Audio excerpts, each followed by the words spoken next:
the impeccable credibility, professionalism, and business savviness of BusinessDay. If you really mean business in Nigeria, start your day with BusinessDay.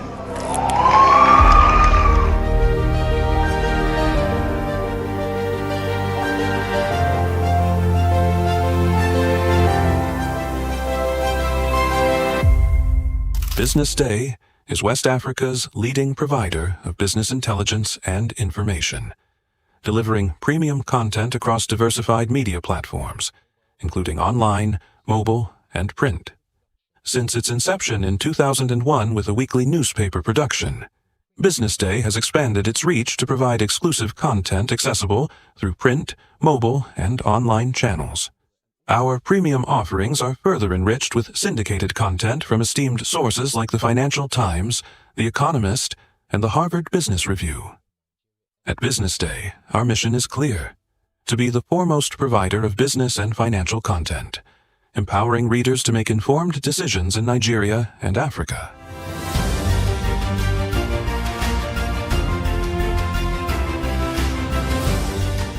Since our establishment, we have been committed to delivering insightful, relevant, and accurate information about Nigeria's business and finance environment, while contextualizing the impact of global events.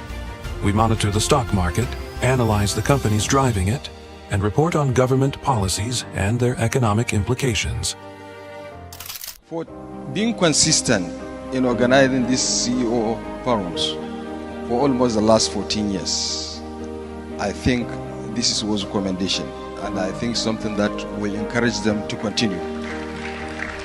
From decoding market trends to dissecting economic shifts, we offer actionable investment ideas and serve as a compass for decision makers navigating complexity. Beyond headlines, BusinessDay fosters discussions on critical economic issues through impactful conferences and events.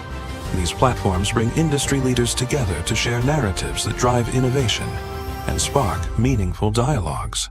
Our events galvanize connections, bridging the gap between inspiration and achievement.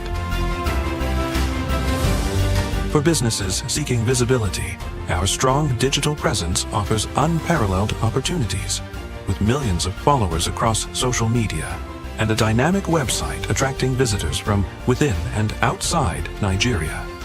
BusinessDay is the ideal platform to boost visibility for your products and services.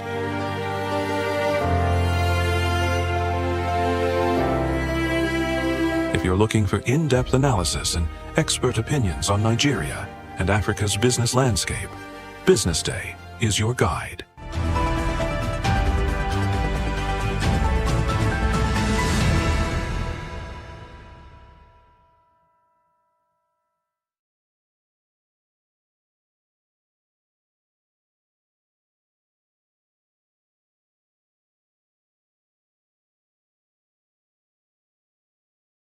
I'm doing this, giving a new twist to the show today, and I'm flanked by Valentine Oyeka as well as Deborah as always present.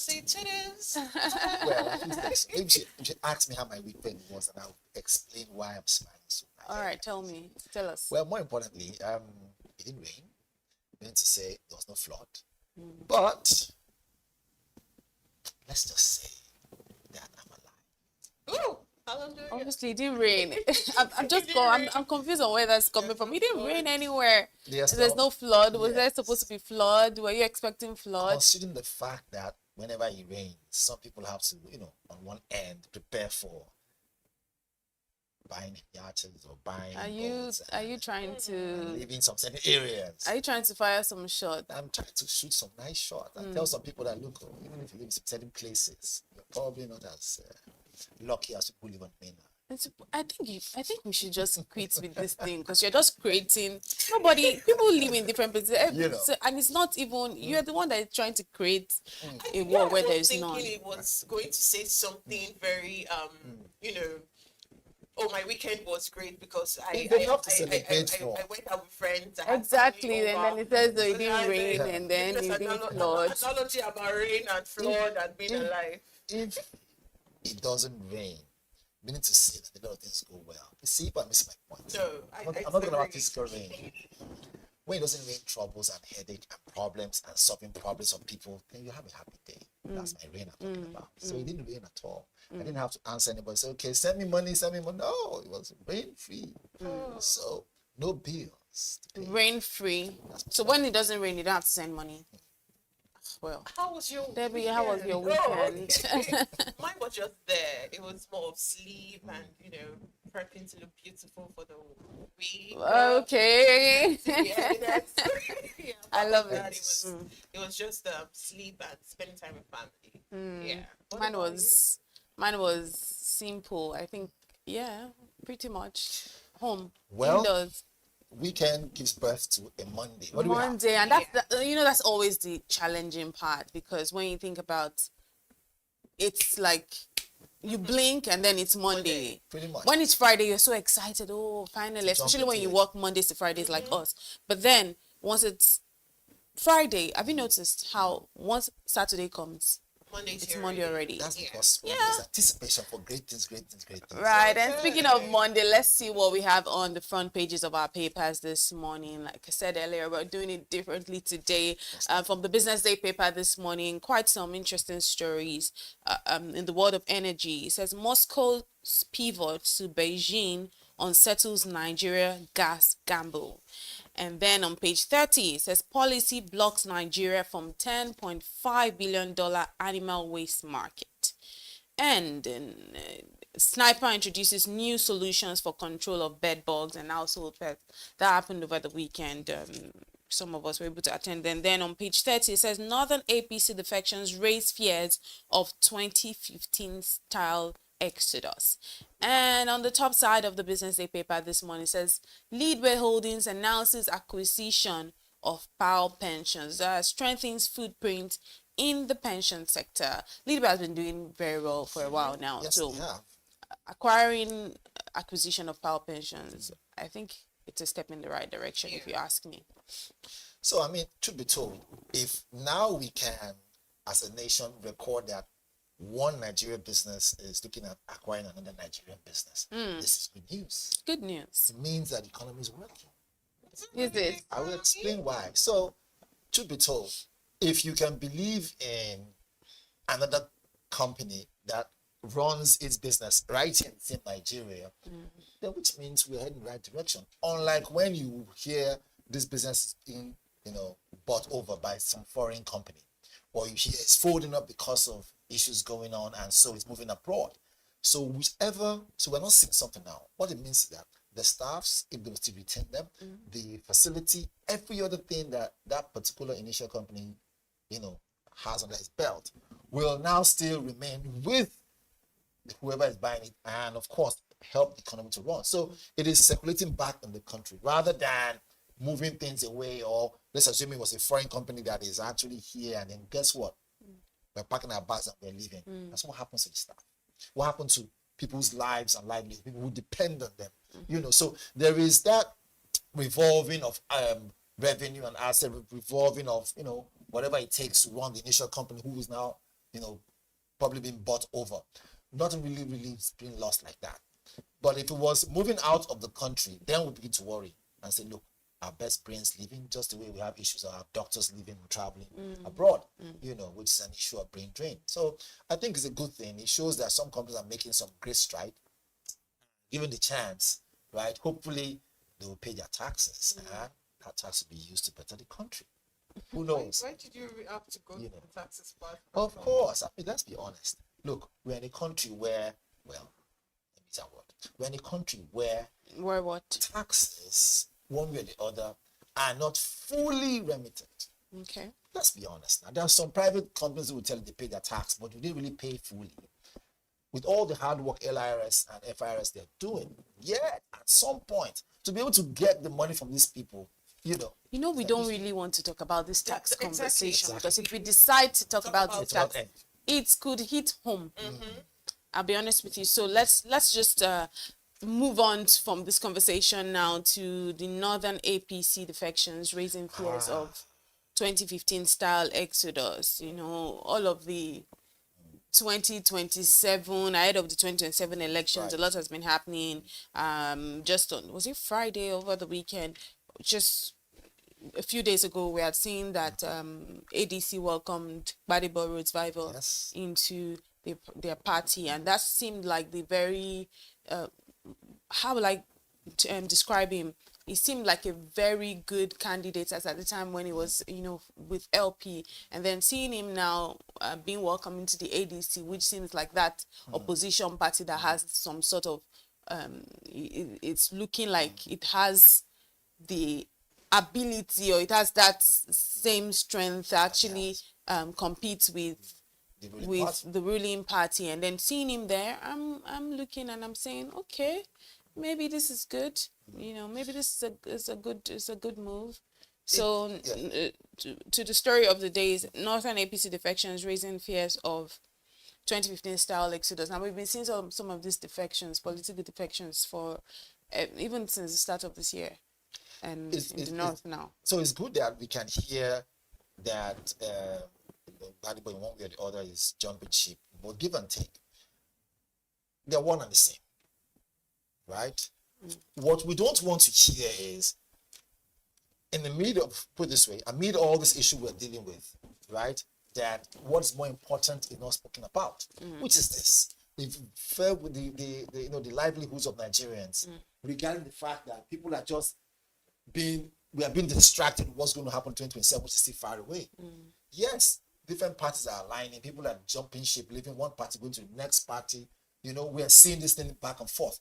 It is a normal political strategy. But I tell you, when we truly understand what's going on, it's probably like 6 months to general election in 2027. Then we'll not understand, wait a minute, are these people moving for real? Or are they just probably trying to, shake up the polity a little bit? Look, the ruling party already, APC, like we know, right, have their fangs and tentacles in areas where they are not just gaining ground, but they are actually stealing ground from other parties. Hence, we see people who don't believe in the party that they are in and they're thinking about their political future move over to APC. However, we run a multi-party system in Nigeria, meaning to say that it's allowed for you to move from one party to another. But if you look at this case closely, the question now would be, in all these things, what about those who are loyal to this particular gentleman? Are they going to say, because he's now moving, let us join him? Or would they look at the party he's going to and now say, wait a minute, what is the core strength of this party? What do they represent? What's their core values? Can we rely on them to take us out of, the state we're in 2027? So these are things we'll look at. But will we see more defections? Yes, we will. Will we see more measures? Yes, we will. The time is still ahead of us. Okay? And anyone who's a political analyst will understand that, look, if these things don't play out, then probably won't have a good political move. And you know what's quite interesting about this this particular why this story is really important is that just recently, as the story says, Kabir Marafa, who is a former Zamfara central lawmaker and one-time coordinator of President Bola Tinubu's campaign in the state, actually announced his resignation from the APC alongside his entire political structure across Zamfara's 147 wards, and he has accused Tinubu's administration of sustained injustice, mistrust, marginalization, and all of but that. you see, this for me, the problem I have is, quick to accuse. Do you have those facts? I mean, we're journalists, right? We're media people. We stay on the fence. But does he have the facts? People just set themselves up to go to court later and then lose and then come and start crying foul. I don't think it would go as far as deflecting and not have facts or reasons. Yeah, because it's from Zamfara and he's there. So and he's saying what he's seeing. So he's saying that there is some issues and some lacuna within the party. Present those facts so that when we want to talk about on TV, all right, in front of everybody, yes, okay, he said this because this and this has been proven. We've gone to an age where, look, just open your mouth and wagging doesn't really count. It doesn't hold water. Yes, he was part of APC. Doesn't necessarily mean that he was, a stone spiller in APC. There are some people there who are not talking much. They are the movers and shakers of that particular party. If such people come out and now say this particular thing, and I want to draw more meaning. However, he's a key figure. So I expect. So it's okay for you to draw more meaning from Yes. someone who's actually a key pillar in the party, but not someone who's a minority in the party. No, it's okay for me to draw meaning from a key player who brings out facts than someone who just come and talk. Let us see facts and figures, data. Okay, so you say what was he accusing me for again? That is what again? Marginalization, Right. mistrust, Right. deliberate neglect of people of These some are power. normal antics and normal ingredients of politics in Nigeria. Normal. It is normal. Are you telling me that there's any party right now who tell them they don't have issue of mistrust? They all have it. So what he's doing right now, okay, is to make himself more, quote and unquote, more relevant, so they can say, oh, don't go, relax now, we'll sort you out now, relax, don't shake any unnecessary table. See, you have just simply mentioned the obvious. Every political party in the world has this issue. But if you now tell me that, look, give and untake, give and take and give, there's some certain misgivings, and these are the data to prove this thing. Something that we know is not obvious, or to put this way, something that we know that has not been on the regular. There's not something that we see papers every now and then. But when you talk about politics, we see mistrust. We see, oh, I will support you tomorrow, the turnaround. We see what Wiki is doing. We see these are normal antics of those who are politicians. Give us something that is not heard before, we've not heard before, we've not seen before, then we'll not take it seriously. But what if the problem is still what you've heard before and nothing is done about So it? let us hear it. Let us hear it. What? We said mistrust already, right? We said what we counted again, mistrust. What else? Sustained injustice. Sustained injustice. Can you explain to me? Can you tell me which party, right, has one or two of the members that have not come out to say there's injustice in the party? One. We've not heard that from the LP. That's not true. We've not. The Can same you give LP, instances? the same LP, Yeah. right, when they had leadership tussle, the same LP. Yes, now. No, The same the LP leadership had, tussle yes. was But it was a at the tussle. beginning. But it was a tussle. We're not really going to call that a tussle. If But- we have to go yeah. into what happened Yes. in the Labour Party, Yes. we can't call that a tussle. Yes. But- It was but- yeah. just miscommunication Okay, so- among the members. So miscommunication, which means They are there two was different things. an element of mistrust. No, it's not miscommunication. And who? You know, LP was like combination of people from PDP during like the last election. Right. So like, oh, who is heading this? Who is heading that? Which happens even in organization. So we're not going to call that mistrust. That And was- after it was sorted, LP became LP. So we're not going to call that a tussle. They stabilized. Yeah. So but hold on. Because the thing with APC is this happened in 2015. I think that this is why this is actually, creating a stir. Right. This same people deflected happened in 2015. So people we're now like, okay, if this happened in 2015, why is this still happening now? Why are people deflected? So there was a challenge. Do we agree? APC That's the 2015. point. So once there is a challenge, simply underlines my point, which is there is no party that doesn't have what challenges. You know what I'm going to say? Yeah. This is just politics, politicking. it. This is politics, politicking. It's plain and simple. But let's see other stories. This one, this headline here on Business Day paper this morning says Moscow's pivot to Beijing unsettles Nigeria gas gamble. If you want to read more on the story, look out for the Business Day paper. And if you're not, if you can't access the Business Day paper, visit www.businessday.ng. And you might also want to get the premium subscription. That's where you also get some in-depth stories like this will be under the premium subscription. And that's why you should buy the Business Day paper. But very quickly, were we expecting Moscow to dance tango with our consistency? They are at war with Ukraine. So if for any good reason we're not coming forth with what it is they want to come forth with, they will jump ship and go and do business with China. I read that story very well, and I realized not everybody plays the way we play. They don't have time for too much politics. Moscow is a big but. We don't have Russia here. They don't have time. They have war.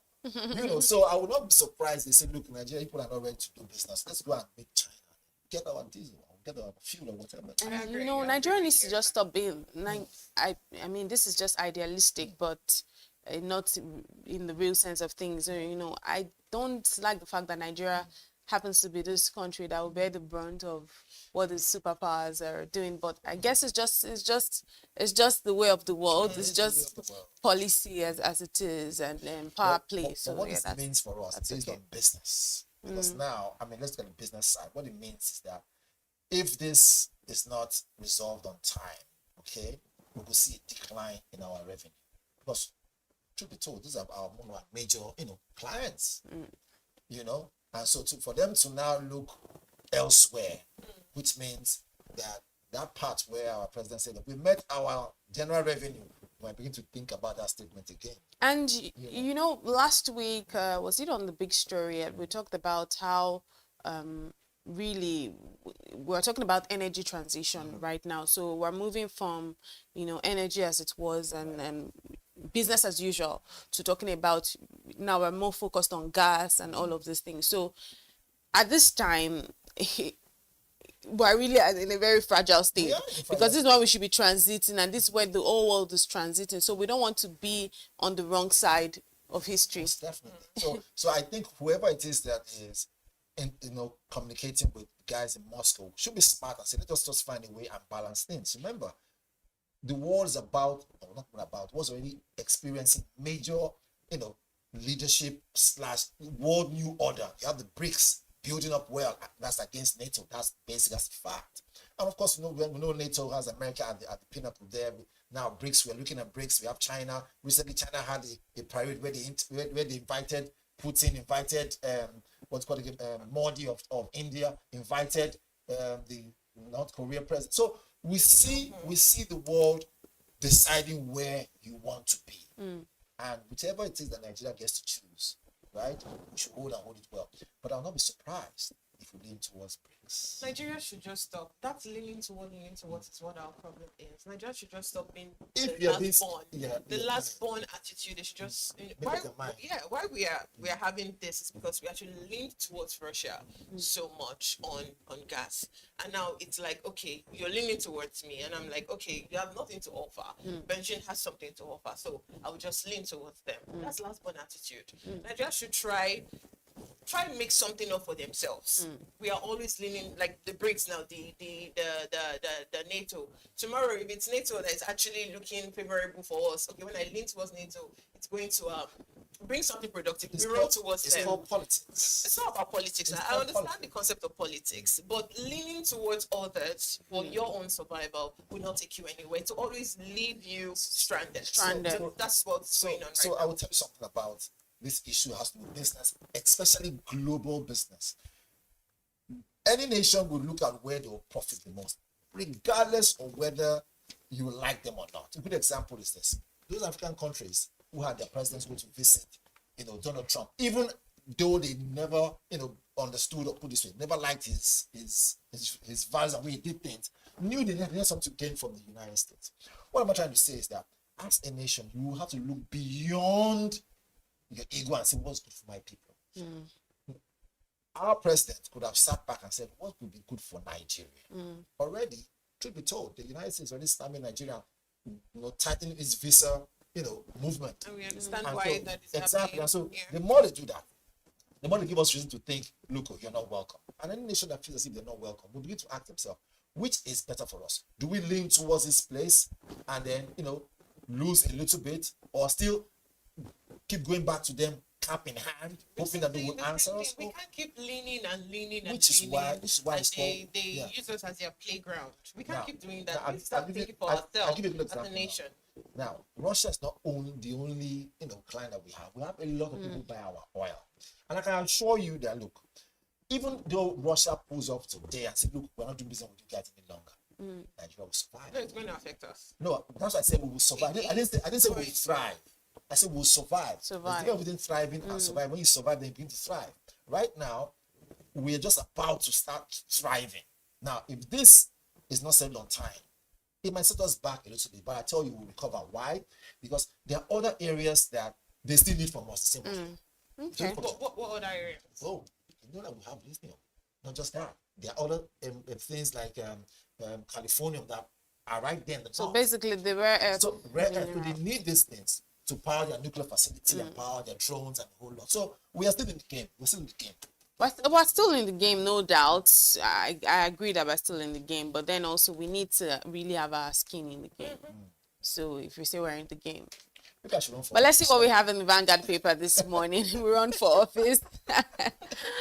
Let's see what we have on the front page of the Vanguard newspaper this morning, Monday, 8th of September. The month is running fast, actually. Yes. the front page story this morning and the big one from over the weekend, which we'll still talk about at the big story today, says Dangote Nupeng face off. Federal government moves to avert nationwide strike. On page 5 of the Vanguard paper this morning, it says summons feuding parties to emergency meeting today. Oil workers disown direct trucking drivers association. Everyone is now everyone is no, I'm not for you. I'm there. Say body creation of union busters. NLC rallies state councils, industrial unions for showdown. Falana asks federal government to call Dangote to order.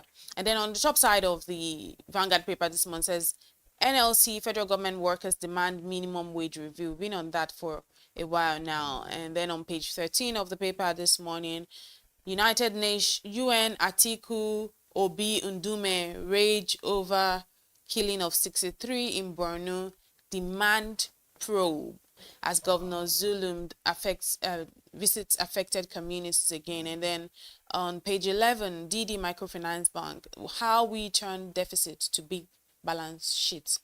That sounds like good news for them. And in the world of sports, 2026 World Cup qualifier, Osimhen out of South Africa clash. But let's start off with the Dangote Nupeng face-off and federal government moving to avert nationwide strike.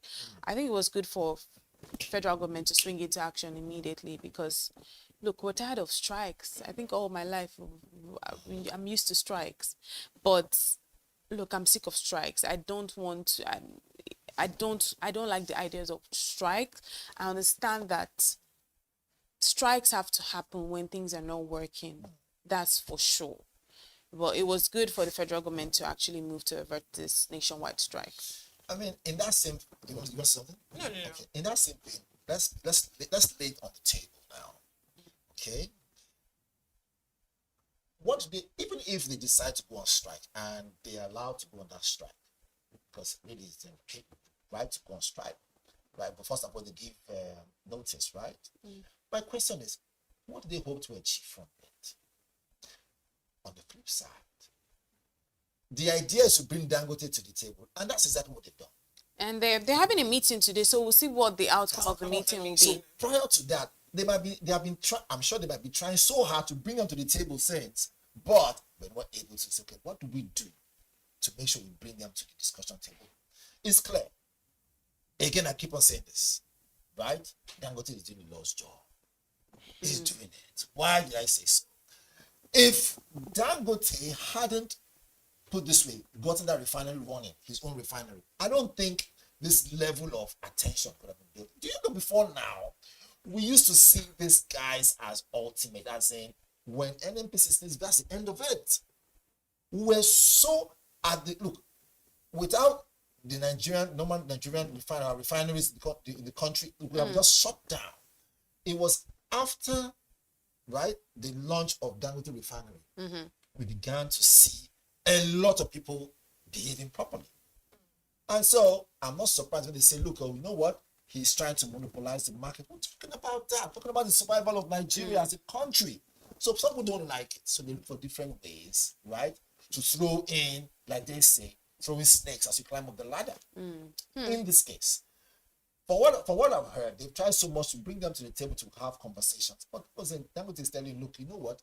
We are a private enterprise. We can do our business and get it done. And I just get what they want. Some people don't like that. But don't you know? In an event where things go well, some people don't like things to go well because they want things to not to go properly so they can make money off Nigerians and the suffering and the sweat of Nigerians. But they're going to say, no, we can refine this even at a better cost, right? All those extra bottlenecks, we can do what? We can mitigate them.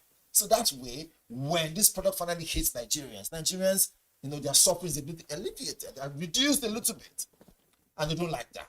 And you still don't think, you're not of the opinion that Dangote still wants to monopolize? On the contrary, no. Look, let's be honest. After the meeting, what is there to gain? If you say, look, I want to be the sole, what is there to gain? Nothing. Let me tell you, if Dangote didn't have a refinery, he would still be the richest man in Africa. Let's be honest. This guy is doing very well, fertilizer, doing so very well, cement. Recently, we saw trucks in China with Dangote, logos on it. What does it tell you? It's expanding. So I think, like I said, I think he's doing Nigeria a favor by saying let's build a refinery so we can surprise some certain persons who have been frustrating us in this one for a long time. Okay. I'm not the Dangote most advocate. That's what you always say. You advocate for him. But like I said, truth be told, when we see something that is good, let us say that it is good. All right. Let's call it speed a speed. You know? All right, that's fine. We'll speak more on the story and the big story right here on the BDTV Breakfast Show. But let's move to the next story here on the Vanguard paper this morning. It says NLC, federal government workers demand minimum wage review. We've been talking about minimum wage review for a while now, and we saw Imo State actually move up from 70 to about 109. Yeah, so and then there's also another state in the east which also followed suit. But really, for you guys, are you guys seeing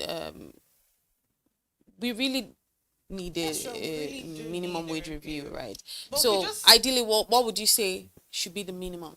Yeah, I think Opuzodima actually did good, reviewing to 110 for the minimum wage. I think the federal government should be looking at that, because I don't want to bring tax into it. You know, the new tax laws that was actually signed. If you have a certain amount in your account at the end of the year for the amounts that you make, you're going to be remitting a certain amount of tax. And those earning 77,000, which is the minimum wage, they're still going to pay the number amount of tax. So if you're going to allow people pay tax or make people pay tax, they should actually earn reasonable amount of money and not 77,000 naira. I have an idea. It might sound very, out of order, but it's an idea. Okay. Federal government. What is wrong if you say, you know what? Because it is minimum wage. Let's be honest. We'll pay you that money. I will remove your so-called tax. Yes, so you can survive. They're still saying. They will still get removed taxes. So hold on, I'm heading somewhere. I'm still digging deep my shovel. Okay, we'll remove your tax. We'll give you free health care, right? And for what is worth, if you have children, free education. We have more than that money to do it. Why would they do it? Okay, are you advocating for this? Yes, I am. Okay. Do you know why? So, but the thing is, how many Right. getting free healthcare, getting free education is not the problem, but what's the quality of it? So this is what this means now. If they can actually sit down and say, look, let's come together, create that platform to work such a way that your kids have 100% education covered to some level, right? And same thing with, healthcare. What this means is that the money they will earn, you'll be able to at least, for what it's worth, save from it. You'll be able to at least, for what it's worth, create other side businesses that will create generational wealth, no matter how small the money is. Why? Because when you're running businesses and regulators don't come and howl on you every now and then, you can move freely and do things freely. I'm not saying that we don't need tax in this country, don't get me wrong.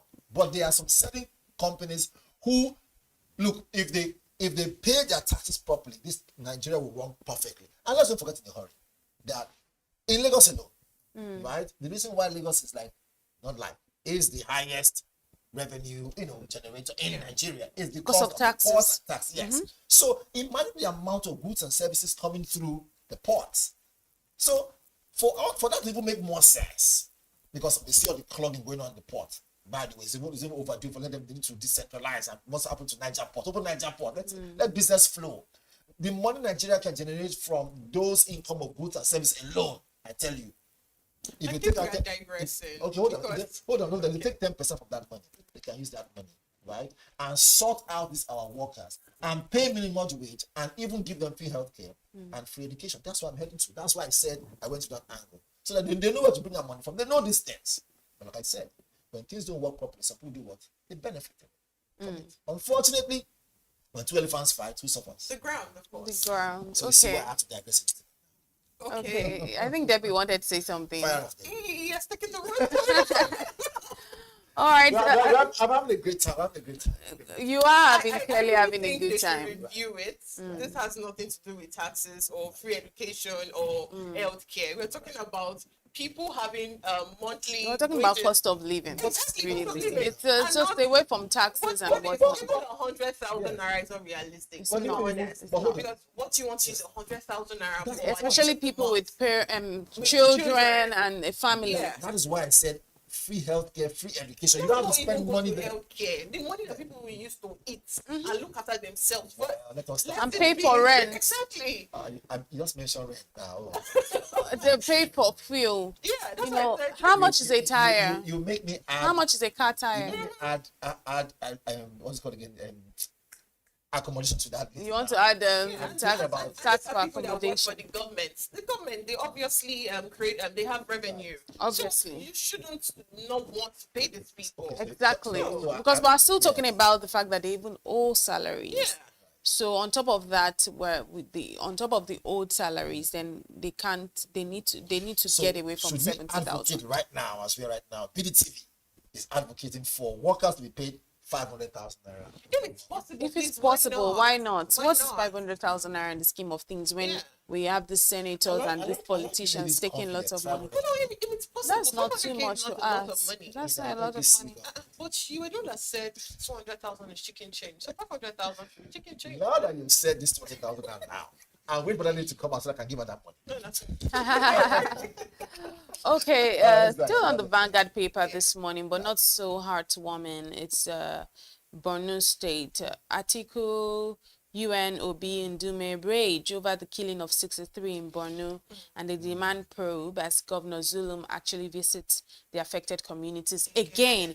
And you know, every morning we come and then we read the papers, you hardly find a day go by without talking about killings, talking about visiting this community, it's boring and it's sad and pathetic because we're talking about lives being lost here. What are we doing? What's the government doing about the insecurity in this country? Because so many people can't even sleep with their eyes closed. We might look at it and think that, we're in Lagos or we're in these places where maybe there's relative security, but this is not fair. These are destinies being truncated overnight. Again, normally anyone who knows me will know that Valentine has a way of speech. I have a way of, making people laugh and I analyze stuff. But in this case, there's no jokes. It's hard. Right? I can't even come with any, sarcasm. It's just straight to the point. It is heart-wrenching. But again, it's also, it's kind of comforting to see that the major actors and people who are key heads of political sector are the ones coming out to say, look, this has to be frowned upon. So, this again opens the door to the one that we shot earlier on, which is, should dealing with security be the number one thing before anything called healthcare or whatever? So I think that we should now put security moving from number 3 to number 1. Because let me tell you, whether or not we like it, right? These people that have been killed, if they have been killed, not even if, I'm sure they are, breadwinners of that 63 families. Do you know what that means? It means the children will no longer go to school. It means if one of them had great potential to become the president tomorrow, that potential, that is gone. It also means that people who rely on that person, as in other families, extended families, will starve. And care is not taken, right? They'll be forced to criminality. So they'll be swung back into the same system that haven't caused the death of their loved one. That's nothing. You see, we think it's just, okay, may their soul rest in peace. There's more meaning to that. Let's not look at the fact that the image it is giving us in the eyes of the international world, right? If I have a big business and I want to bring to Africa, Nigeria, and so I want to bring a mining business for rare earth, right? Even if I'm given the license, I'm taking it down to naught. But I see what's going on right now. I say, well, in the same way, Borno, this killing every day. Do you think as a businessman, even if I have all the money in the world, I want to risk and employ people and take them there? Certainly not. I would think twice. I think Governor Zulum should step down. It's not about article B coming out to give condolence speech. Oh, this must be frowned upon. No, we shouldn't do. That's what they do. If you go on their Twitter pages, that's the first thing. Once there is a disaster, they come to say, oh, they commiserate. My dear. So it has nothing to do with that. Zulum should step down, and they should really, the government should really think of a critical solution for Borno State, especially Borno State. But this is also in the light of the fact that we are talked about having state police in the north, and then this same northerners had come to say that they don't want a state police. So you would not compare how the northerners actually see things. So the northerners, for me, I believe they actually their approach to things is to protect themselves. They don't care if you're bringing solution because they already feel like, okay, you guys see us as the people who don't really know what we're doing, as we have the majority of the population, but it's just as a minority. So whenever you bring like a solution, they're always like, no, I don't want to see reasons to it. That's how the so they're paranoid. Very paranoid. So also, yeah, go ahead. The solution is for Zulum to step down. In a same clan, that's the first thing that happens, not you going. Do you know how many times he goes to visit and pay condolence to the families that actually lost their loved ones? So let him step down, and they should think of a more better approach to deal with the security issues. So again, just to pour more light to these things, when someone says, no, don't worry, don't help us out, we know what to do, which means you're benefiting from it. No. Hold on. The I will education tell you system where I'm going to now with this matter. Now, when I say so, right, I'm talking about the state policing issue. Okay? Now, they've been pushing for state police for a long time. If the Northerners now say, or rather, that they are okay and they are fine, they don't want to do it, they don't want the so-called state policing. It gives me cause to worry because, you see, again, the man was democratically elected there. For him to step down, there are a lot of other factors. And so, don't forget in a hurry that he came from a party system that spent time, money, did a lot of, politicking to put him there. For him to step down, there's more to it, which is why I'm saying, look, it is he who knows the state, knows exactly what's happening and who is causing all this crime.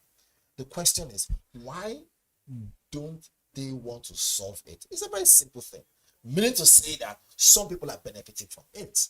I see the point in where you're saying that maybe some people are benefiting. I also see the point in what Debbie is saying that Governor Zulu should step down, because if it looks like things are worsening, then you might as well give room to somebody, sit back and then let's see what can happen. Governor who honorably steps down. Don't forget that you understand state policing because of your level of education. And because you put everything side by side and know that this is going to benefit us. Remember when the state policing thing started, hard was 2023, when the Agbetokum in Oyo State, when they not Kayode, the Oyo State state police, what they call them, they have the tiger print and what's it called? Yeah, so we saw how this insecurity in Ibadan or your extension actually reduced because of these people. Amotekun. That was when people started okay, this is not necessarily a bad idea. The Northerners, they don't think like us, in as much as it sounds very insensitive. They don't think like us, they would never think like us. So don't generalize them. It's for the people who make up the Northerners. Who make up the Northerners? The people.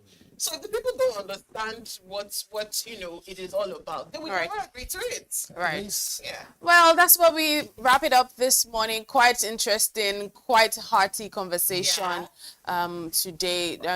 Really sad that we're talking about death again on a Monday morning, but really what needs to be done must be done.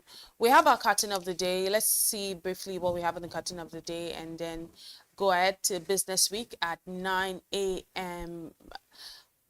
That's the cartoon of the day. This message, we have made our target, and then that's we have met our targets, and then cancelled, made our target. So that's hitting the bullseye, and that's the president obviously saying that obviously we've met the target by hitting the bullseye. It's something we're not seeing. That's there. just a hitting the bullseye, but the bullseye itself hasn't pushed a bit further. We need to say that we're still targeting. Yes, which means that the arrow is just somewhere there, but hasn't actually hit. But yes, or the government have made their targets, but the targets for the nation to be met. Okay.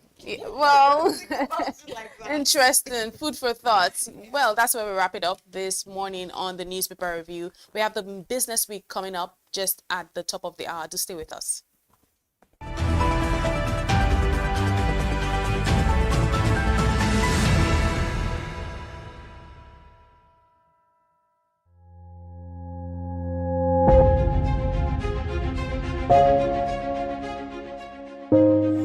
Good morning and welcome to the BDTV Breakfast Show. I am Bethel Olajabi. My name is Elizabeth Musa. And this is the social listening segment on the BDTV Breakfast Show. We're talking about the Fly Nigeria Act. Can you give us a background into what this is about? We are here today on the streets of Lagos, Nigeria, to gather opinion about a pressing issue. I will look at the cost of petrol. We get everyone in Nigeria with a suffer. The income is not really increasing, but the prices of items are increased. Nothing like service again. No. You only pray for that money to reach you that month. There's a lot of high pressure, a lot of stress. There's a lot of high targets to be met. I was quite strict. In my mind, I said, looking for my hand, my picking will spoil.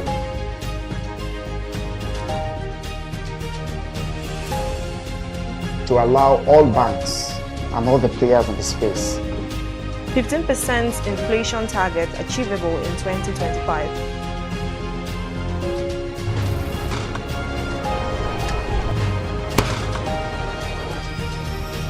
The command and vision philosophy of both the Chief of Defense Staff, the Chief of Army Staff, and indeed all the service chiefs.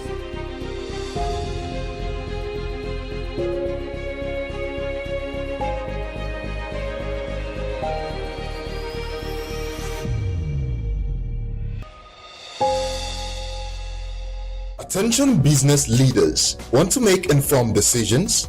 Join the ranks of the best with Premium Business Day. Access in-depth analysis and expert opinions to stay ahead. Subscribe now at premium.businessday.ng and unlock premium content. Plus, you get 50% off your first subscription. Don't miss out. Make smarter choices and seize new opportunities. Sign up now and elevate your business game. Visit premium.businessday.ng today.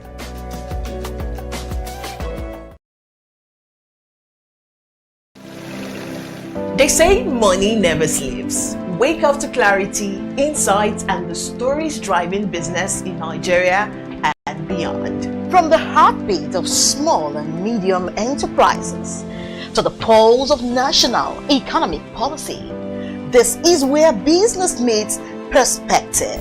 With expert guests, real-time analysis, and stories that matter to you, we go beyond headlines to bring you the full picture. Join us every morning as we break down the numbers, decode the policies, and spotlight the people shaping our economy. This is Business Money. Welcome to the Triumph Against Odd podcast.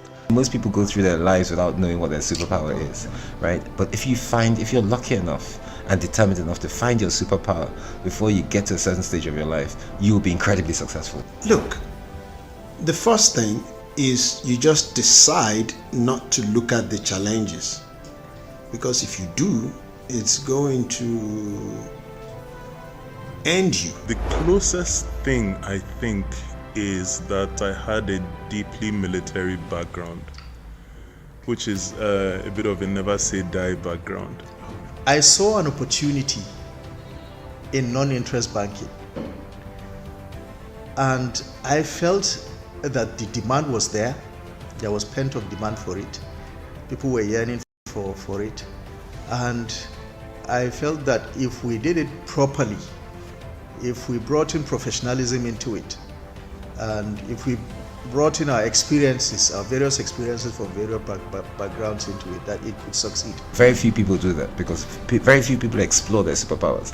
They just explore bread and butter issues. I need to eat, and Yes, there will be challenges. This is a very difficult business environment. The government keeps working on how to make business easier. The first problem to overcome is really just starting, right? We thought about this idea for over over 2 years before we even took the first step. You cannot ignore this country. No, and to be from here, I think is an incredible privilege. Nigeria will be ascendant in my lifetime.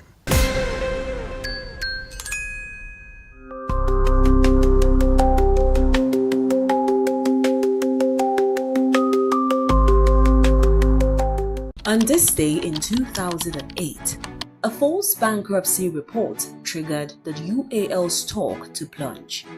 In a startling case of misinformation moving markets, United Airlines stock crashed due to a false news report declaring the company bankrupt.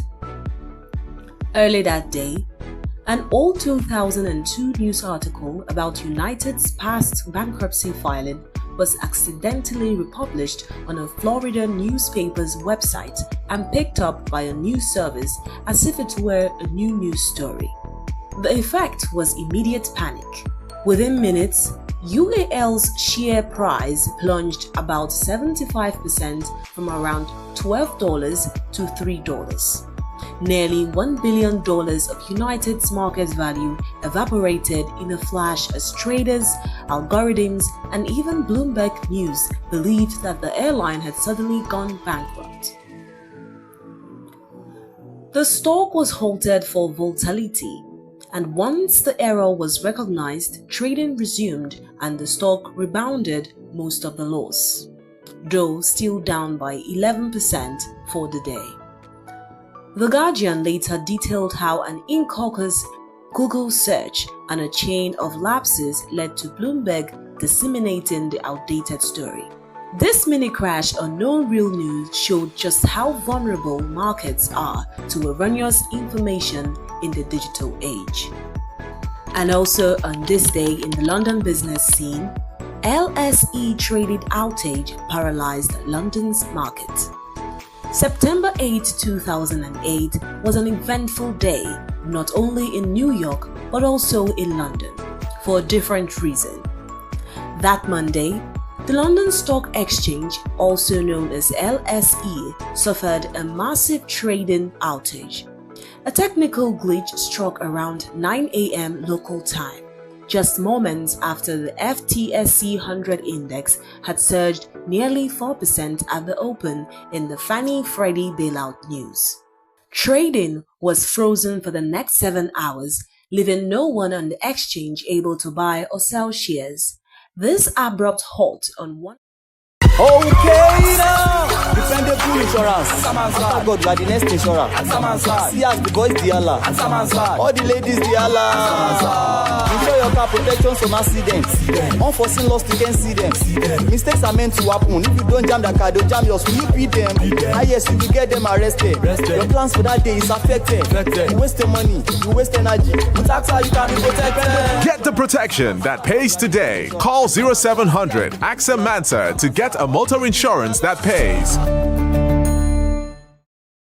At Stanbic IBTC, we are here to help you grow with financing that helps you expand, expert knowledge across 20 African markets, trade solutions that open doors to 195 countries globally, and an online banking platform that works hard, because with us, there's possible, then there's more. Visit www.stanbicibtcbank.com/business for more. Stanbic IBTC.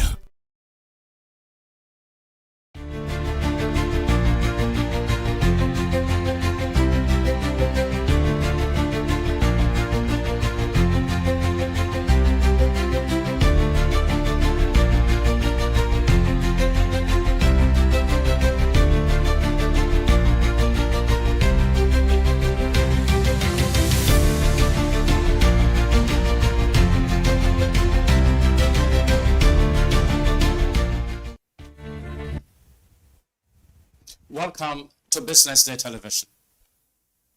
This is Business Week, a weekly program during which we will examine some important economic issues.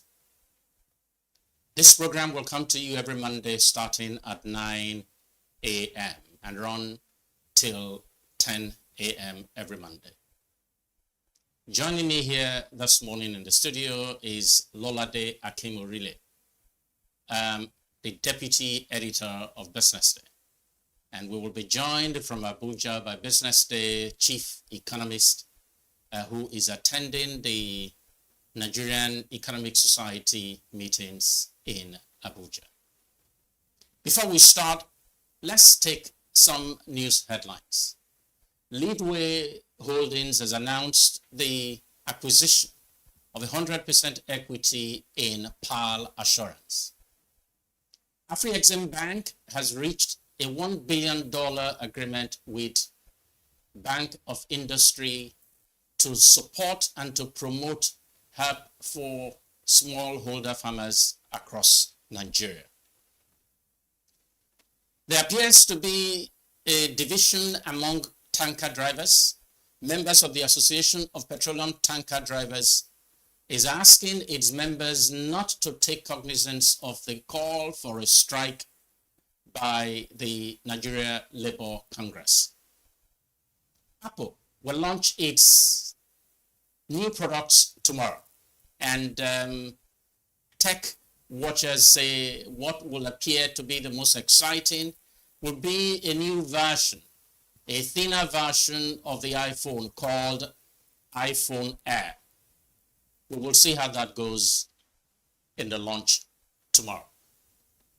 This morning, our first conversation will be on a question that has agitated quite a number of people following the comments made by the Nigerian head of the World Trade Organization, Dr. Konjo Iweala. She said to the point that the Nigerian economy is on the right track. So I'm going to ask my guest this morning, starting with Lolade, who's here with me in the studio.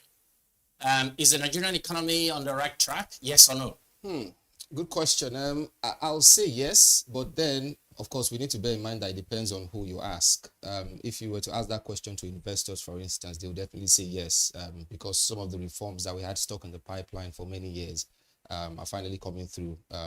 We've seen the exchange rate liberalization, which has brought a lot of relief to a lot of investors and market players. We've seen the petrol subsidy phased out as well, which has led to higher revenues for the federal government. And I can give an example. So, for instance, in 2025, the government earmarked 36 trillion naira in revenues. And as at the end of the first half of the year, we're close to 20 trillion already. At that run rate, we could end up the year with 40 trillion. And that's unprecedented in Nigeria's case, because we've had many years of, just essentially overestimating revenues, and then we end up being unable to attain those targets. So, from an investor's perspective, yes, we're definitely on the right track. The stock market is up more than 30% year to date. A number of companies have really rewarded investors this year. We're seeing the momentum that started last year just continue this year, because foreign investors are now actively returning to the market, because we've, just essentially taken away the big elephant in the room back in the days, which was the foreign exchange and the naira pricing. We've seen a lot of stability now. When you talk about the naira, it's been at around 1,500 for the most part of the year. That's coming from about 1,009, before the reforms. So it depends on who you ask, really. But if you then look to ask the average Nigerian, of course, I'm going to come to that. Okay. In fact, after we hear Dr. Adeosun, I will ask a question: why is it the case that many Nigerians do not agree with economists or agree with investors? So hold your fire. Dr. Adeosun, yes or no? Is the Nigerian economy on the right track? Thank you so much, sir. Thank you for that question. I would say it's a cautious yes. And I will say it is cautious because from the macroeconomic point of view, we are getting traction. Some of our indicators, indices, parameters are improving. You can see, for example, you can see things like inflation dropping. And then you can also see the exchange rate, dollar to naira, improving slightly, okay, from 1,800 to like 1,540, thereabouts, okay. And you can also, you will agree with me that the reforms are long overdue. Removal of petroleum subsidy, we've seen improvements in the fiscal space. For example, petroleum subsidy removal has massively reduced the fiscal drain on government resources. And you can see also that our foreign exchange earnings are going up, oil revenue going up, non-oil exports going up. Like Lolade said, you can also see renewed interest from investors, even World Bank, Afrexim Bank, and so on and so forth, are more than ever before willing to give us financial support, as the case may be. But from the micro level, from the perspective of especially individuals, I think I will hold you there. I really wanted us to just do a simple yes or no answer, and then list the reasons for your yes or no. And you and Lolade have done that. I took a different path, asking myself this question. I said, okay, who do I talk to that is agnostic, who is neutral, without any opinion? So I chose to ask this question of AI. Interesting. And AI said to me, yes, but with some caveat. And AI listed some of the points that you have listed now. Increased direct foreign investment, diversification of the economy. The AI talked about a stable naira. AI talked about emergence of fiscal discipline, and of course the projected increase in GDP growth. And it then said that there are lingering concerns. I want to ask the two of you, why is it that investors, economists, and analysts say the economy is on the right track, and yet many Nigerians do not agree? Let me just tell you a story. A friend of mine was telling me that he had been visited by people from the multilateral organizations, and you know the suspects, World Bank, IMF, and they asked him, "Is the economy on the right track?" And he said, "Yes." And they said, "Okay, fine. We have visited a number of CEOs, and every CEO we asked upstairs said to us that the economy was on the right track. But on their way, as they exited each of the CEOs at the gate, they asked the gate man and the driver at the gate, is the economy on the right track? They shook their head to indicate no. So why is it the case, starting from you, Dr. Adeosun, that many Nigerians do not believe that the economy is on the right track? Thank you so much. The average citizen will always look at perspectives from how it affects and impacts on their welfare. They go to the market, they buy essentials, food, they pay for transportation, they buy drugs, medication. And month on month, year on year, this is not deniable. We have seen increments in the prices of almost everything. So that's why, from an individual perspective, of course, we felt the direct brunt of the subsidy removal. It led to a lot of things. We felt the direct brunt of foreign exchange liberalization. So no individual who was enjoying subsidy prior to now, and now the subsidy is withdrawn, would tell you the economy is improving. Again, the income of the average Nigerian has not increased significantly, even though there has been an upward review of the minimum wage to 70,000. If all stakeholders are complying with that, especially in the informal sector, that's another different ballgame. So you can see that Nigerians, the citizens, feel bad.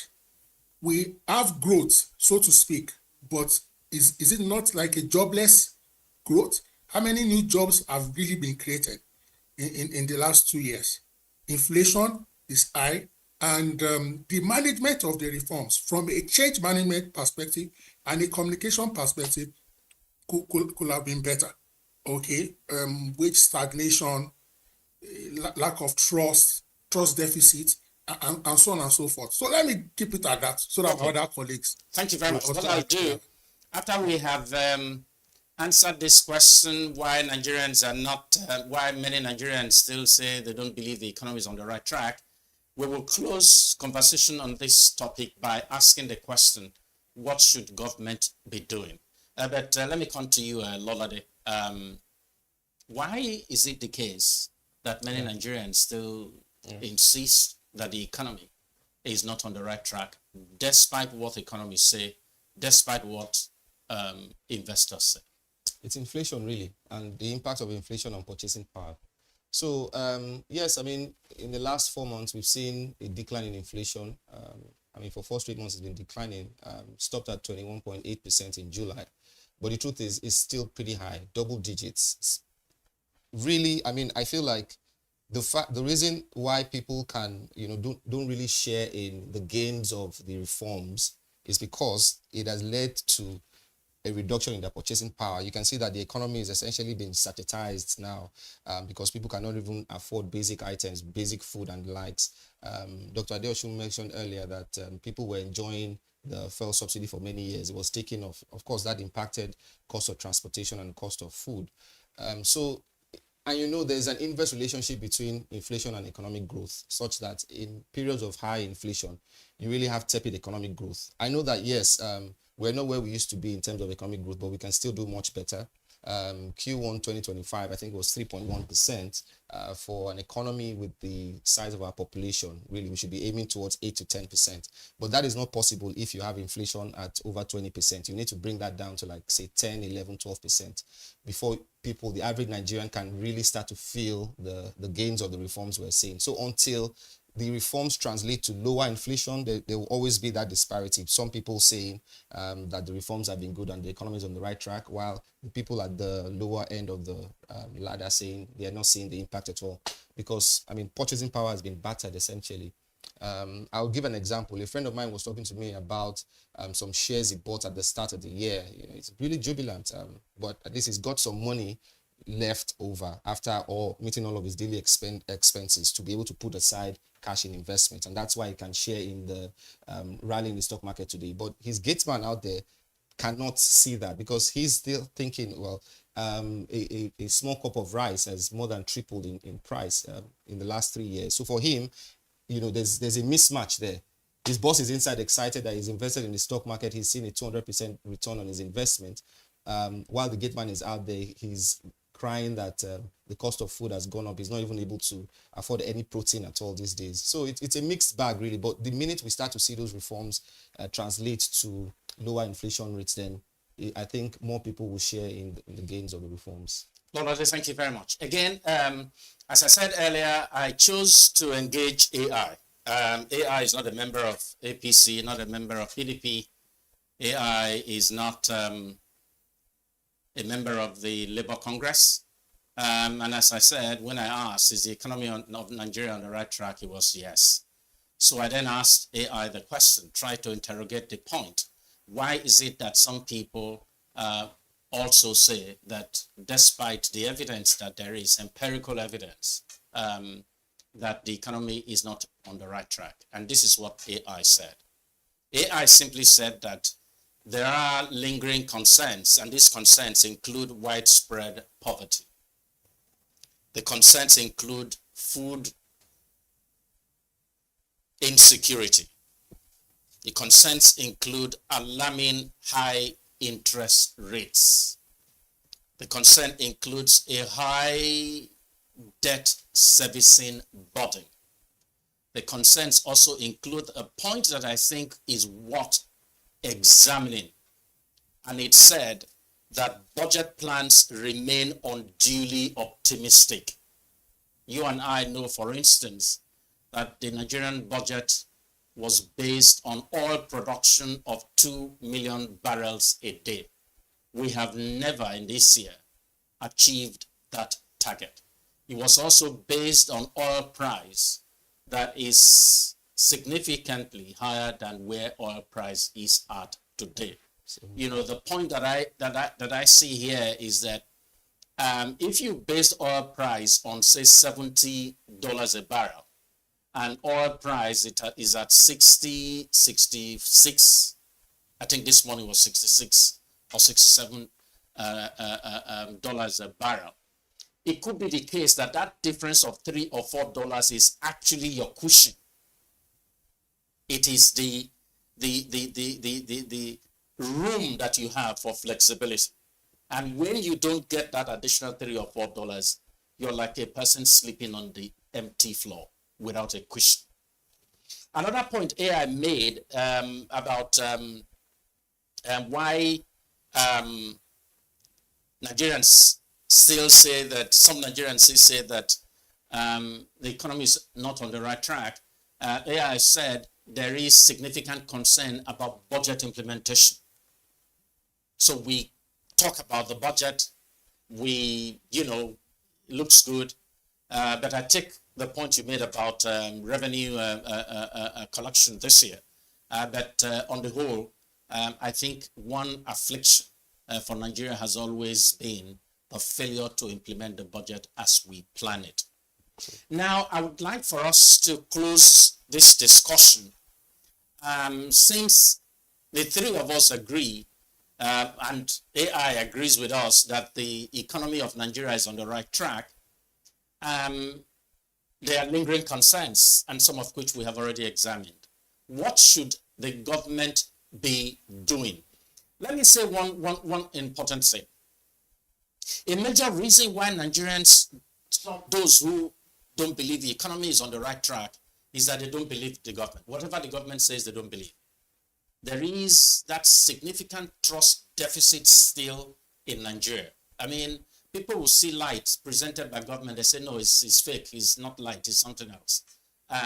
So what must government do, both in terms of economic policy and implementation, and also do to dent the high level of trust deficit in Nigeria? We will start with you, Lolade. Okay, thank you.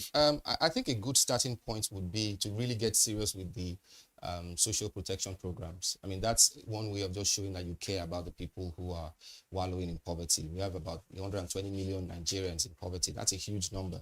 That's like the population of Canada and Spain combined. So if the government is really serious about, just sending that strong signal across that, these reforms are short-term and there's light at the end of the tunnel, then it needs to also take those social protection programs seriously to ensure that the people who have been really affected by the cost of living crisis that we have on our hands today in Nigeria get some sort of succor from that.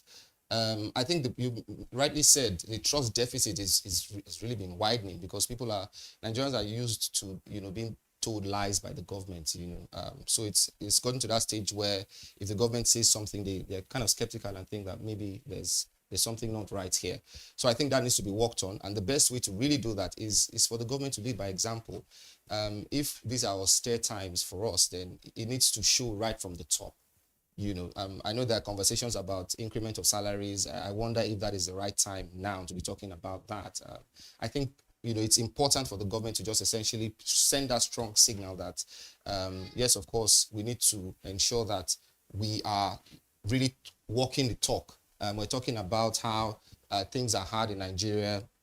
Even though revenues are up, we know that we still have a lot of, you rightly mentioned about the budget implementation. Yes, revenues are up, but truth is, if you look at it, most of the budget, the expenditure goes to recurrent expenditure. And for a developing country like Nigeria, you need to really be spending more in capital expenditure. That's when you really get the trickle-down impact that you want to see on the economy in terms of lifting people out of poverty and just delivering a more robust economic growth. So I think those two things, if that were, addressed by the government, it would really help in sending a strong signal to show that the reforms, it will help people believe that these reforms are working, and it would help them have that hope that at the end of these painful reforms, there's indeed light at the end of the tunnel. Yeah. Thank you so much, Wale. Well, Dr. Joshua, will come to you. You are in the midst of the leading economists in Nigeria, the annual summit in Abuja. And I would throw the same question at you. What must government do to improve the gains that we are seeing, to ensure inclusive growth, so that everyone, not just those at the top floor, will be feeling the gains and talking positively about the economic reforms? Anula, expanding on what my colleague Lolade has put on the table. One, we need to tame inflation and also cushion citizens' livelihood. We need to specifically expand the targeted cash transfers to the poor and vulnerable. Also, we need to support mass transit because transportation is an integral part of these things. All these initiatives, CNG and so on and so forth, trains, we need to work on that. We also need to consider if certain essential food imports, essential medications, if tariffs can be further reduced or eliminated. Very important, we also need to work around our agricultural input access to ease food inflation. And closely related to this food inflation is also the issue of insecurity, because if insecurity persists, farmers will not be able to plant and harvest as at when due, and there will be consequence increment on food. So we need to do a lot around inflation. We also need to step up our game with respect to job creation and how we can support the MSMEs and also support the informal sector, because this is a very critical but vibrant aspect of the Nigerian economy. How do we ensure that they can build them resilience? How do we continue to support them with grants, with so to speak, single-digit interest rates, if possible? And then we need to continue to work around how we will stabilize the naira. We can see some of the ongoing efforts of the central bank. We need to intensify the efforts. How do we stabilize the naira? How do we continue to boost and increase our oil output? How do we continue to promote our non-oil output? This is very important so that we can continue to earn more revenue. Then I also like to add, sir, that we need to communicate with credibility. For example, can there be like a dashboard? All the gains, savings from subsidy, can there be a communication and publication as to what projects have they been deployed to, both at the federal, state, and local government level? Because if you took the subsidy from me, show me what you have done with the money. In times like this, results speaks louder than words. So it's very important so that the Nigerians can see state by state, local government by local government, visible projects, either health, education, infrastructure. Let me also add that if government can do something quickly around electricity, it's very important, because people cannot say an economy is improving, and the economy will not even improve if we don't improve the number of megawatts that is available to both consumers, both at a corporate level and also at individual level. So we need to ensure that we improve our communication. And also, Lolade alluded to it, transparency must improve.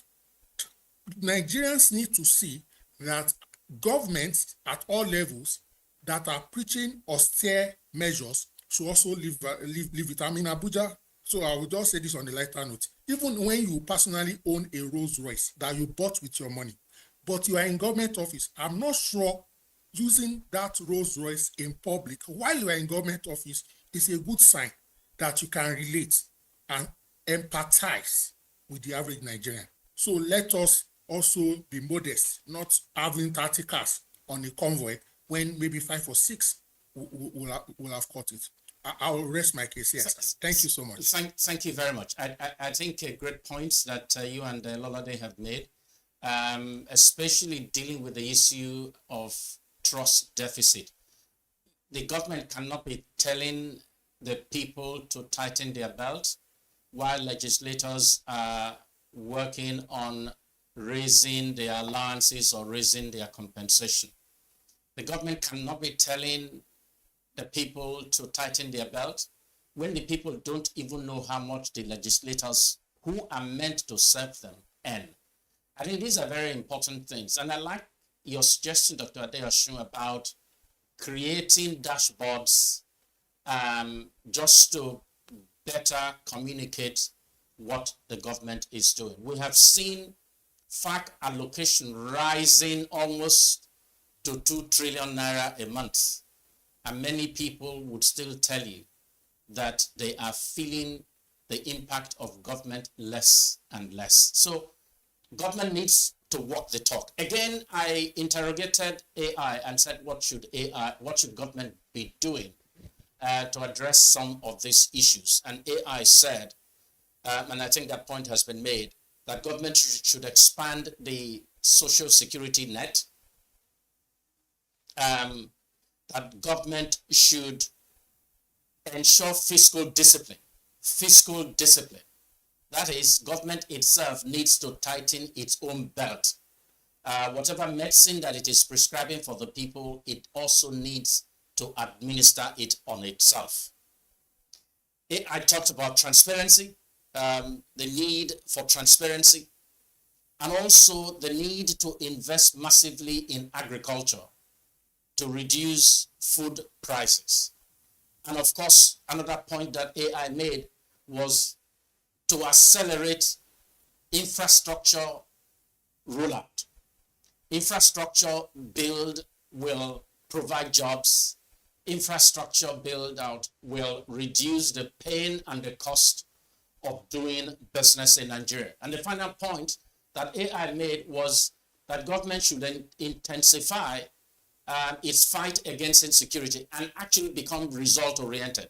Again, whatever gains, whatever successes need to be communicated credibly and openly and transparently for every Nigerians to see.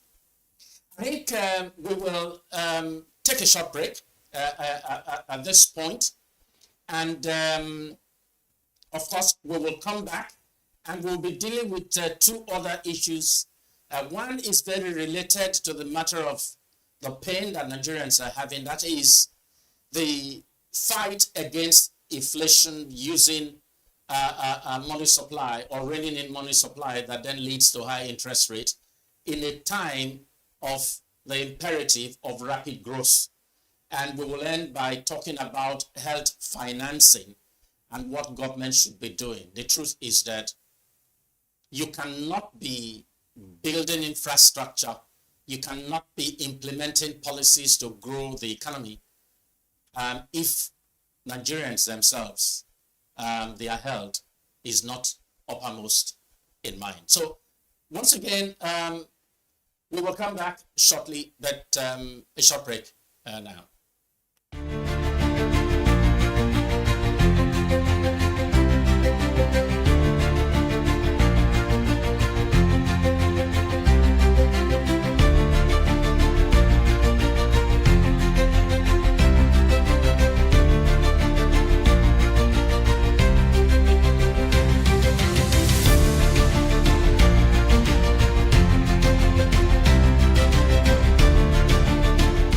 Welcome to the Triumph Against Odd podcast. Most people go through their lives without knowing what their superpower is, right? But if you're lucky enough and determined enough to find your superpower before you get to a certain stage of your life, you will be incredibly successful. Look, the first thing is you just decide not to look at the challenges, because if you do, it's going to end you. The closest thing I think is that I had a deeply military background, which is a bit of a never say die background. I saw an opportunity in non-interest banking, and I felt that the demand was there. There was pent-up demand for it. People were yearning for it, and I felt that if we did it properly, if we brought in professionalism into it, and if we brought in our experiences, our various experiences from various backgrounds into it, that it could succeed. Very few people do that because very few people explore their superpowers. They just explore bread and butter issues. I need to eat, and Yes, there will be challenges. This is a very difficult business environment.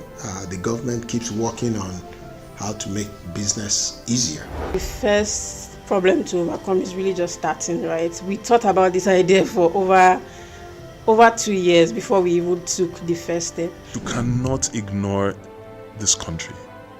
No, and to be from here, I think is an incredible privilege. Nigeria will be ascendant in my lifetime.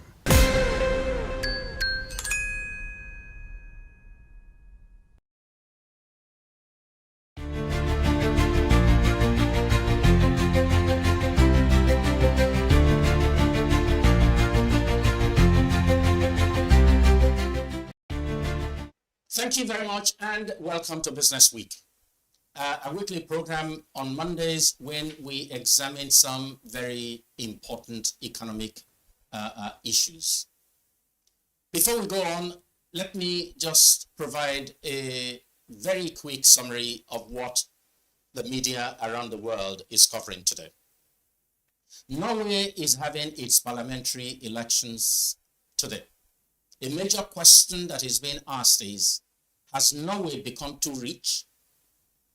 Norway is home to the world's largest sovereign wealth fund, valued at $2 trillion. The media this morning is highlighting some important examples of wastes in Norway. For instance, they talk about a wasteful spending on a 1,700 meter long tunnel for ships costing about $700 million. Norway is engaging in a partial overhaul of parliament in Oslo that went 6 times over budget and costing more than $400 million.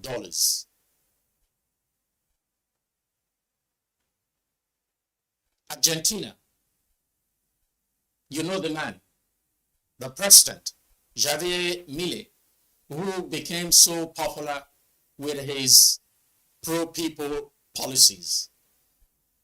But his party was dealt a very, very serious blow in the midterm elections. Finally, there is celebration coming to Ethiopia tomorrow. Ethiopia has completed a very massive dam over the River Nile that is estimated as the largest dam that holds about 64 billion cubic liters of water and aims to generate 6,000 megawatts of power that will help Ethiopia to even increase its export of electricity to neighboring countries. One important thing about the dam project in Ethiopia is that it did not rely on funds from the usual suspects, whether it's the IMF or the World Bank or foreign banking institutions. Instead, Ethiopia called on its people, civil servants, private sector people, ordinary people in Ethiopia to buy bonds that it used to fund the dam project that is valued at about $4.6 billion. $4.8 billion, sorry. Oil prices climbed by about $1 this morning, regaining some of the gains that it lost before the end of last week. Brent, the international benchmark crude, rose by $1.24 or 1.9% to $66.74 a barrel, while the West Texas Intermediate, the US benchmark crude, rose $1.17 to $63.04 a barrel. Now, as I said earlier, we're going to continue our conversation by just looking at the high interest rate regime in Nigeria at a time when we should be talking about rapid economic growth. Dr. Adeosun, you are an economist. How badly is Nigeria's high interest rate regime damaging the potential or prospects for growth in Nigeria? Thank you so much, sir. Interest rates at double digits and perhaps even over and above what we used to have in the past is very, very uncomfortable. And don't forget that there are several drivers that have impact on this interest rate. The MPR at 27.5% generally this is one of the highest levels it has been for a sustained period of time. Interest rates determines the ability for businesses to take loans to set up new businesses, new subsidiaries, expand their machinery, their plants, and so on and so forth. Even traders, people who want to import, export, people will need loan for one thing or the other. Don't forget that when you take a loan and the interest is high, you are going to transfer that loan to the consumers, the people who are going to buy the goods and services. And again, this impacts on your sales and your revenue. So what you have is a situation where many firms have high inventory.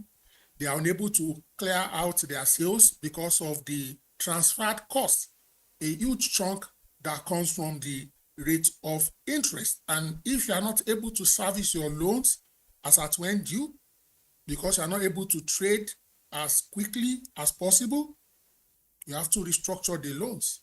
And the situation, has a negative multiplier effect on the business and also on the smaller businesses, because many small businesses depend on the bigger businesses to provide one form of services and support. And households, employees are also impacted because employees want higher wages, they want promotions at a when due. Only an organization that is thriving can do this for their employees. So the interest rate issue is a huge dilemma that, of course, government needs to work around and see how we can bring this down.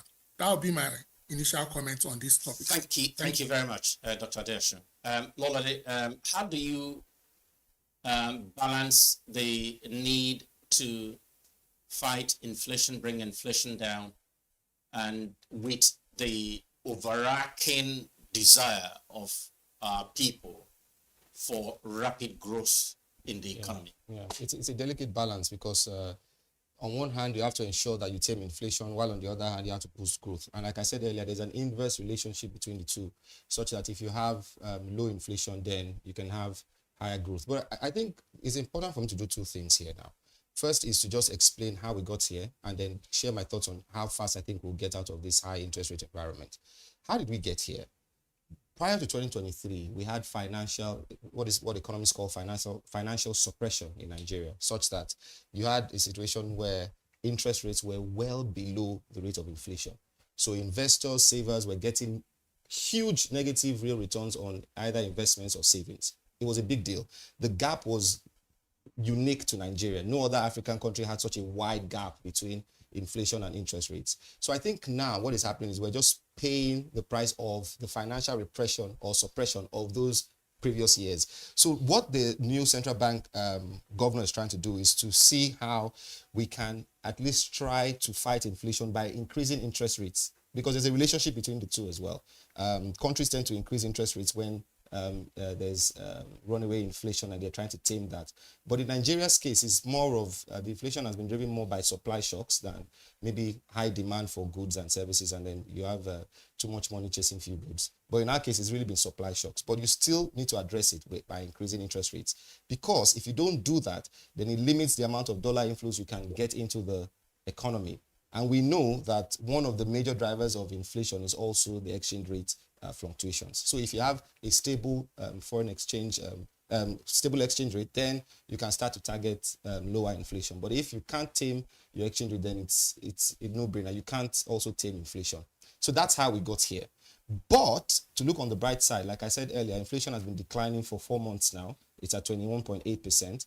And people expect it to fall when the inflation numbers are announced.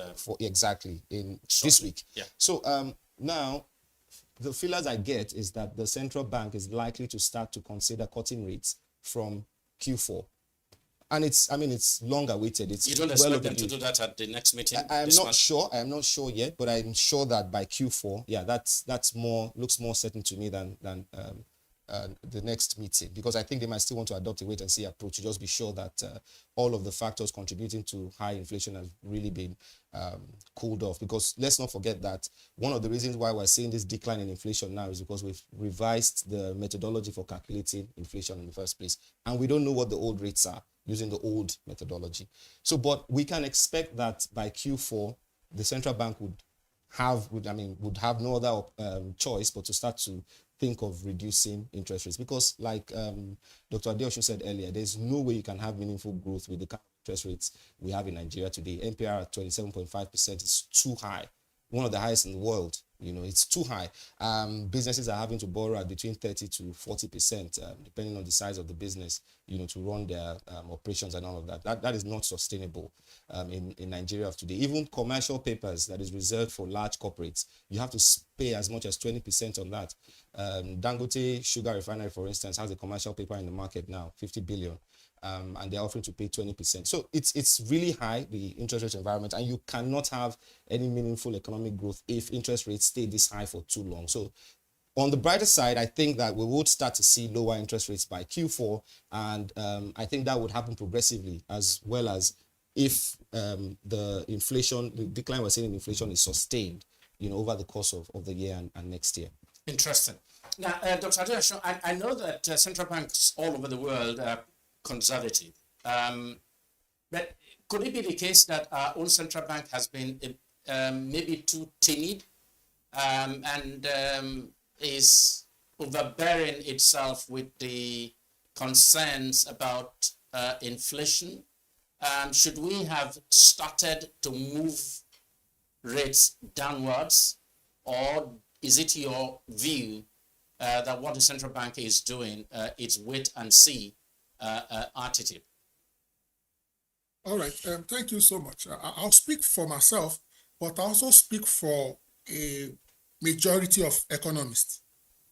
Okay, I'll speak for a majority, about say 60 to 70%. In economics, we sometimes have divergent opinions, which is normal.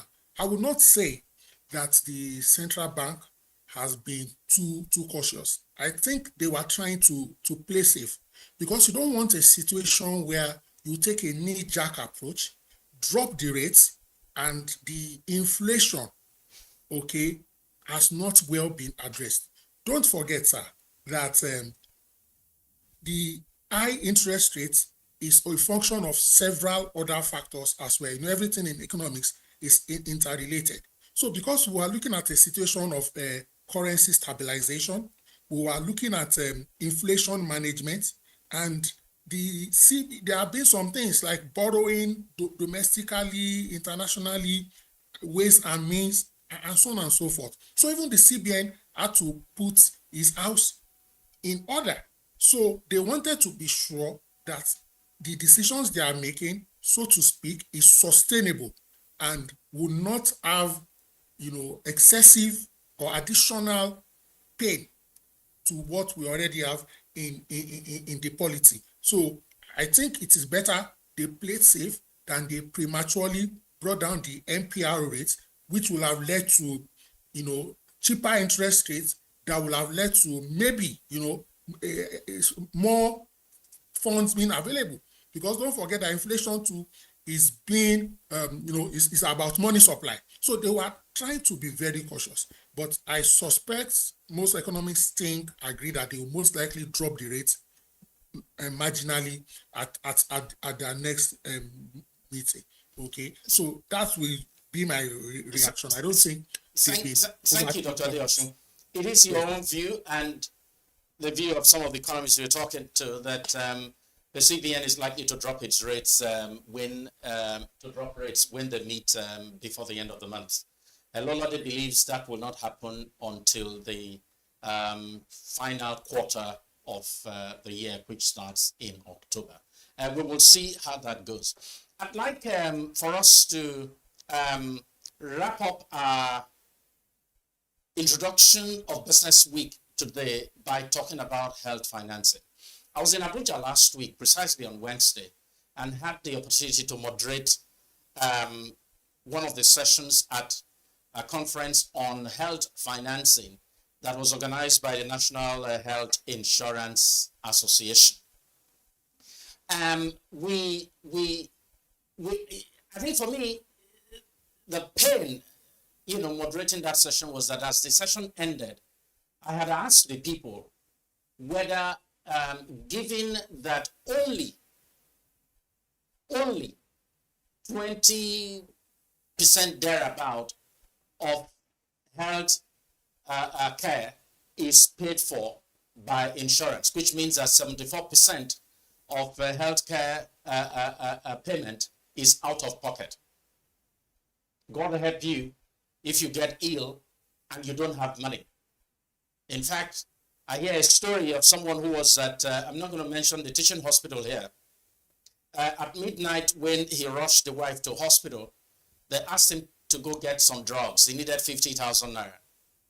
And he went to all the 4 ATM machines at the hospital, and none of them was dispensing cash. Meanwhile, the wife was dying in the hospital, and they were waiting for him to get the medicine before treatment could start. So I had asked Nigerians who were at the venue of this meeting, would it make sense for government to put a tax on petrol, even 1% tax on petrol, to expand health insurance coverage for the most vulnerable Nigerians? And there was a definite no.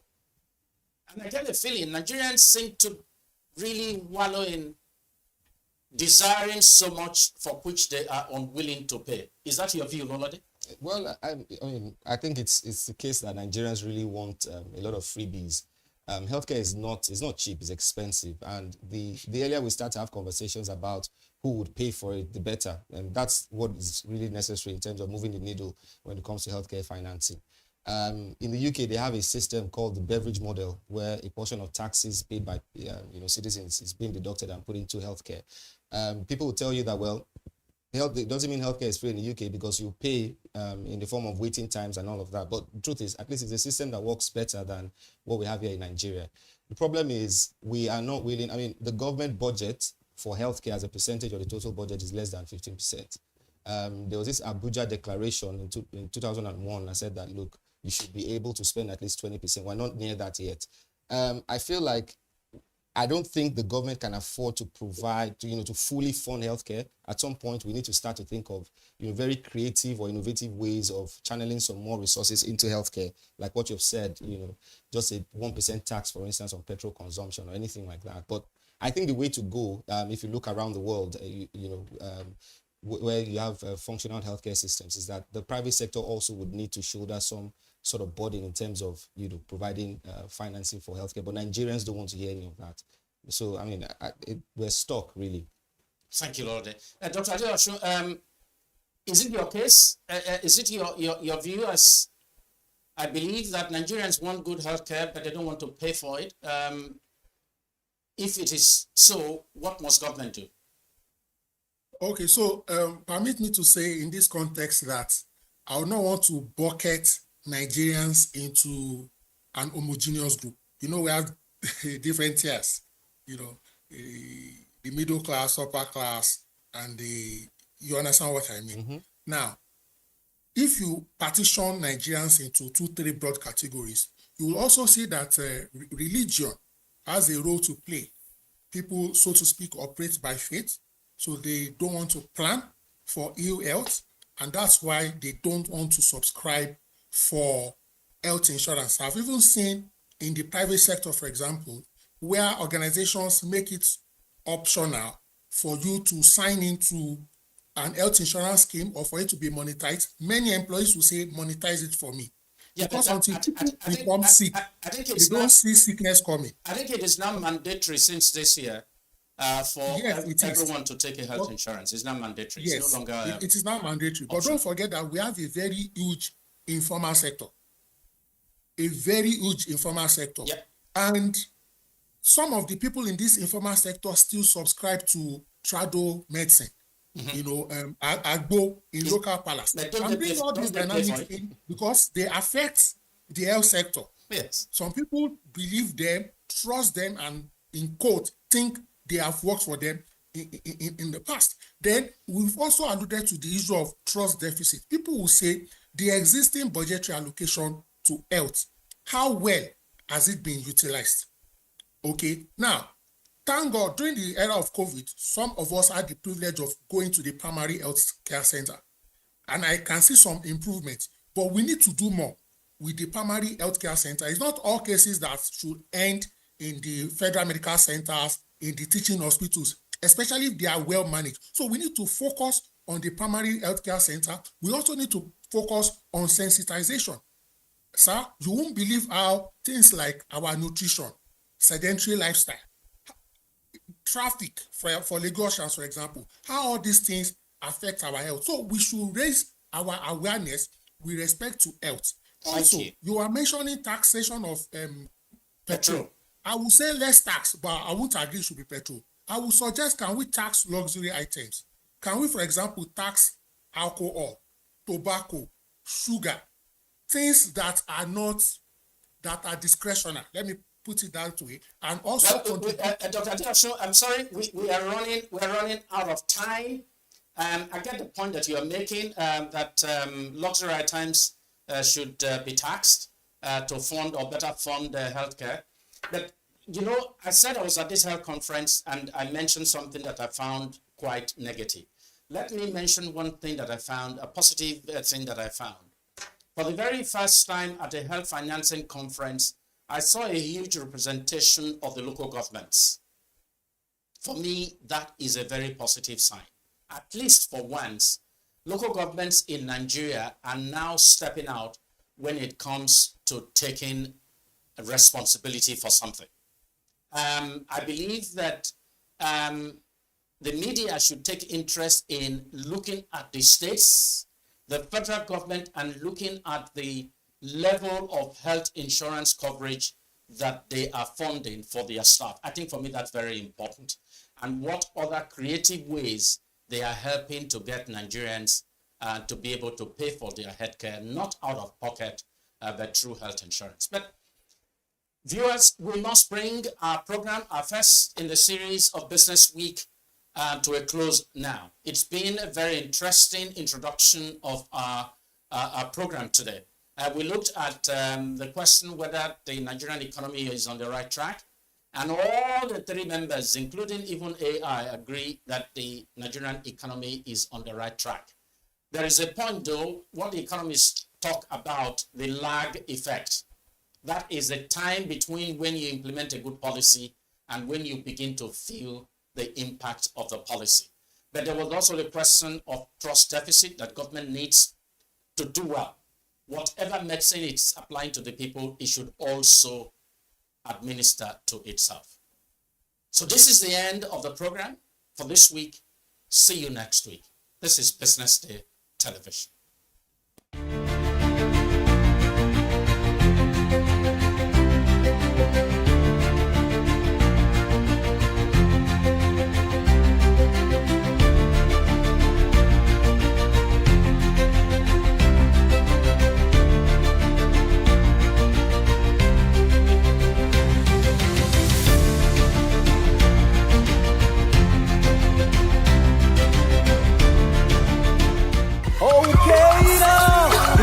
Insurance. After God, you are the next insurer.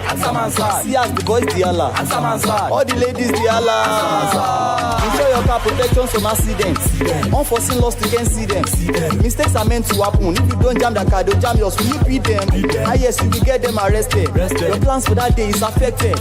You waste your money, you waste energy. You tax how you can be protected. Get the protection that pays today. Call 0700 AXA Mansa to get a motor insurance that pays. At Stanbic IBTC, we are here to help you grow with financing that helps you expand, expert knowledge across 20 African markets, trade solutions that open doors to 195 countries globally, and an online banking platform that works hard, because with us, there's possible, then there's more. Visit www.stanbicibtcbank.com/business for more. Stanbic IBTC.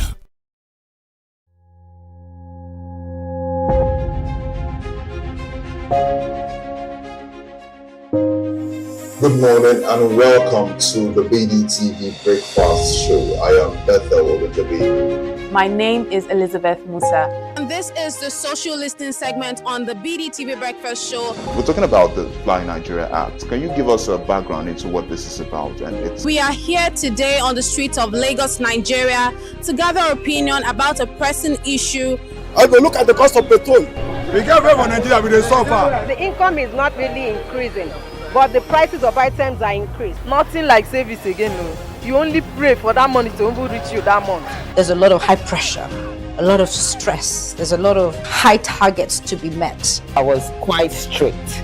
In my mind, I said, nothing from my hand, my picking will spoil.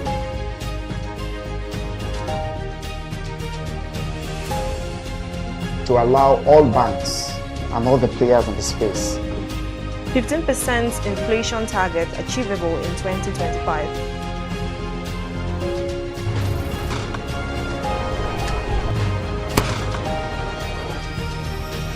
The command and vision philosophy of both the Chief of Defense Staff, the Chief of Army Staff, and indeed all the service chiefs.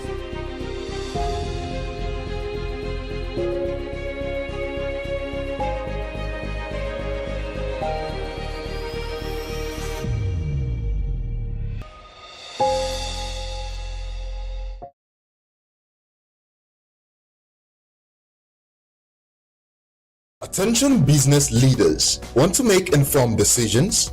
Join the ranks of the best with Premium Business Day. Access in-depth analysis and expert opinions to stay ahead. Subscribe now at premium.businessday.ng and unlock premium content. Plus, you get 50% off your first subscription. Don't miss out. Make smarter choices and seize new opportunities. Sign up now and elevate your business game. Visit premium.businessday.ng today.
watching Business Day Television.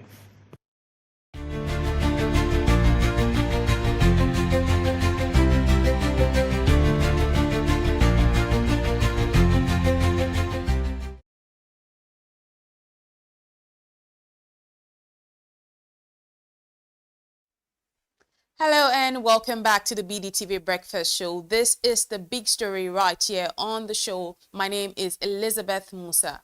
This morning, we'll turn our focus to a brewing standoff in Nigeria's energy sector. The Nigeria Union of Petroleum and Natural Gas Workers, NUPENG, has threatened to down tools starting today, September 8th, accusing the Dangote refinery of anti-labor practices, particularly over its stance against unionizing drivers of its new fleet of 10,000 CNG trucks. But in a surprising twist, the Petroleum Tanker Drivers Association is distancing itself from the strike call, describing it as insensitive, callous, and unacceptable. At the core of this dispute are workers' rights, union power, and the question of what this clash means for fuel distribution in Nigeria. Well, joining me to unpack this conversation this morning is Dr. Adeola Yusuf, a seasoned energy editor and industry watcher, is also the team lead at Platform Africa. Welcome to the show, Dr. Adeola. My pleasure to be on the program today. It's great to have you this morning. It's good to see you after a long while. Let's talk about the conversation we have today. Give us a big picture. How significant is this fallout between NUPENG and the Petroleum Tanker Driver Association? Okay, thank you very much. To start with, Nigerians should cast their minds back to what we call the Eagle Scale Declaration of May 29, 2003, where the president declared that fuel subsidy is gone. And that is the effect of what we are still having now. We believe some of us that are watching from the sideline know definitely that as time goes on, things will continue to get to shape.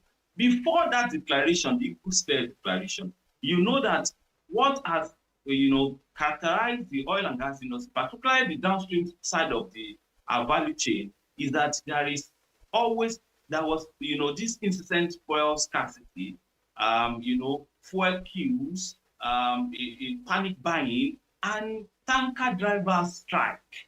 Those have been things that have characterized the industry until that day. And what Nigerians expected, is that immediately that declaration, came into effect, immediately we all agree, or we are all being subjected to buying fuel at the international price, and what I mean by that is that immediately we agreed to start buying not around 178 naira per liter again, but around 1,000 naira per liter.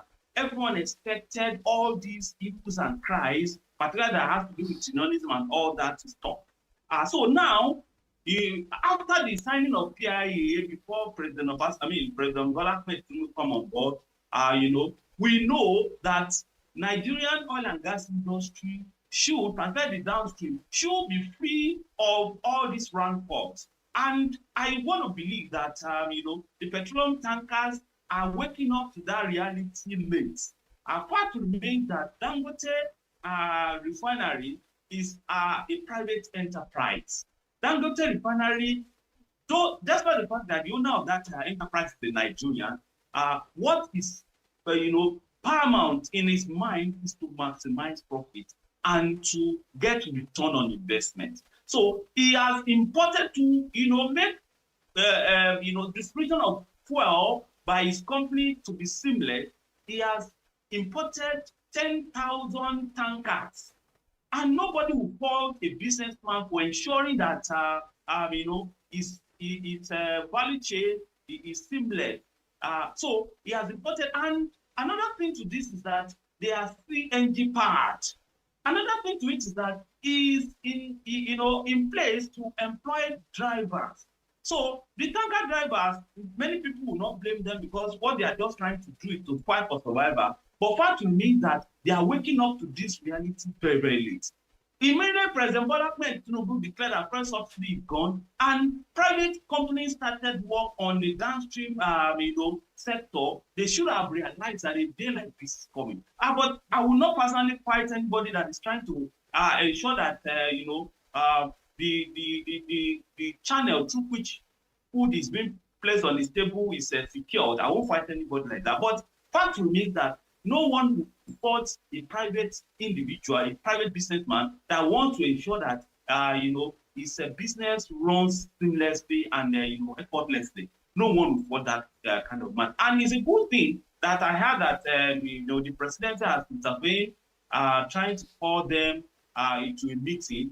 And another thing is that there is a factionalized aspect to this in-broke rule, because we have heard, from the news that some petrol tanker drivers are saying that that thing is not, they are not in support of that call for strike and all that.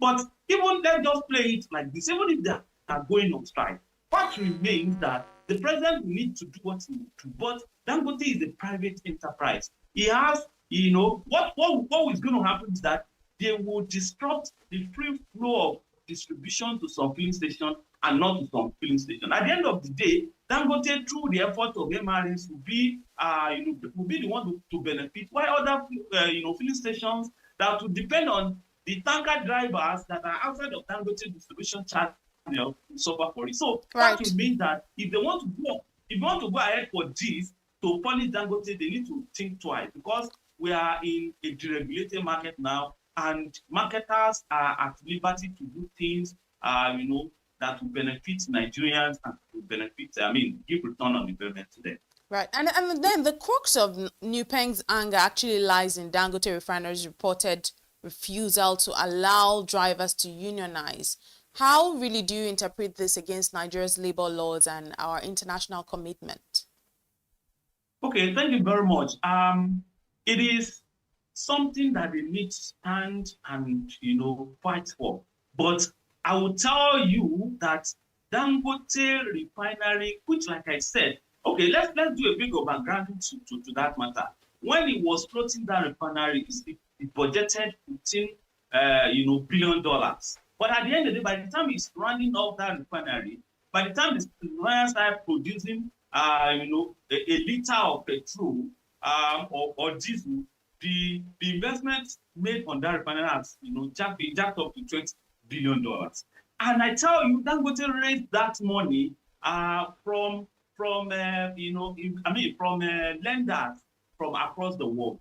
Remember that while laws around unionism and all that, labor law are binding on even private entrepreneurs, the weight being binding on private entrepreneurs or enterprises will be different from the weight to be binding on the Nigerian government, on the public enterprise. Remember that nobody has 1 naira. Those that are talking, nobody has 1 naira in this private. Despite the fact that we will understand that we can call for unionization, in as much as they have not been able to establish a fact that Dangote is going against the welfare of those workers.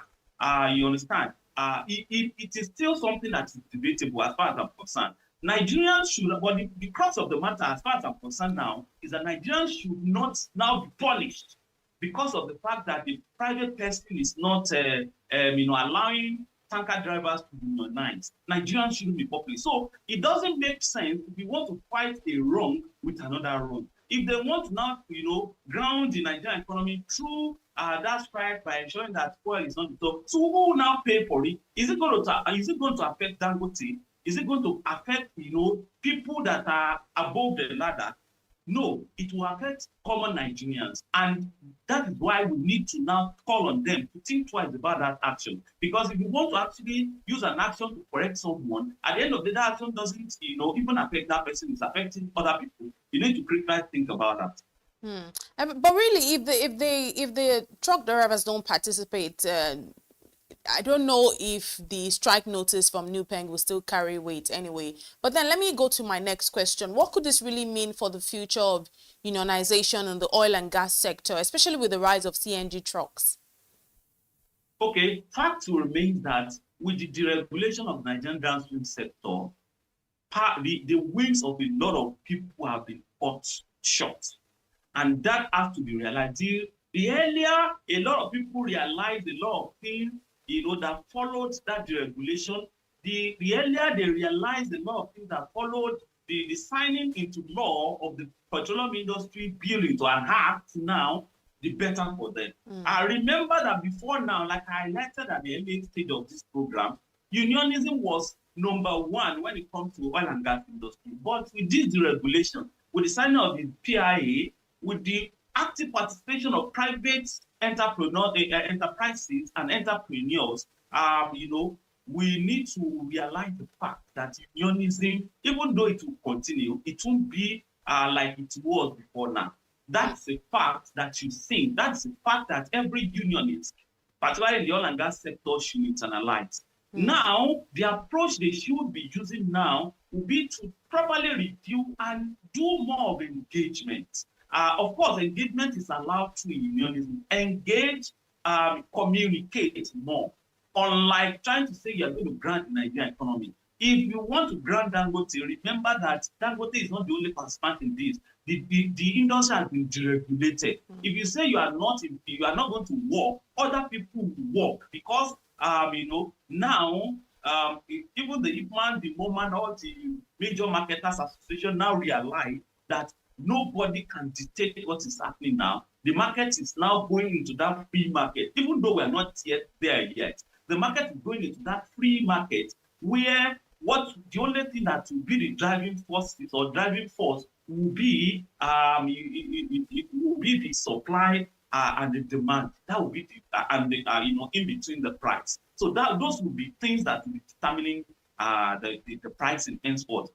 Though unionism will still play active role because there's no way you talk about an industry like the oil and gas industry without talking about the workforce that is driving it. But fact remains that the era of the union blocking everywhere, the union grounding the economy, I think is going to an end. If not now, I think it's fast going to an end. And I think it's best now for the unions or the unionists to re-strategize. There are other ways that their voice or their voices will be heard even louder than before. That will not be to the disadvantage of Nigeria, because they need to think twice about this action. If they go ahead, Nigerians that will suffer this will be the downtrodden.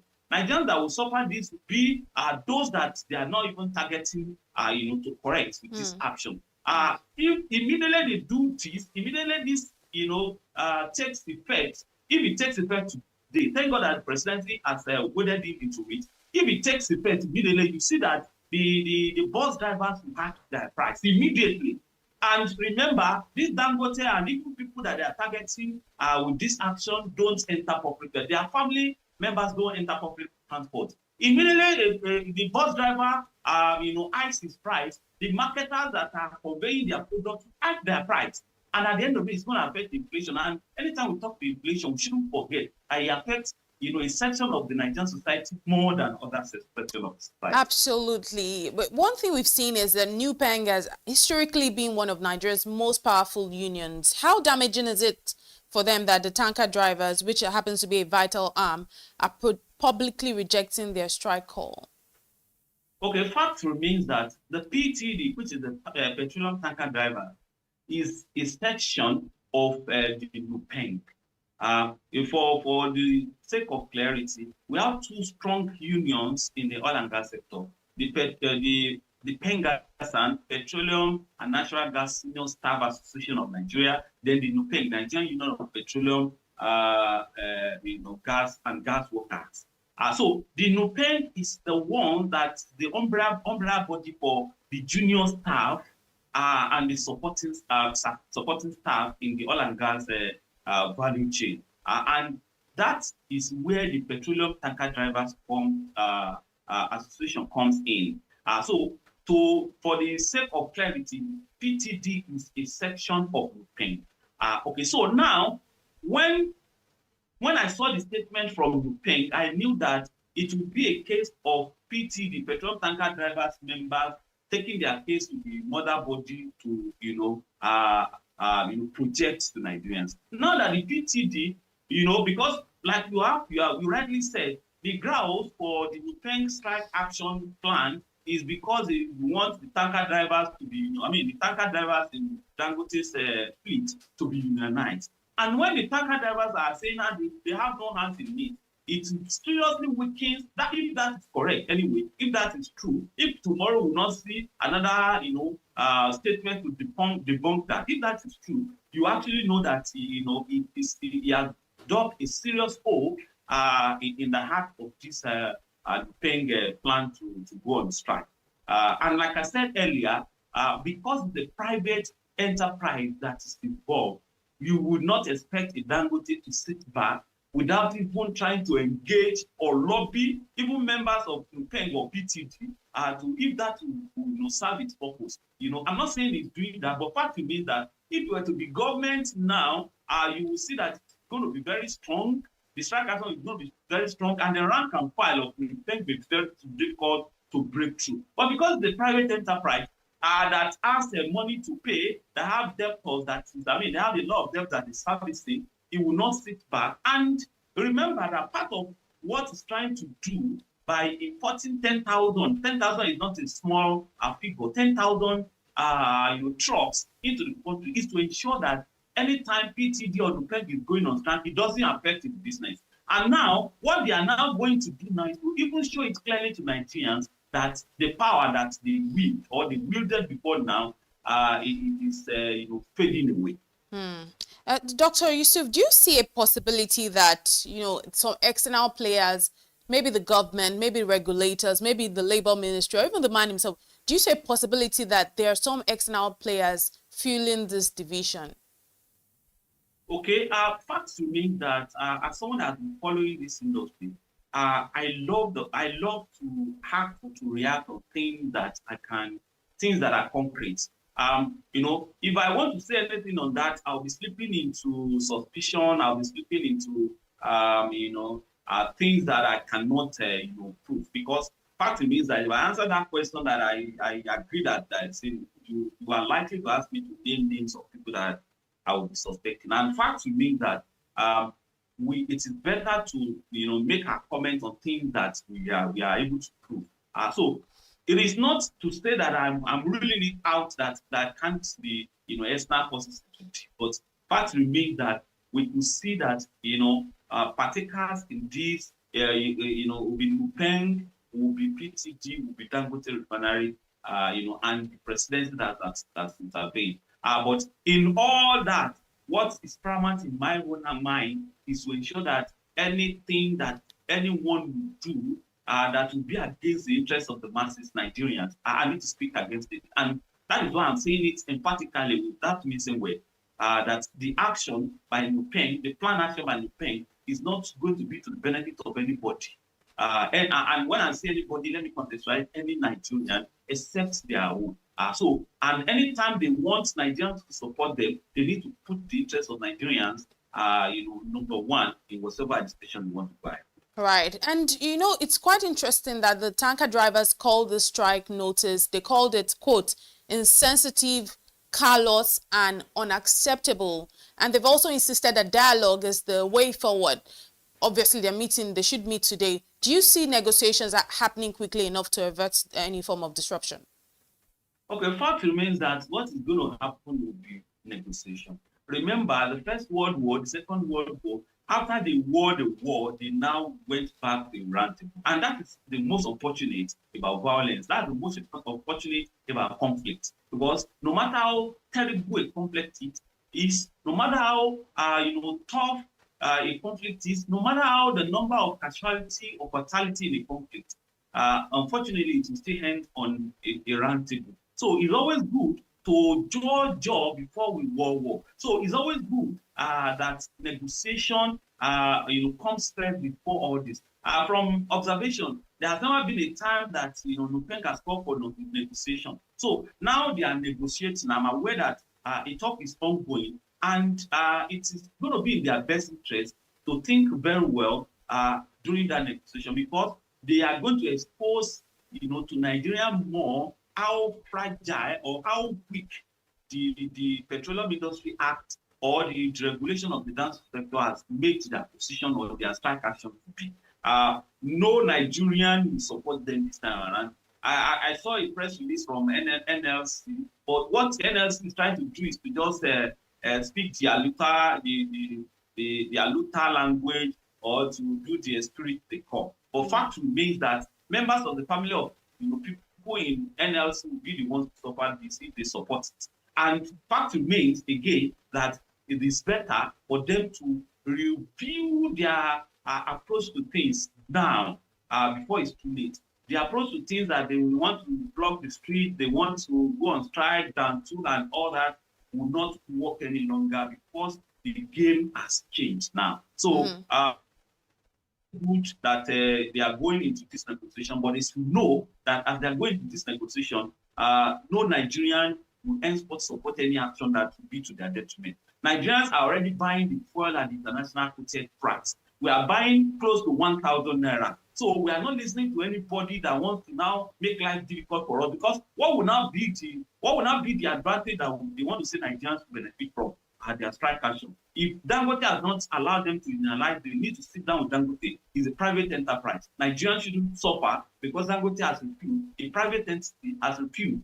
to allow people that are working for him to unionize. What they will need to do is to just sit on the table and sort that out. Right, and then you've been following this industry for a while now. Really, what should the government, what role should the government be playing right now? Should it be the mediator, should it be the enforcer, or should it just be an observer? Okay, there is no way government will not mediate. It is mediation role that is best, and we will see that government is already playing that role.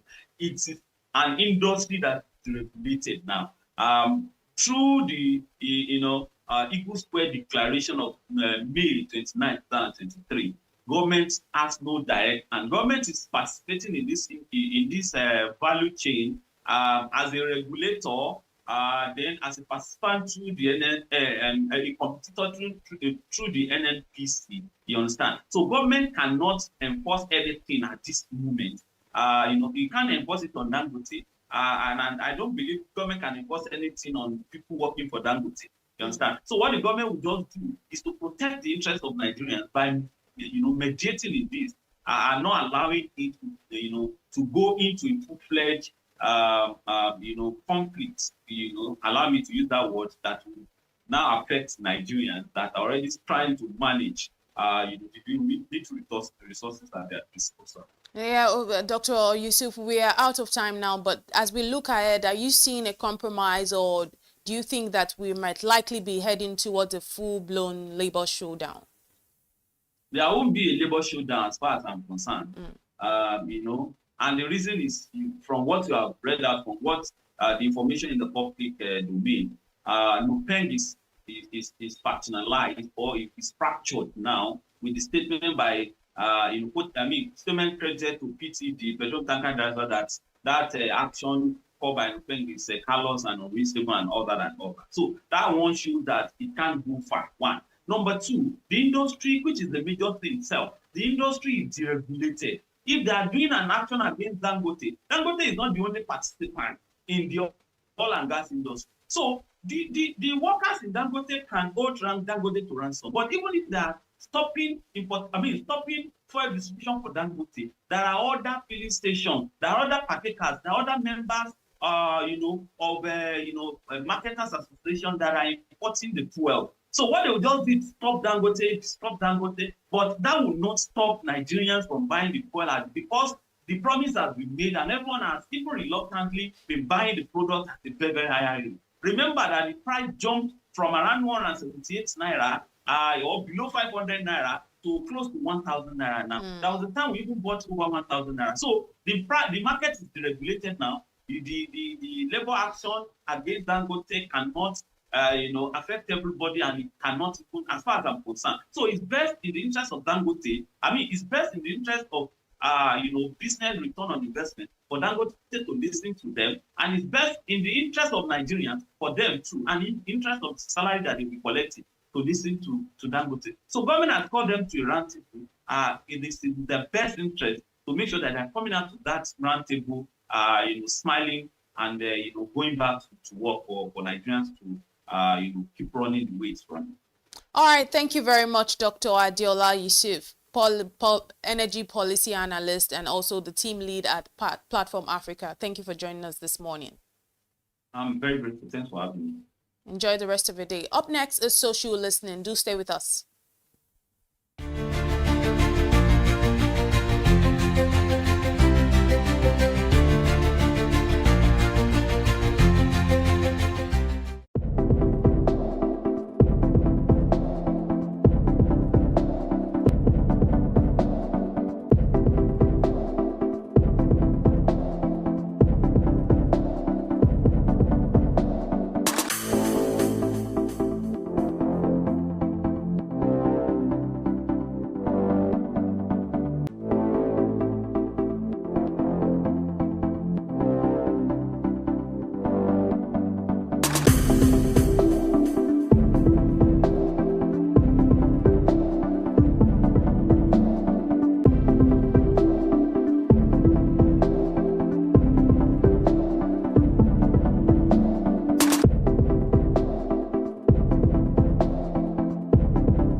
watching Business Day Television.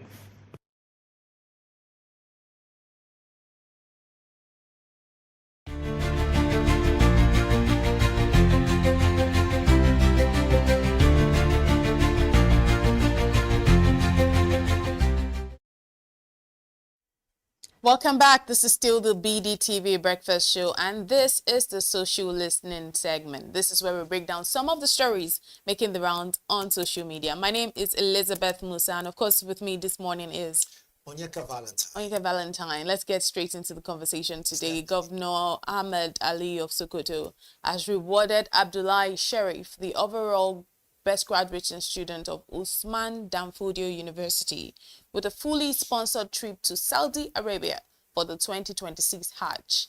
Abdullahi, who studied microbiology, graduated with an outstanding 4.92 CGPA. And of course, there have been comments on social media, oh, is this the best thing they can do, sponsoring him for Hajj?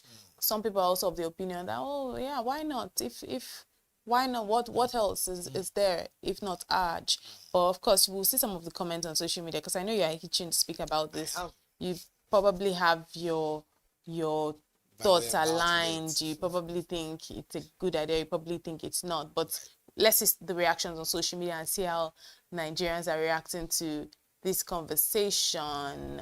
Top graduate being rewarded with a Hajj trip. Well, quite interesting. Yes, it's sheer absurdity that the government would even conceive such an idea. What kind of reasoning is this? Do they not realize that educating him further can empower him to later fund his own Hajj? That's a good question. And even sponsor others. Why is their mindset perpetually fixated on consumption rather than production or innovation? Do we have more reactions to this conversation on social media? But really, what do you think about a top graduate being rewarded with a Hajj trip instead of perhaps a postgraduate scholarship?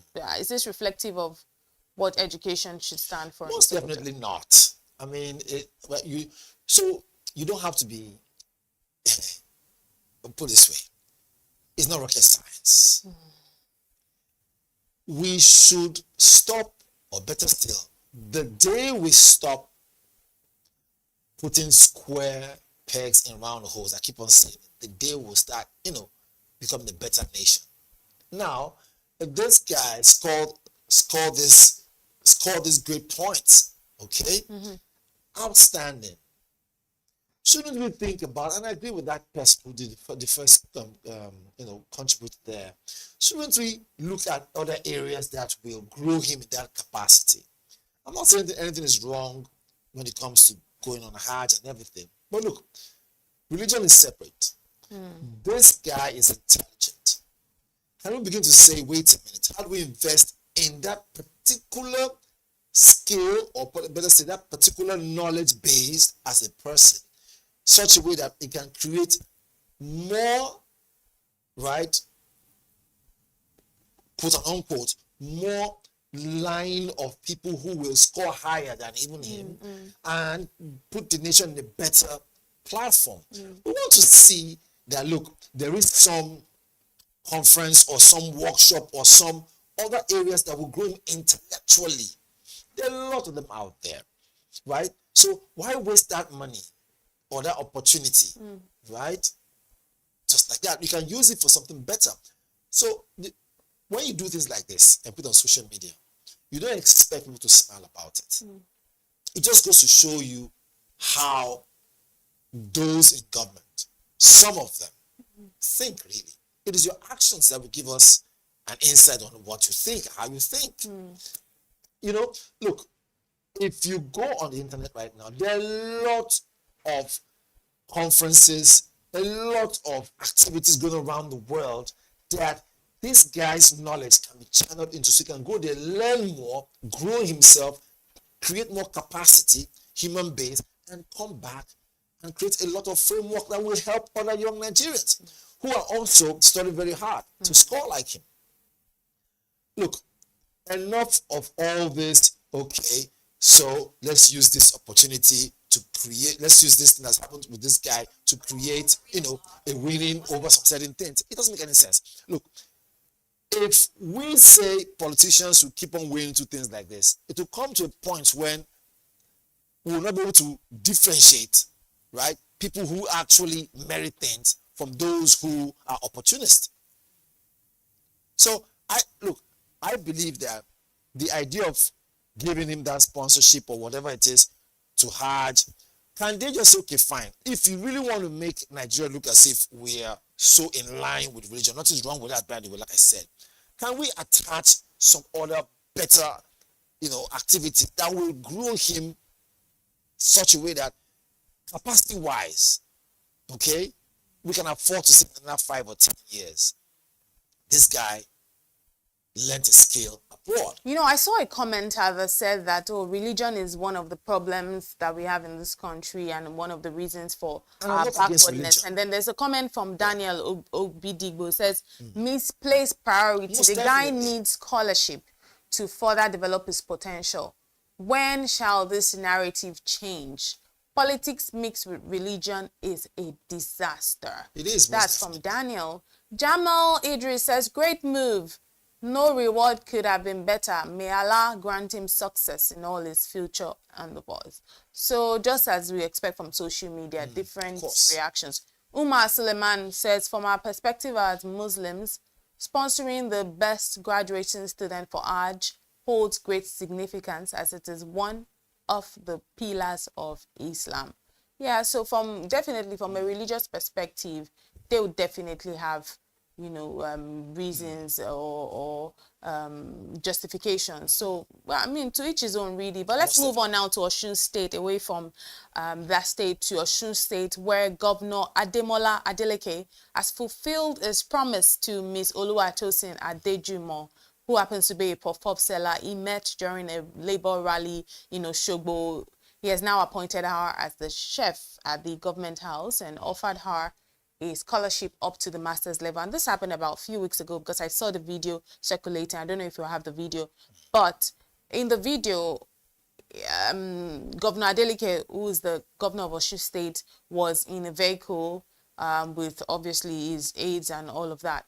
And then there were people, rallying around the vehicle, saying greeting and all of just how these people would do, people on the streets when they see somebody in government, and they were rallying around, and then this lady, she's somewhere sandwiched in between, and she had puff. She's selling puff, which we eat in Nigeria. It's a snack. So she's selling puff, and then he beckons on her, and then he says, how much is everything? And she stated the amount, and then he decides to pay for it, and then everyone scrambled for the puff, and then the next thing, he says she gets into the car, and even the gesture itself of the money was surprising. And then he had promised her that it would be chef, but it looked a little bit, some people had the feeling like this looks, yes. So that's the video right there. So firstly, people are saying it's always very unlikely that you would see a hawker in that close proximity. Yes, in that close proximity. So it's probably and even in that area, because that's not a place where people are. You know how it is when you are hawking. It's always like in a strategic location. Exactly. So people are of the opinion that how convenient. This is looking like some sort of campaign tactic and whatnot. So the reactions are different. Let's see those reactions really. But you can see the video, right? You can see how it happened, how she's there. She's literally the only hawker. I was just going to ask the question. No other hawker. She's literally the only hawker. And the moment he just handed her the cash, it could be I always celebrate grace. It could be completely just divine timing, divine positioning. It could also be strategic campaigning, two-way. It's a two-way street, really. But let's see the reactions on social media and see how Nigerians are reacting to the conversation. Uncle Dele Faroti says, Nigerian politicians are funny, Sha. You pulled one person out of millions of unemployed youth from the roadside 3 weeks ago. Till this moment, it's a national topic. Create jobs where indigenous people can apply based on merit. I see the point there. Data Bank says only in Africa, full stop. What happens to the remaining millions of jobless youth in the state? Big question, very, very cogent. Dakpo Shokbe says highly commendable because if he didn't do it, nobody can question him. But for him to do such regardless, it is commendable. Let's see if we can take one more reaction. Sam Obi9 says this is no great leadership. What happens to other people in the same situation in the Osun state? Great leadership will create a society that works for everybody and not one that singles out individuals for favors. I agree. Everything, very much so. Very much agree. Give and take, truth be told, no matter what you do, right, human beings will talk. No matter how you try to stretch your arm. Exactly. They will talk. If you don't, they will not talk. Exactly. If nobody talks about you, then you're nobody. And having said so, I will draw in Two-Face's line, which is what you just said. Nobody talks about you, then you're nobody. I also draw Dino Melai's line saying, look, if you don't talk, they will say something. But if you will talk, so it's better to talk and even die, isn't it so? Those are the words of, I quote them in different areas. But however, it's good to always have a sense of humor, so I put that in. But to face the whole matter, right? You see, all work and no play makes Jack a dull boy. I understand what the whole scenario is there. I want to follow in with the latter. Although, it's important to say that we can see him really wanting to help people. But like you rightly said, how come? How did it just so happen that she was the only person hawking there? Divine timing, divine positioning. And at the point when he was also passing through that religious. Area. And then you know how security people are. You know how bodyguards are. They will not even let you come close enough. Let alone for you to even see, a man of that caliber. And for what it's worth, that's a seller, really. Like you also said, look, what she was selling is she will get most of her clientele or customers, maybe in traffic. But look at that place very well. Look as if it was just a road, there's some trees on the left hand side. However it is, our job is just to analyze and bring to the people what we see. But again, let's don't throw the whole matter under the bus. Let's just say it was out of goodwill, good gesture, and you can't help everybody in the world. So the little you can do, right, we'll say chip in and do. But again, in doing that, don't put yourself in a gray area. I mean, politics is what it is. All I would say is kudos to the young lady who has gotten a job. Let's look at really that. More important. If in the real sense of it, it happened clearly. And kudos to Governor Adeleke if also that happened and it wasn't. Yeah, I really like him though. But I mean, away from performance and away from shenanigans, if the Osun State people are happy with his government, cool.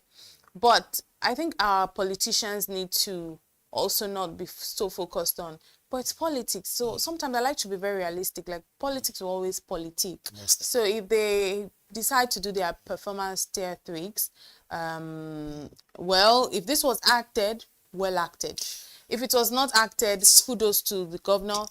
And congratulations to the young lady. That's all I'm going to say. But if it was really acted out, I would say poor scripting. Poor script.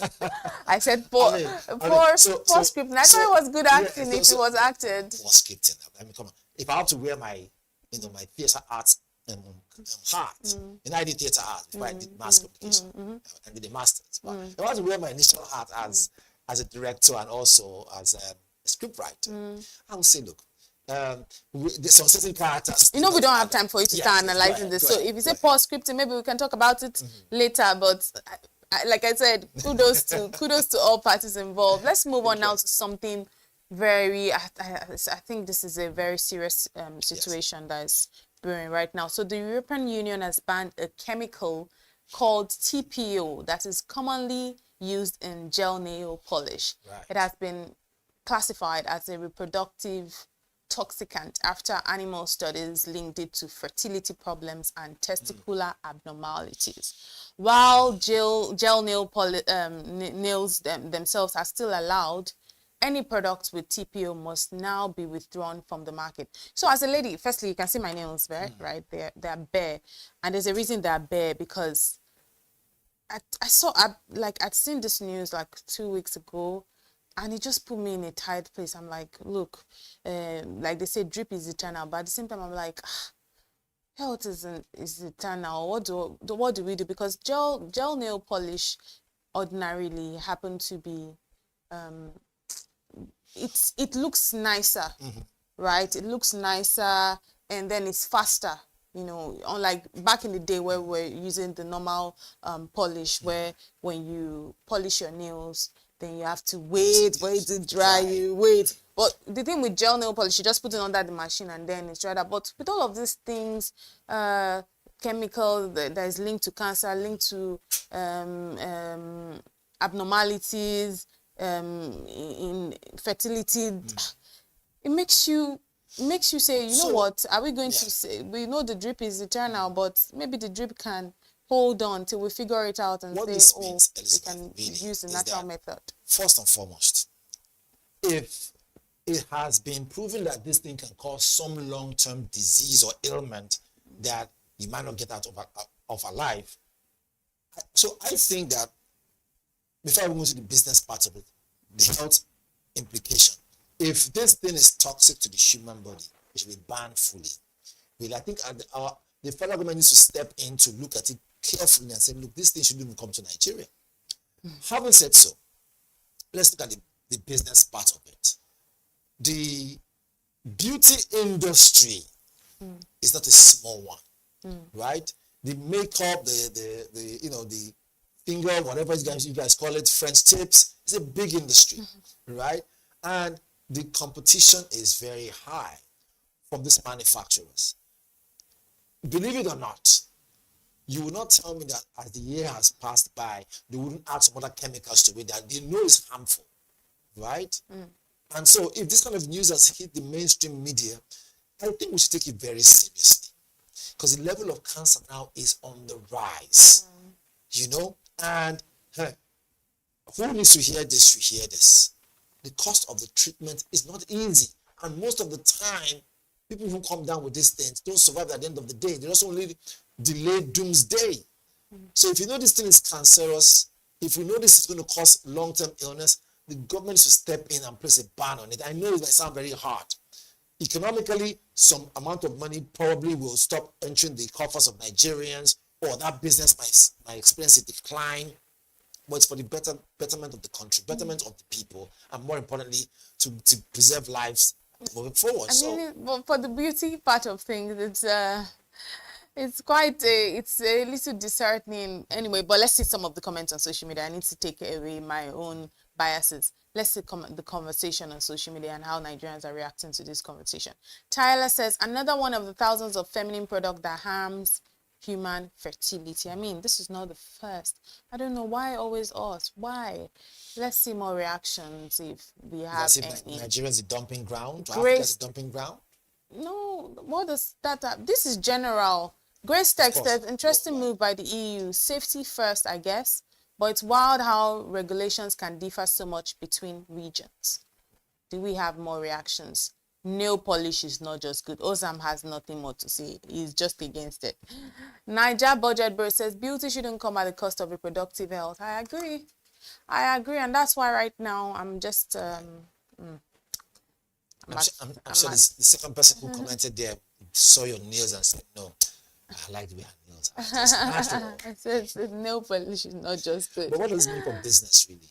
For business, I don't think that's... If nail polish is... or put this way, nail polish business, or no, nail polish is not the problem. It's the gel polish. So there's gel polish. It's not affecting. It's just going to affect the people doing gel polish, and I'm sure they would find a way. They could, because the people doing gel polish would definitely be doing the normal acrylic polish. So they might just focus on that, or maybe they would find easier ways for it to dry or something. So I don't. Of course, it will affect them a little bit. You know, but not so much. But that's where we wrap it up this morning on the social listening segment. You've heard us talked about EU banning gel polish. Conversation is should Nigeria also start discouraging? Should we even get proper information as to at some point they will have to do something. the gel polish, or maybe just completely eradicate it, or let's just know what we're doing. And then also Governor Adeleke, the dancing governor, giving the young lady economic policy. She has a job now, so which is good. As a chef in the government house. Take care of her family, those who depend on her. So right, and then also the young man from the north who was also giving a fully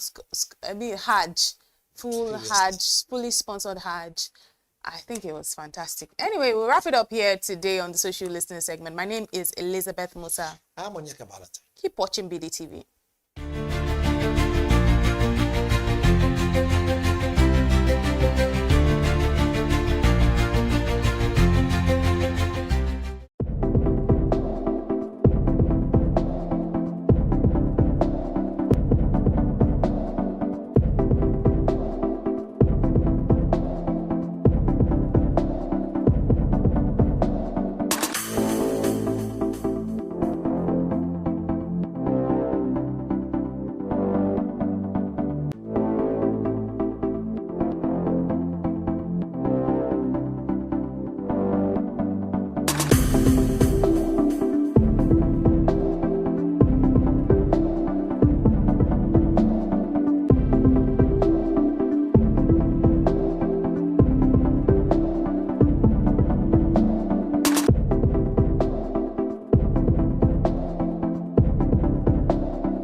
Good morning and welcome to Economy and Markets on Business Day TV, where we give you a comprehensive breakdown and insight into happenings in the economy as well as in the market. So we're starting with the news that are making the rounds. Then we're seeing a statement from the Afrexim Bank that says that if Africa invests in agriculture, industry, and services, the GDP is set to rise by $15 trillion.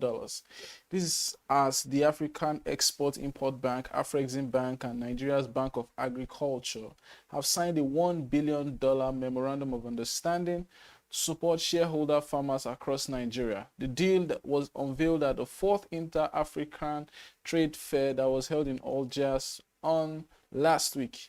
The trade fair was organized by Afrexim Bank in conjunction with the African Union Commission as well as the African Continental Free Trade Area Secretariat.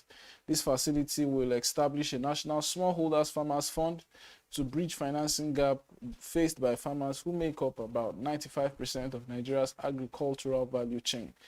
The agreement was signed by Ayo Shotinri, the CEO of the Bank of Agriculture, as well as Kanayo Awani, the Executive Vice President at Afrexim Bank. And the initiative is expected to provide blended finance solutions to improve access to affordable credit for inputs, mechanization, processing, and market linkages. The program is expected to boost productivity, enhance food security, and drive value addition within the agricultural sector. In another deal related, the Afrexim Bank signed a $210 million facility agreement with the Zimbabwe Electricity Transmission and Distribution Company. The dual tranche trade loan will help to improve power supply, cut electricity deficits in Zimbabwe, as stable electricity is expected to stimulate growth in mining, manufacturing, and agriculture, ultimately strengthening that country's economic performance and regional trade capacity. Move to UBA that is extending its rights issue. UBA is extending its $157 billion rights issue application beyond September 5. The bank, United Bank for Africa, has announced an extension of its ongoing rights issue application, which was originally set to close on the 5th of September, that was Friday last week. According to a disclosure on the Nigerian exchange signed by the group company secretary, Billy Odum, the revised date is now 19th of September, and this extension, which was approved by the Securities and Exchange Commission, is intended to give shareholders additional time to exercise their rights and fully participate in the offer. The rights issues involve about 3.156 billion ordinary shares priced at 15 naira per share, through which UBA aims to raise over 157 billion naira. Structured on the basis of one new share for every 13 ordinary share held as of 16th of July, the initiative aligns with the CBN's recapitalization directive. A similar rights issue was held in November 2024 and raised 240 billion, thus lifting UBA's capital base to 355.2 billion. The latest extension supports efforts to reach the 500 billion threshold. Investor sentiment remains strong, backed by UBA's solid first quarter 2025 results, where pre-tax profit rose by 30.65% to 204 billion, net profit surged by 33.1% to 189.8 billion, driven by 36% growth in interest income to 599.83 billion. Growth was followed by loans, investment securities, and electronic banking income in the first quarter of 2025. They will move to the oil marketers that are threatening to shut down operations from September 8 over job threats and alleged monopoly. The Independent Petroleum Marketers Association of Nigeria, IPMAN, Western Zone, has announced plans to shut down all operations from Monday, September 8, in protest against what it has described as attempts to monopolize the downstream sector by Dangote Refinery and MRS Energy Limited. The resolution was reached at a zonal council meeting on Saturday, which included officers, depot chairmen, and secretaries across the southwest. IPMAN said the strike is in solidarity with the Nigerian Union of Petroleum and Natural Gas Workers, NUPENG, over job security concerns for petroleum tanker drivers. Chief Owoyele Akoni, the chairman of IPMAN Western Zone, told the News Agency of Nigeria in Ibadan that the entry of Dangote Refinery and MRS Energy into petroleum distribution threatens its members' businesses. He warned that over 4,000 truck drivers and motorboys could be affected, with billions in investment at risk. Akoni further argued that the move violates the Petroleum Industry Act, which bars refiners from directly distributing products. Dangote Petroleum Refinery is rolling out a nationwide fuel distribution scheme to directly supply petrol, diesel, and aviation fuel.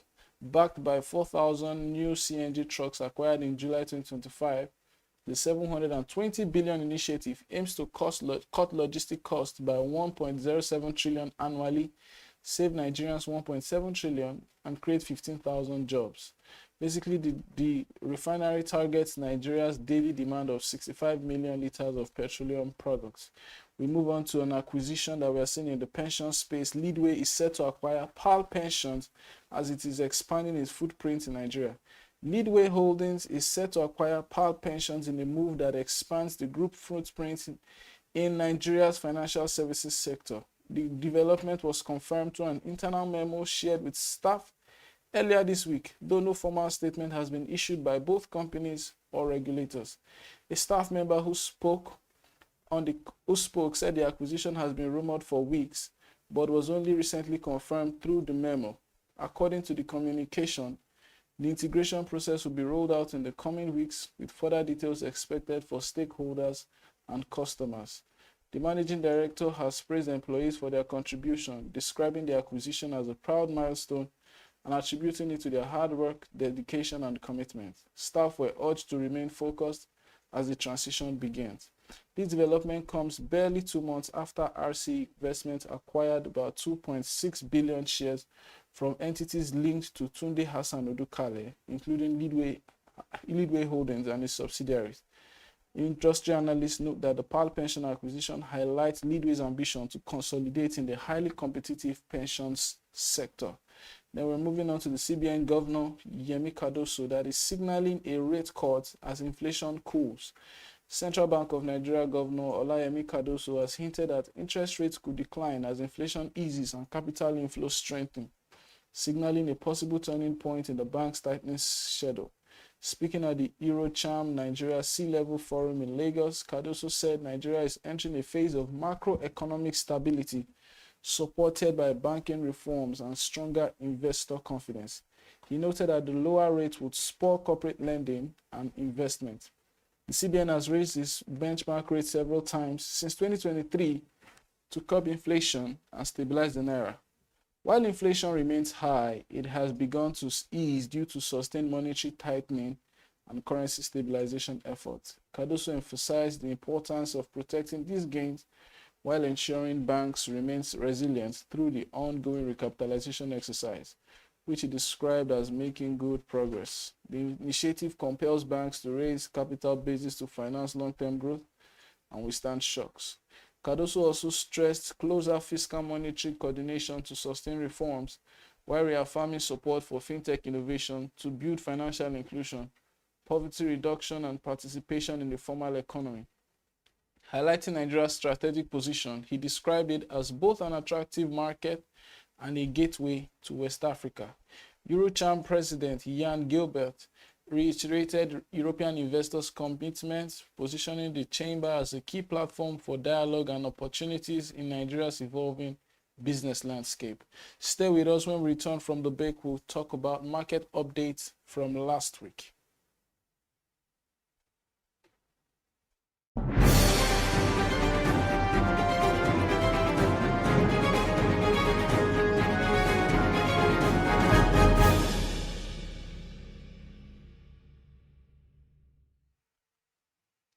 Right. On the Nigerian exchange side, we saw Friday close high on with all share index gaining 822.85 points to settle at 138,980 points after a consecutive 4 days of losses.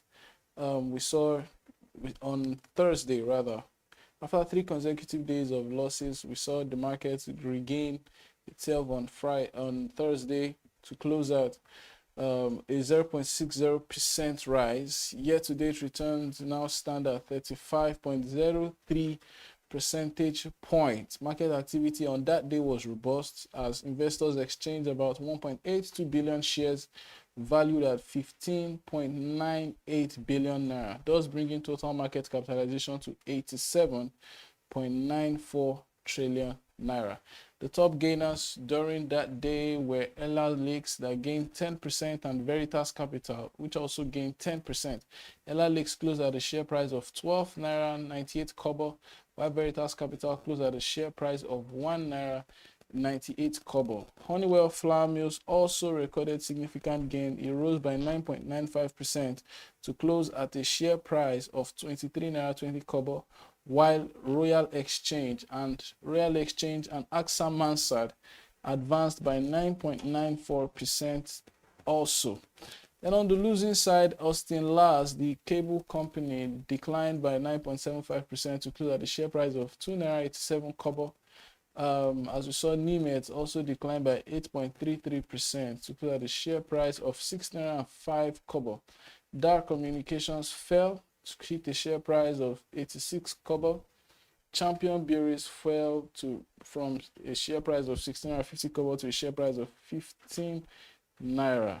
Unilever also closed lower. It went down to hit a share price of 70 naira.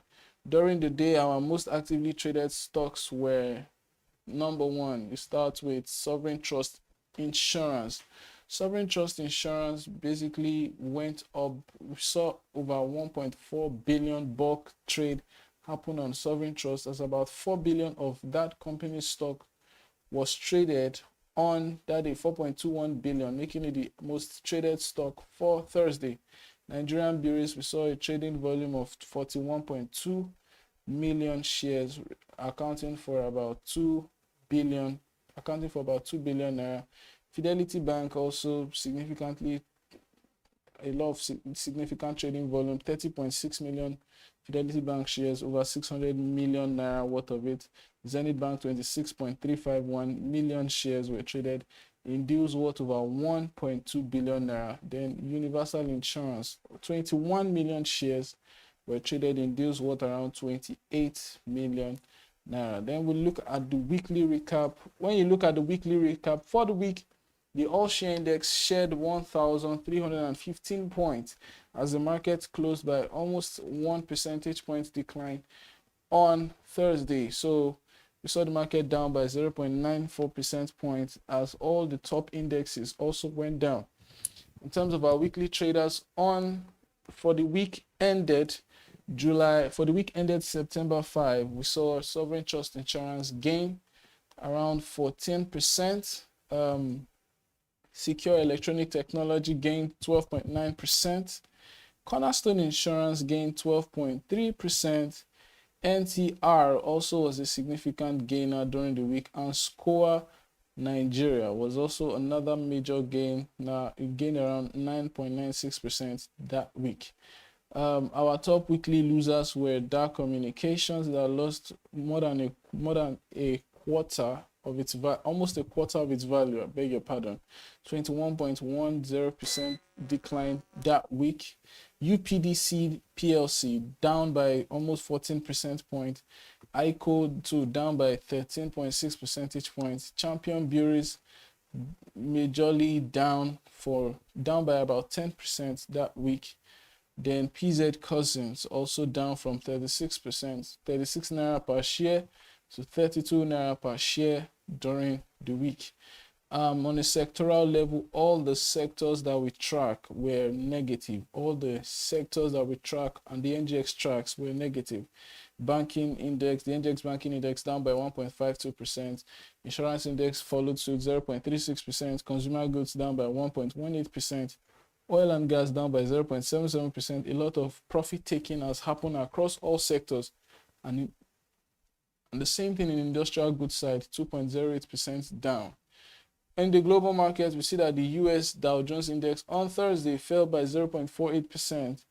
The S&P Index lost by 0.32%, while the Nasdaq also slipped by 0.03% on Friday. The Asian markets were kind of upbeat on Friday. The Nikkei 225 gaining 1.03%. Hong Kong Hang Seng Index jumped by 1.43%.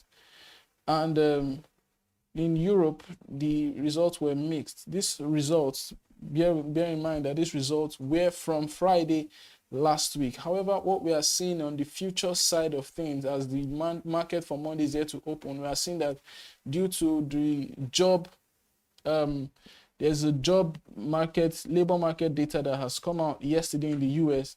It was quite dismal. So we are seeing the market already giving a reaction to that data, in that data has finally, what some analysts are saying is that the data has nailed the coffin on the head for the argument of a rate cut in September, in this month.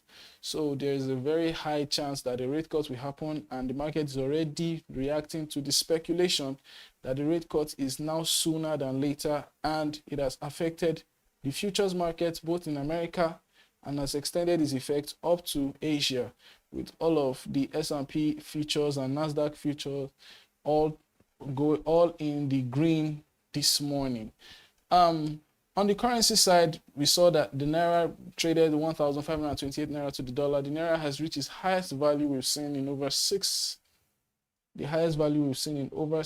months, against the Euro 1,791 Naira to a Euro, and against the pounds 2,065 Naira to the British pounds. And that's all we can take on market updates. When we return, we are coming back with a discussion on the State of Enterprise Report 2024. Stay with us.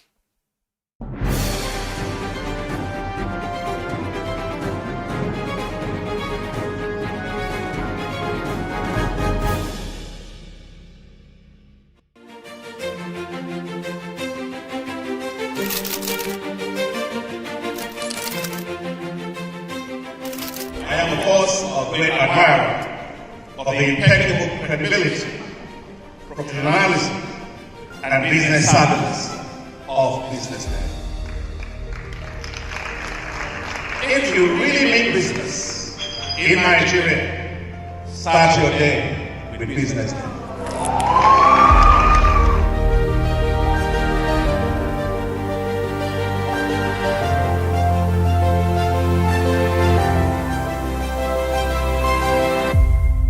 BusinessDay is West Africa's leading provider of business intelligence and information, delivering premium content across diversified media platforms, including online, mobile, and print.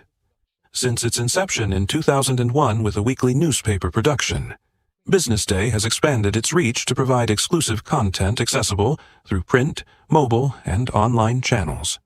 Our premium offerings are further enriched with syndicated content from esteemed sources like the Financial Times, The Economist, and the Harvard Business Review. At BusinessDay, our mission is clear: to be the foremost provider of business and financial content, empowering readers to make informed decisions in Nigeria and Africa.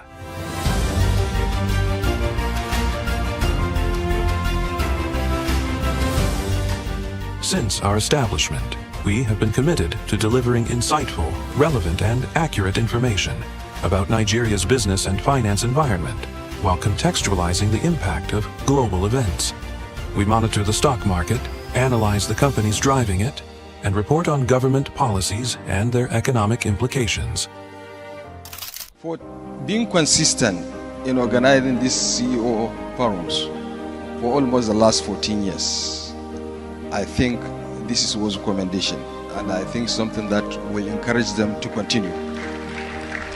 From decoding market trends to dissecting economic shifts, we offer actionable investment ideas and serve as a compass for decision makers navigating complexity.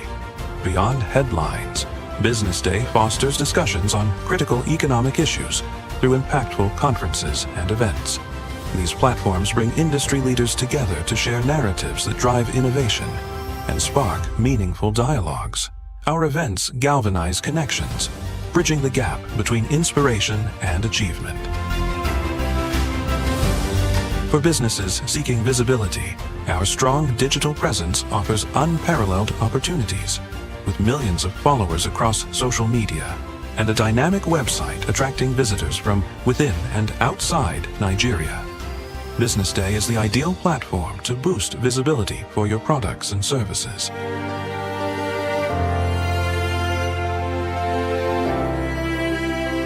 you're looking for in-depth analysis and expert opinions on Nigeria and Africa's business landscape, Business Day is your guide.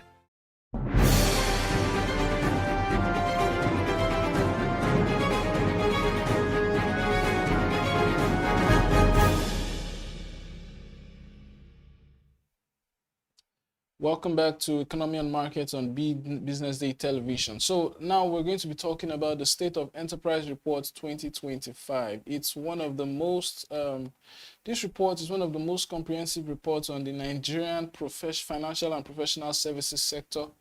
We've seen it basically contains in-depth analysis into the performance, into the outlook, gives an outlook on some spaces that make up what is known as the financial and professional services sector. So it has reports on the banking industry, the insurance industry, the pension industry, the capital market industry, asset management industry, non-interest finance industry, professional services, fintech, and sustainable finance. Basically, it's a all-in-one report that basically touches on everything that relates to that particular space and provides data across.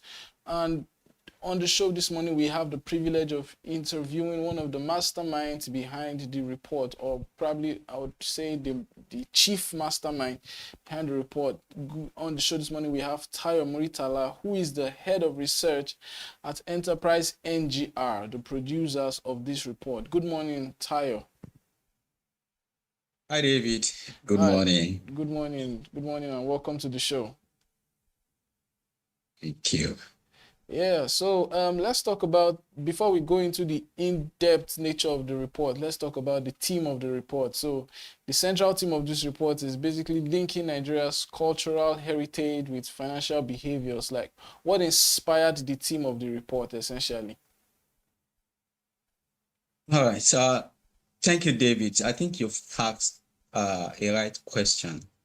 But before I go into what inspired the design theme of the report, the 2025 edition, I would like to briefly talk about what really inspired the State of Enterprise report itself.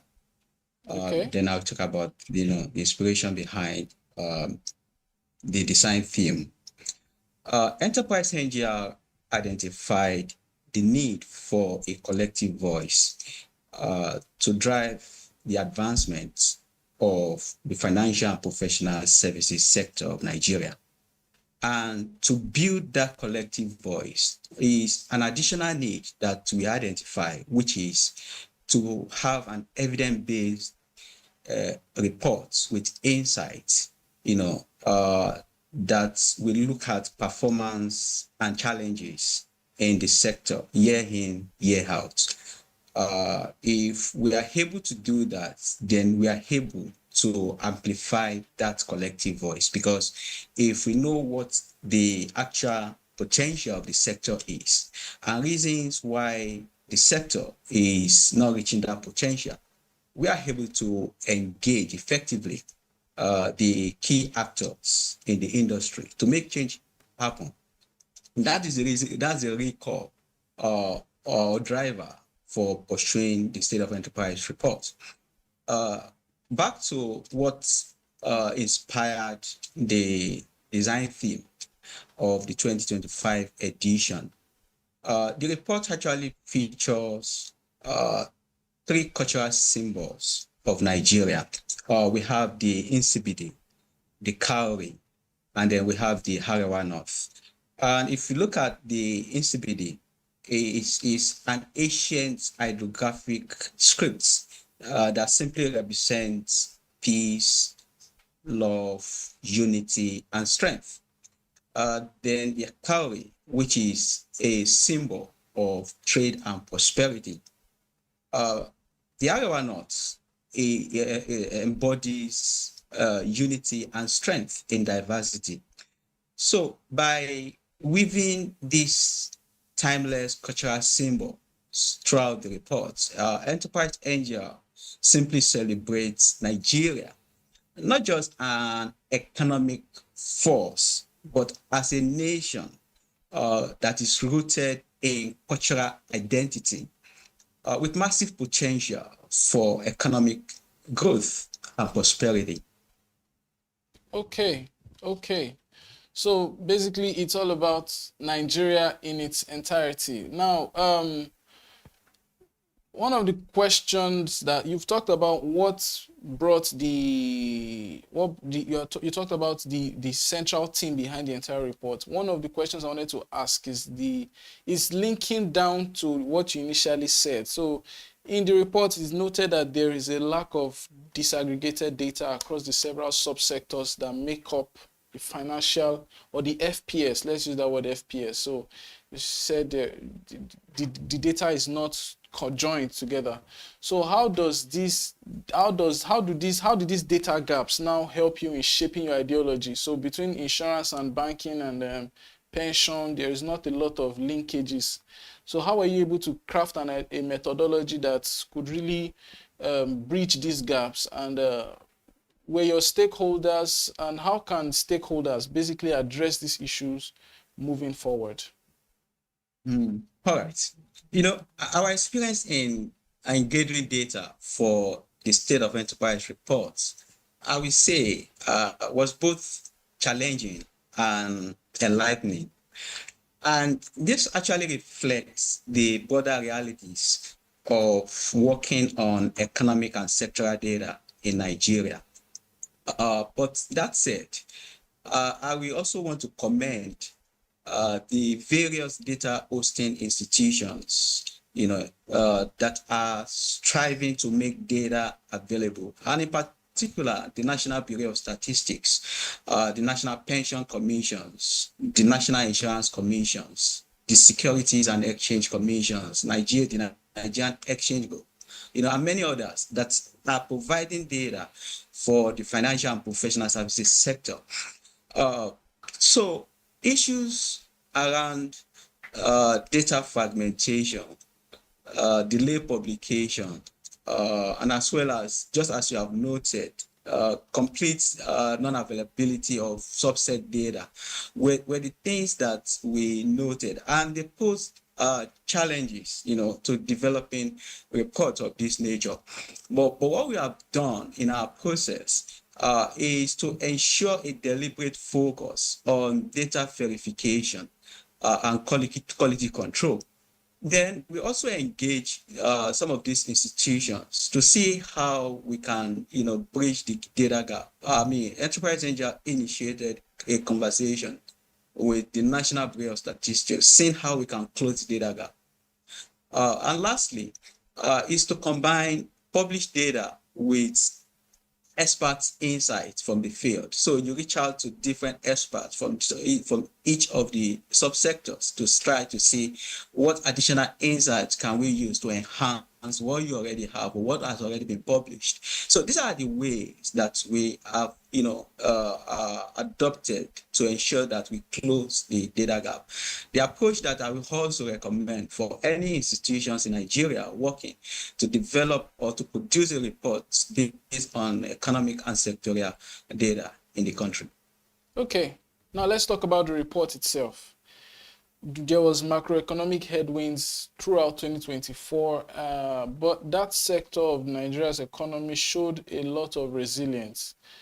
What do you think were the defining strategies that enabled the FPS, or the financial service sector, to stay ahead of the curve when it comes to the broader macroeconomy?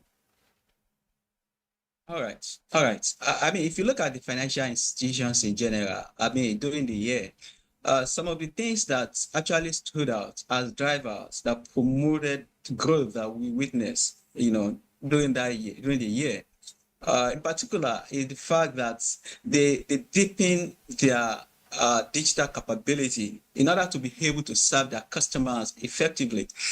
And also, another thing they were able to do was to optimize on their cost structures. So finding a way, to ensure that they didn't spend so much. They are battling with inflation rates and some other challenges in the sector. So the last thing that we noticed that I can reference here is the fact that they deepen their non-interest income streams, to be able to stay afloat. Also, let me mention that many firms also embrace remote delivery services. I mean, that also they were able to give that the customers that experience, that unique experience. And in addition to this is the fact that the government reforms also contributed significantly, and we started to see the impact of the reform kicking in. We agree with me that exchange rate started to stabilize toward the end of the year, and that made a huge significant impact on the sectoral growth.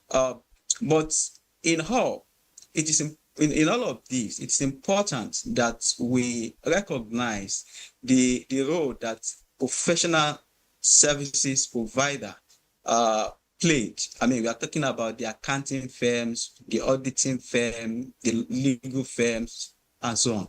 So, because they didn't just enable the entire financial and professional services sector to weather the storm. They position the sector as a stabilizing force, for Nigeria, entire Nigeria's economy, broader economy, to be able to get for the purpose of recovering from economic negative impact of microeconomic indices, right? So that is one. And if you look at the roles that they play, we are talking about the offerings in terms of regulatory the guidance they provided on regulatory compliance, right? We are talking about risk advisory that they covered. We are talking about business transformation services that they provided. And all of these were critical, during economic reforms, as you agree with me. And these are the things that actually, enabled the growth of the entire financial and professional services sector. One question I have as quite a follow-up to that. Do you think, so this is a question around the real sector. Is there any lesson for the real sector in all of this that we have outlined? Do you think there's anything that the real sector can learn from the steps that the financial and professional services sector has taken to stay ahead of the curve? Do you think there are any lesson whatsoever that the real sector, I'm now talking about manufacturing and the likes, do you think there are any lessons they can learn from this other space of the economy? Yeah, I mean, if you look at the entire financial services, the financial services sector, or the financial and professional services sector, one thing that is driving the sector is the leverage on digital technology, and I think it is also important that other sectors, particularly the real sector, the manufacturing sector, should borrow, lessons on how to deploy digital technology or technology in general to advance either production, their operations, and many of service delivery. So that is very important. And another thing that you can learn is, we are in high inflationary environment, right? So are there ways that we can reduce and minimize costs in spite of high inflation rates, okay, and also exchange rate volatility, right? So there are a lot of lessons that the real sector can learn from these unique approaches from the financial and professional services sector. Okay, so one question I have is around the electronic payment system. So we saw around 1 quadrillion in 2024. That's what NIPS records as e-payment systems, electronic payment transactions. How important are these things in Nigeria's financial inclusion drive? What's the rate? What's the level of importance that electronic payments plays in Nigeria's financial future, especially in regards to financial inclusion? Well, there are two primary roles that fintech will play, here. And to quickly mention, scaling access is one. The second thing is innovating around products. And ultimately, fintech companies will drive the transition from cash to digital. And they will help to reach the underserved segment of the population, wherever they are, in remote locations, right? So, but this requires massive investments in technology, investment in mobile apps, investment in agent networks, right? So that is on the one side. On the other side is the cost and profit elements. But, as the fintech companies onboard more people and expand coverage, the cost to serve and what customers pay per transaction continue to drop, and they can break even and get to a point where they begin to make good returns on investment. And this is the only way we can reach the critical mile, the last mile that we are talking about, and help close that financial inclusion gap. There are other two things that or let me talk about the innovating around product. And there are two areas that fintechs can enable this. As they continue to innovate around investments and savings products, they are expanding access for digital first segment of the population. Here we are talking about the youth, we are talking about the working class, and we are talking about the upwardly mobile individuals, right? Also, innovation around micro credits will expand access for individuals and small businesses that have no traditional credit history, right? And these are very important ways that, innovating around investments, innovating around investment products, and innovating around lending products will help closing that financial inclusion gap and bringing more people into financial inclusion nets. Okay. So now let's point our focus to the pension sector. Subsector pensions. We saw pension funds last year, at the end of the year, increased to around 22 trillion naira. So the sector is basically growing. It's rapidly growing in naira terms, basically. What reforms do you think that we should foresee? What reforms would you advise the government to probably key into in ensuring there's a broader adoption of pension system? A lot of our small businesses still have not entered into that ecosystem. For example, our sports ecosystem, our entire sports ecosystem, our football players still have not keyed into the pension ecosystem. Let's not talk about other sports. There's a lot of, at least the major part of our informal sector has not keyed into what is possible in the pension ecosystem. What reforms do you think the government can put in place to ensure that this story changes, despite the fact that that sector is actually growing and expands every month on month it expands? Okay. One, to ensure sustainability and broader adoption in Nigeria's growing pension subsector. Two things. One is expanding micro pension coverage, right? And expanding micro pension coverage, can serve those segments of the population that you've talked about. The second thing is deepening engagement with the informal sector. right? So, but the question is, how can this be achieved, right? So, can we simplify the enrollment processes? Can we provide improved pension literacy?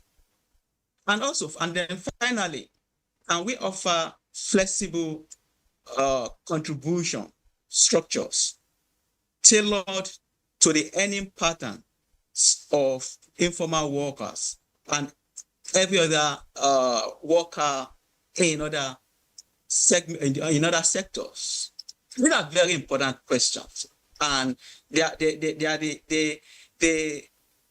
we are able to answer this, we drive penetration, and I can tell you that pension will be on the path to sustainability. In addition to this, the PFA, that's the pension fund administrators, need to ensure that there is ease of making contributions, ease of tracking the contributions, and also the ease of withdrawing contributions and benefits. These are very important to contributors, to whosoever is putting his or her money, into pension fund. And lastly, on this, I will say that regulators should encourage innovation.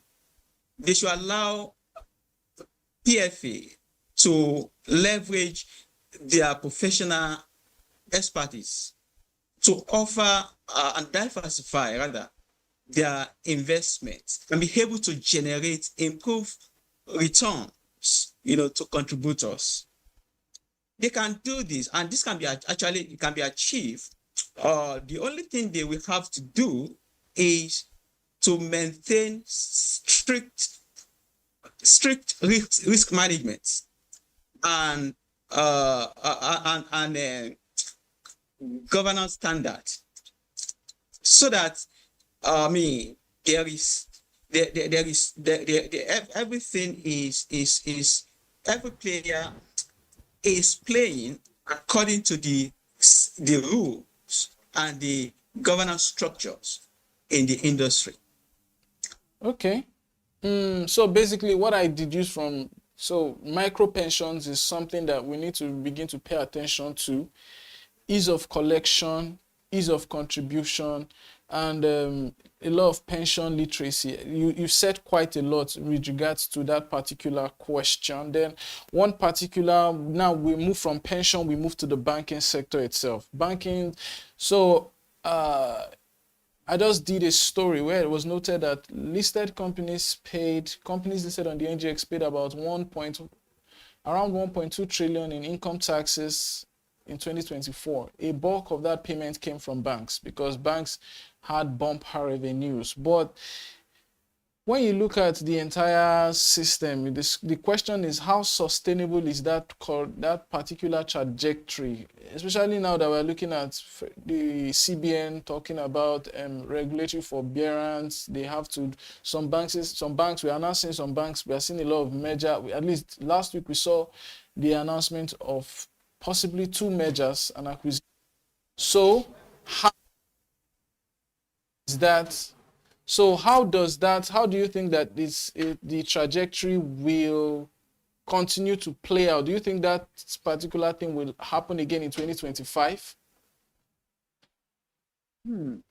Well, I would say that the current growth trajectories of the banking sector may face moderation in 2025.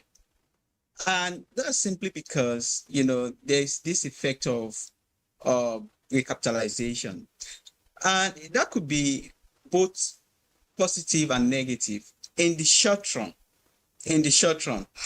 Because banks will be, the new capital requirements and also reserve requirements may likely, bite into the lending capacity and other ways that banks make money. But that will only be in the short run. Okay, and in addition to that will be various regulatory costs, that they will likely experience. We are talking about the windfall taxes on FS gains, right? And also there is also high cash reserve ratios coming from the central bank. And these two factors could compress margin and slow profitability for banks. However, let me say that many banks will actually remain strong. Okay, many banks remain strong with improved asset quality and strong liquidity, and they will begin to quickly start making profits by the mid of the year. So the growth trajectory may face moderation in the short run, but definitely the bank will still make significant we still record significant achievement in 2025.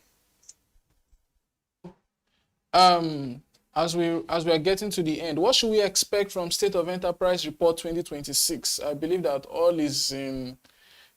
the gear is already running for 2026 State of Enterprise Report. What are the things that we should expect? Well, for 2026 State of Enterprise Report, it will be interesting, right, to see how various government reforms and industry regulations, that were introduced in 2023, 2024, and those that will still come, how those reforms, have transformed into real impact, in the sector. And those are some of the areas where we begin to see insights. And I know that they'll be featured in the State of Enterprise Report 2026. So that is one aspect that we should we should look out for. Thank you so much for your time, Mr. Tayo Muritala. Thank you so much for staying with us and answering our questions on the report. Have a wonderful morning. And you too. Thanks. Yes. Bye. To our viewers, thank you for sticking with us on Economy and Market. It's been an insightful time. We return to you next time. Stay with us on BDTV. I'm David Uyujimi.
this day in 2008, a false bankruptcy report triggered the UAL stock to plunge. In a startling case of misinformation moving markets, United Airlines stock crashed due to a false news report declaring the company bankrupt. Early that day, an old 2002 news article about United's past bankruptcy filing was accidentally republished on a Florida newspaper's website and picked up by a news service as if it were a new news story. The effect was immediate panic. Within minutes, UAL's share price plunged about 75% from around $12 to $3. Nearly $1 billion of United's market value evaporated in a flash as traders, algorithms, and even Bloomberg News believed that the airline had suddenly gone bankrupt. The stock was halted for volatility, and once the error was recognized, trading resumed and the stock rebounded most of the loss, though still down by 11% for the day. The Guardian later detailed how an incautious Google search and a chain of lapses led to Bloomberg disseminating the outdated story. This mini crash on No Real News showed just how vulnerable markets are to erroneous information in the digital age. And also on this day in the London business scene, LSE traded outage paralyzed London's market. September 8, 2008 was an eventful day, not only in New York but also in London, for a different reason.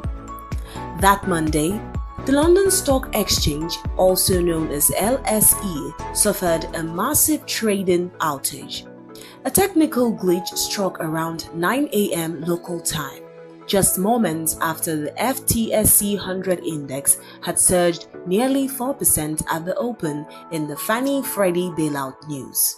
Trading was frozen for the next 7 hours, leaving no one on the exchange able to buy or sell shares.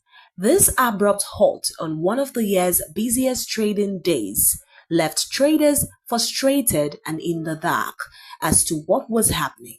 Trading only resumed at 4 p.m., given a frantic 30-minute window before the close, during which the FTSE 100 leapt a bit further to finish at plus 3.8% for the day. While the market's direction that day was positive, the glitch robbed many participants of the chance to trade in an orderly fashion.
Good afternoon and welcome to the BDTV News at noon.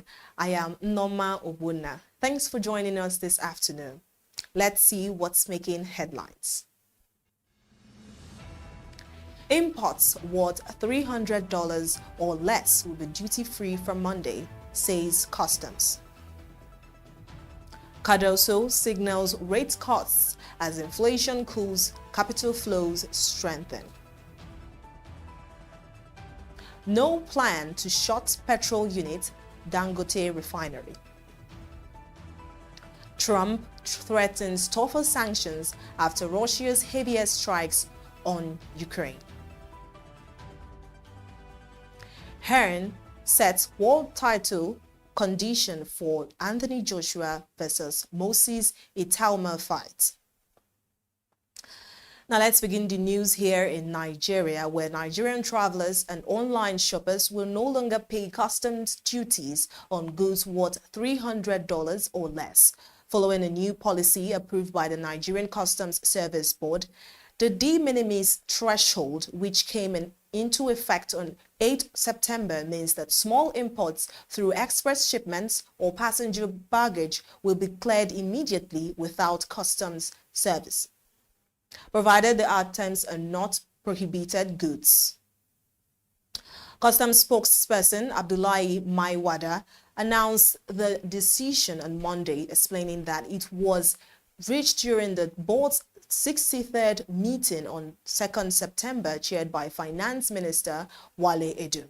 This policy reportedly applies to up to 4 importations per person annually, covering e-commerce purchases, express deliveries, and items brought by passengers. Moving on, Central Bank of Nigeria's Governor Olayemi Cardoso has hinted that interest rates could fall as inflation eases and capital flows improve, signaling that the bank's aggressive tightening cycle may be approaching a turning point.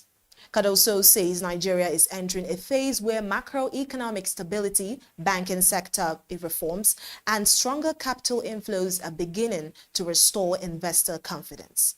In his words, there is substantial potential for interest rates to decrease in the future as inflation continues to decline and markets become more efficient in allocating capital. According to reports, the CBN has raised its benchmark policy rate multiple times since 2023 in a bid to tame inflation and stabilize the naira. Still on, the Dangote Petroleum Refinery has denied a report that it could shut its petrol unit for 2 to 3 months. The spokesman of Dangote Group, Anthony Chejina, however, described the report as fake, urging the public to ignore such news. Reuters had reported that the petrol unit of 650,000 barrel per day Dangote refinery may be shut for 2 to 3 months for repairs, quoting industry monitor IIR Energy. According to the reports, the unit was said to have been shut since around August 29th, after catalyst leaks added that the refinery plans to attempt to restart the 204,000 BPD residue fluidized catalytic cracking unit on September 20th. But major repairs and equipment replacements could keep the unit shut for months. And now to end the local news, Senator Natasha Akpoti-Uduaghan who represents Kogi Central, will return to the National Assembly later this month. After completing her 6-month suspension, her lawyer has confirmed. Natasha's counsel, Victor Giwa, revealed that the senator was on vacation in London but had already made plans to resume plenary alongside her colleagues when the Senate reconvenes on September 23rd. The lawyer added that the Senate leadership was not expected to obstruct her return, adding that they had already been told that the leadership of the Senate is ready to welcome her. Akpoti-Uduaghan was suspended on March 6th following allegations of insubordination after she rejected a change of her designated seat during plenary. And now onto the foreign scene, where Donald Trump has threatened tougher sanctions against Russia after its heaviest aerial bombardment on Ukraine since the war began. Sunday's strikes killed 4 people, including a mother and her baby, damaging Ukraine's main government building in Kyiv for the first time. The attack, which Ukraine says involved at least 810 drones and 13 missiles, has reportedly led to growing calls for stronger Western action against President Vladimir Putin. Kremlin's spokesman Dmitry Peskov says Monday that no sanctions would ever be able to force Russia to change the consistent position that their president has repeatedly spoken about. Also, Israeli attacks across Gaza since dawn have killed at least 28 people and destroyed another high-rise in Gaza City, bringing the number of buildings razed during its campaign to seize the largest urban center in Gaza Strip to at least 50. According to Israel officials, people have been killed and many wounded in shooting in occupied East Jerusalem, blaming the attack on 2 Palestinians from the occupied West Bank. According to reports, Israeli forces continue to raid towns across the occupied West Bank, arresting Palestinians and destroying land and property. U.S. President Donald Trump also revealed that his administration is working on a solution that could be good for Gaza, hours after issuing what he called a final warning to Hamas. And now to sports. Anthony Joshua's promoter Eddie Hearn has revealed that the former 2-time heavyweight champion would be open to facing rising star Moses Itauma only if a world title was at stake. Itauma, who is 20, is tipped for heavyweight greatness after demolishing Dillian White in one of the first round of their bouts in Riyadh. Despite his limited professional experience, his explosive performances have already sparked talk of a showdown with Anthony Joshua, who is a 15-year-older and proven global star. Joshua and Itauma reportedly share the same coach, Ben Davison, often trained together, which has made some insiders skeptical about the fight ever materializing. And now to end the news, Manchester United goalkeeper Andre Onana has agreed to join Trabzonspor on loan for the 2025-2026 season. In the final hours of the summer transfer window, Manchester United confirmed a deal for Sean Lemens on deadline day.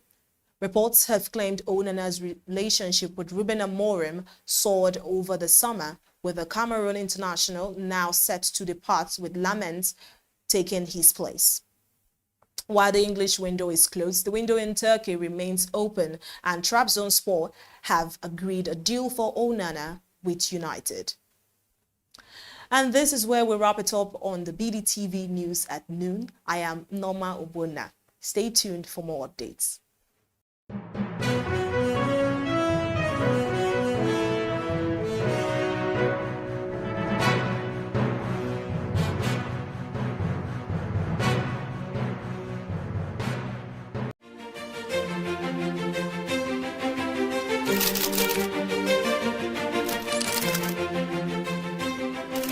am, of course, a great admirer of the impeccable credibility, professionalism, and business savviness of BusinessDay.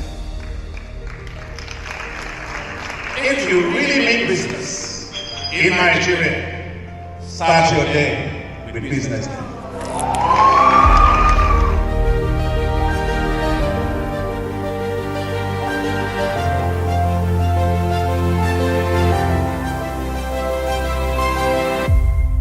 BusinessDay is West Africa's leading provider of business intelligence and information, delivering premium content across diversified media platforms, including online, mobile, and print. Since its inception in 2001 with a weekly newspaper production, BusinessDay has expanded its reach to provide exclusive content accessible through print, mobile, and online channels. Our premium offerings are further enriched with syndicated content from esteemed sources like the Financial Times, The Economist, and the Harvard Business Review. At BusinessDay, our mission is clear: to be the foremost provider of business and financial content, empowering readers to make informed decisions in Nigeria and Africa.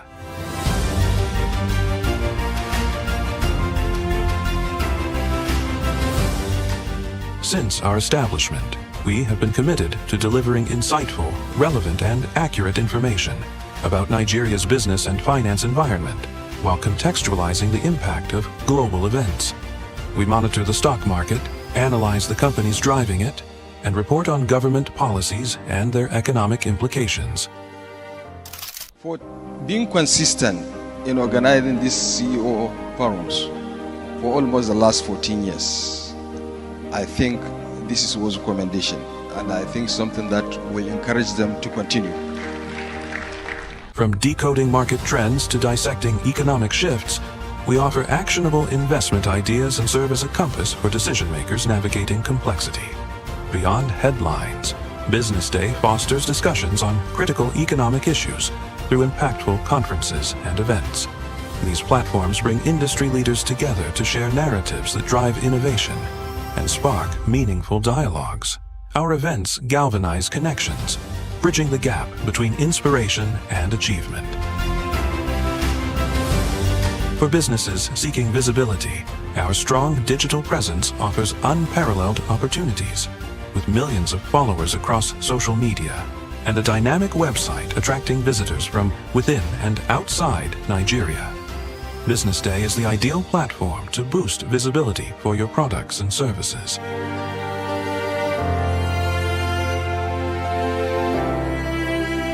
If you're looking for in-depth analysis and expert opinions on Nigeria and Africa's business landscape, Business Day is your guide. We are not just showing off businesses. We're telling the stories behind them. The hustle, the art, the orders, and the wins. Startup Spotlight, showing every Monday on Business Day television.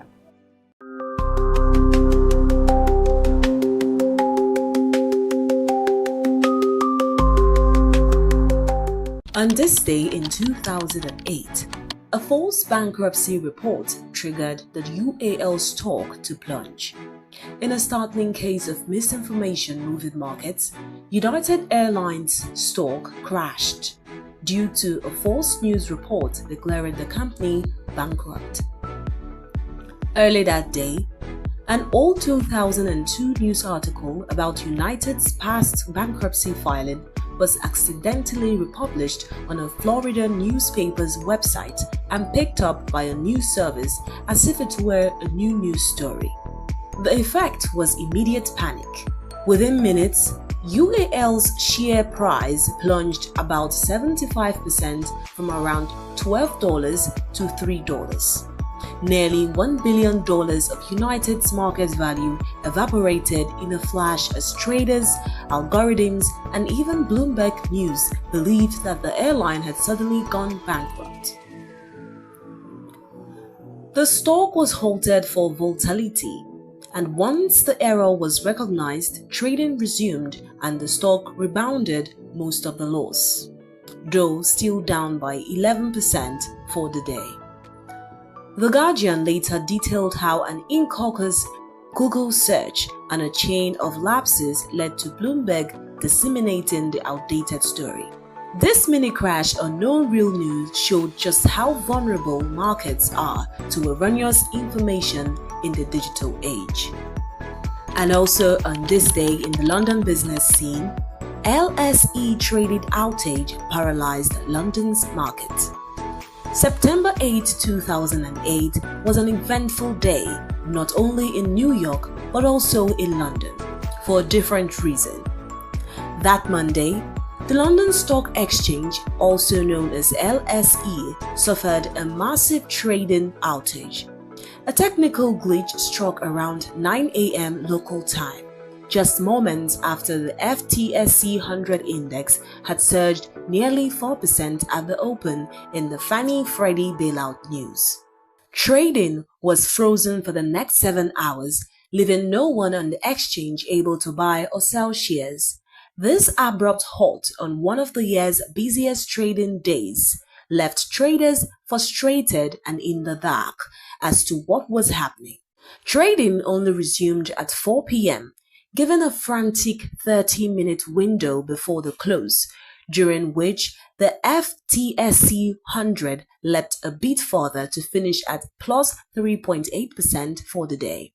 While the market's direction that day was positive, the glitch robbed many participants of the chance to trade in an orderly fashion.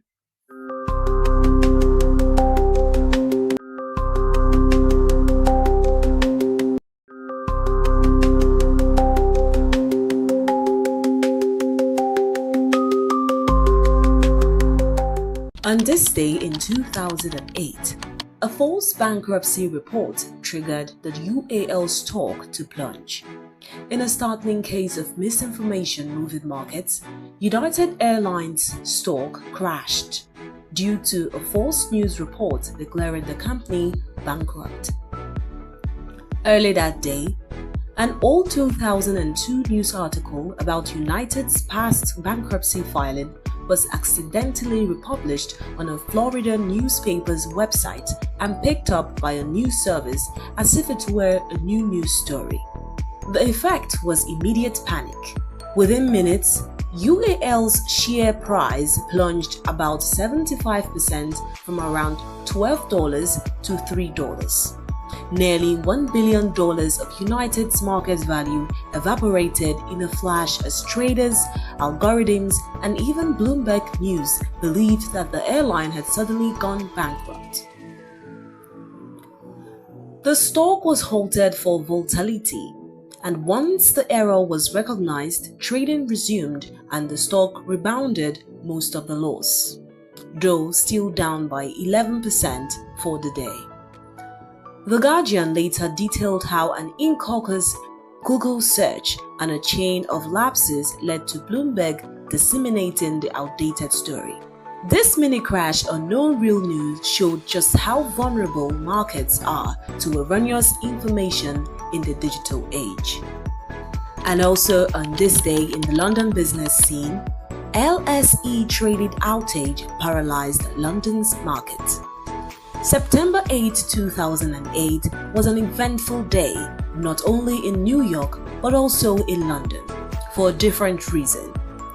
That Monday, the London Stock Exchange, also known as LSE, suffered a massive trading outage.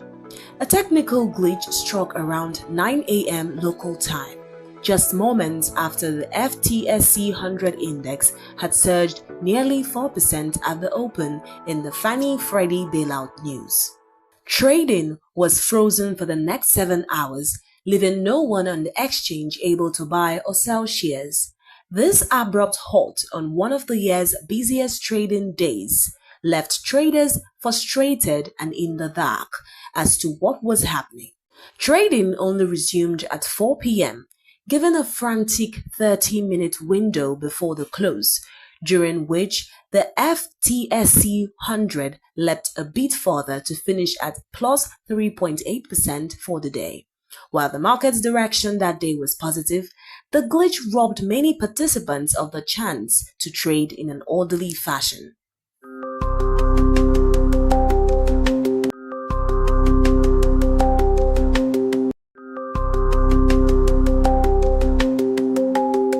Welcome to the Triumph Against Odd podcast. Most people go through their lives without knowing what their superpower is, right? But if you're lucky enough and determined enough to find your superpower before you get to a certain stage of your life, you will be incredibly successful. Look, the first thing is you just decide not to look at the challenges, because if you do, it's going to end you. The closest thing I think is that I had a deeply military background, which is a bit of a never say die background.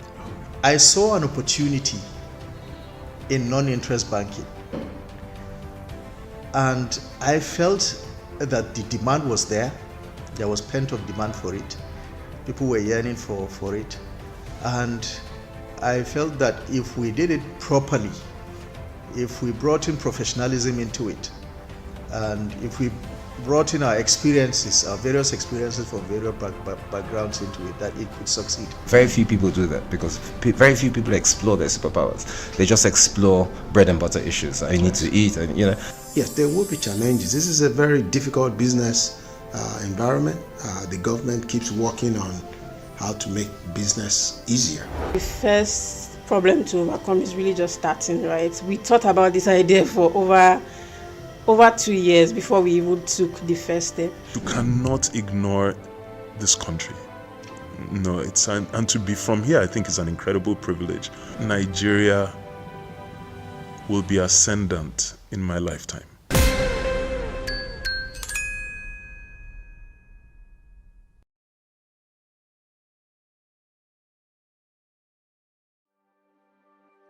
In the Federal Capital Territory, a growing humanitarian crisis continues to unfold as thousands of Amajiri children roam the streets, trapped in a cycle of poverty, neglect, and exploitation.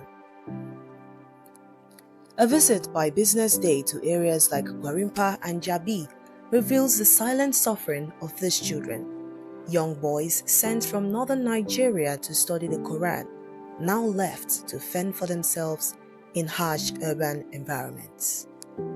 The Amajiri system, which dates back centuries, was originally a community-based Islamic educational practice in northern Nigeria.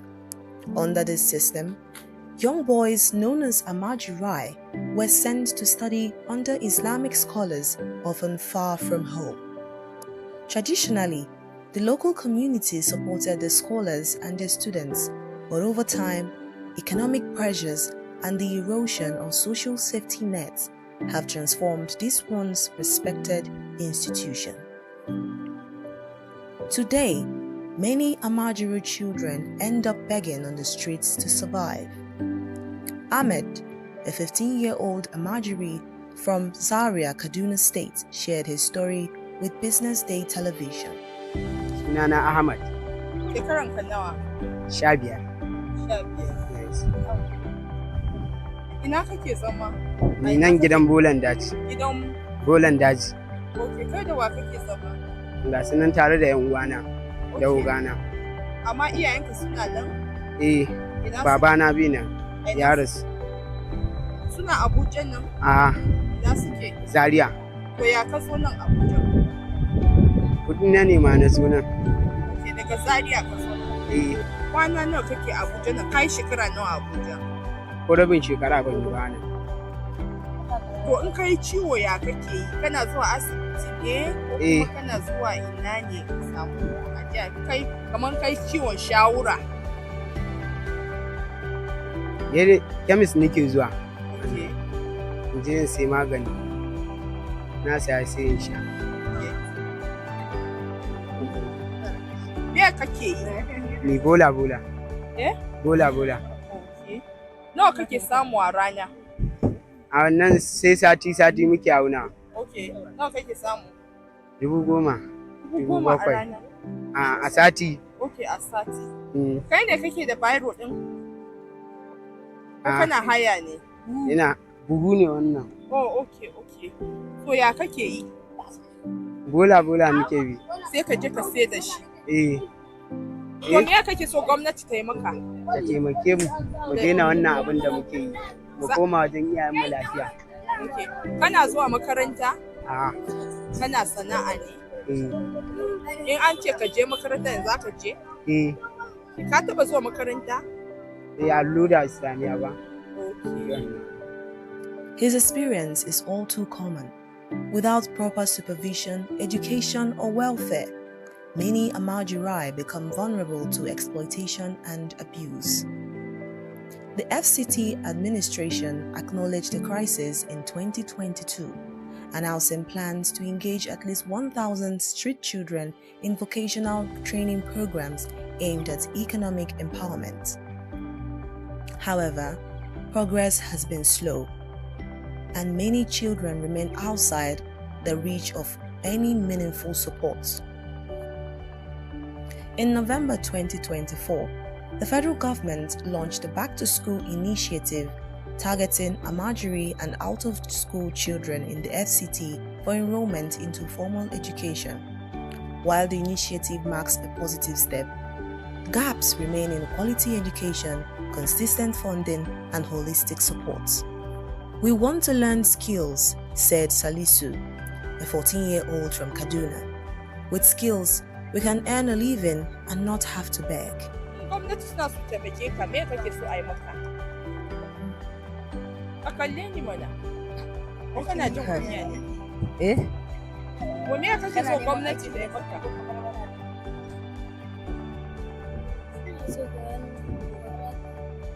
Ina so barbara in samu aikin yi. Wani irin aiki kake so ka yi? Eh? Aikin hannu. Eh? Aikin hannu. Allo. Abdulaziz. Shekaran ka nawa? 13. Okay, kana zuwa makaranta? Ba na zuwa makaranta. Okay. Ina kake kwana? Masallaci. A masallaci. In kai ciwo ko ba kai rashin lafiya, ya kake shan magani? Wa yake kai ka asibiti? Ni da kakata muke ana. Okay, kai da kakan. Eh. So, me ka kawo ka Abuja? Neman kuɗi. Neman kuɗi. Kana da ƴan nan garin ko? Eh. Waye kakanka? Da kawuna. Kawun. Karan babana. Ya kuka zo Abuja? Eh? Ya kuka shigo Abuja? Ta yaya kuka shigo? Kun shiga mota ne ko mun shiga mota. Okay, daga Abuja daga Kano zuwa. Daga Kano zuwa garin nan. Okay. Daga me kake so ka zama a gaba? Ni. Likita. Likita? Eh. Ko ba ka zuwa kana so ka zama likita? Daga ina ka fito? Jigawa. To me ne kake yi? Bola nake bi. Me kake so gwamnati ya maka? Me nake so ta mun? Talla. Wata kai ni gida. What these children need is not just access to classroom, but also training in employable skills and economic inclusion. As the nation's capital grapples with the consequences of a broken system, the voices of these children demand attention, not just pity, but policy. Their future depends not on charity, but on a coordinated effort to restore dignity, education, and opportunity. Haruna Ibrahim, a respected Islamic scholar, emphasizes that the Amajiri system was never intended to involve street begging. Traditionally, Amajiri children were supported by their communities while receiving religious education. However, due to current economic challenges, many now beg out of necessity rather than as part of their education. Ibrahim advocates for urgent reform by integrating Islamic and Western education to improve their future. He also acknowledges positive initiatives such as efforts by the National Commission for Amajiri and State Programs in Kano, which aim to combine spiritual learning with practical skills. You know, in Islam, our Prophet Muhammad sallallahu alaihi wasallam, the first revelation he got was Iqra, means read, seek for knowledge. So the Al-Majri school can be traced to that history. It is in the pursuit of Islamic education that whoever is going to seek Islamic knowledge is called Al-Majri. But in the Nigerian context, it has been divided into two categories, I can say, because those who are beggars on the street, most especially from those who are at poverty level, that is those who are adult, you cannot categorize them as al-majri because they are just beggars, because they are not seeking Western Islamic education. But when you talk about Majri, it's just teenagers who are very young and their parents send them out in the communities to seek for Islamic education. That's what we call Al-Majri. And it dated back even pre-independence. So people seeking for Islamic knowledge, even if you are at your home, you are called Al-Majri, because begging is not part of being Al-Majri. Begging is different matter at all. But seeking knowledge is what is called Al-Majri. And it started for the younger age when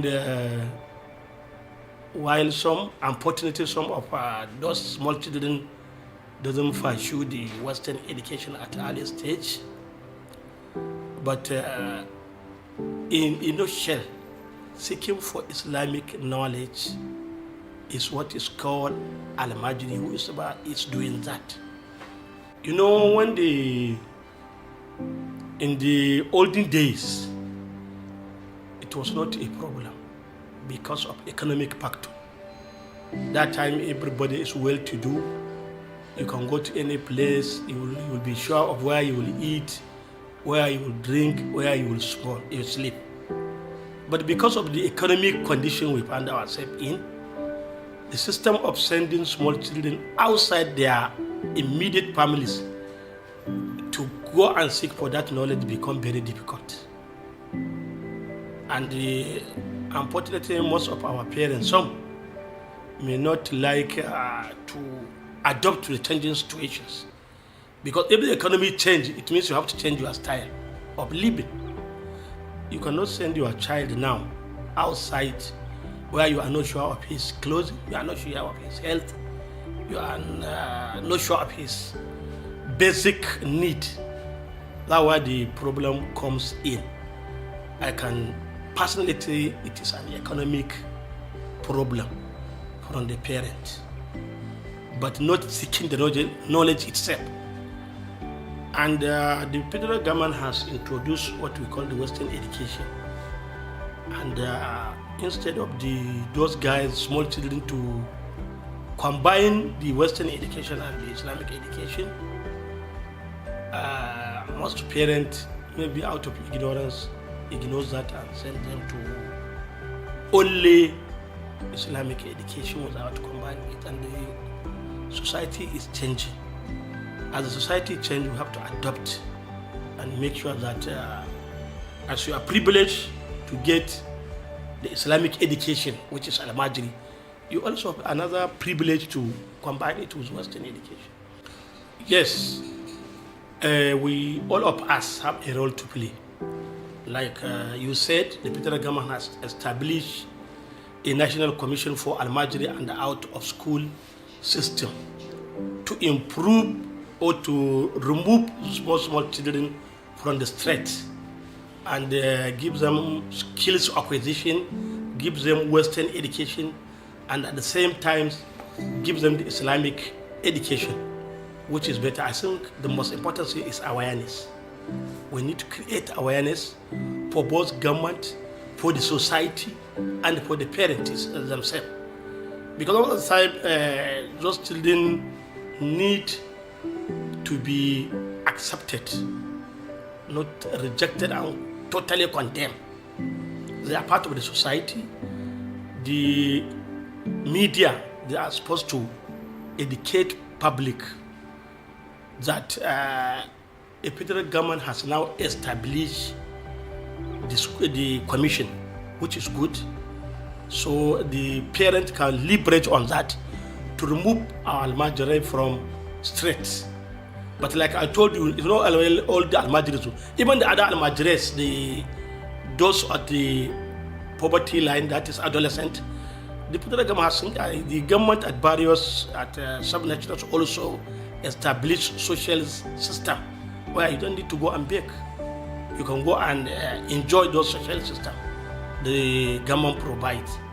So it is my work, it is your work as journalists, it is everybody's work, and we have to continue to create awareness for both the scholars, for the parents, that there is nothing bad in acquiring the Islamic education, but let us combine it with Western education, because if you do that, you have two double advantage.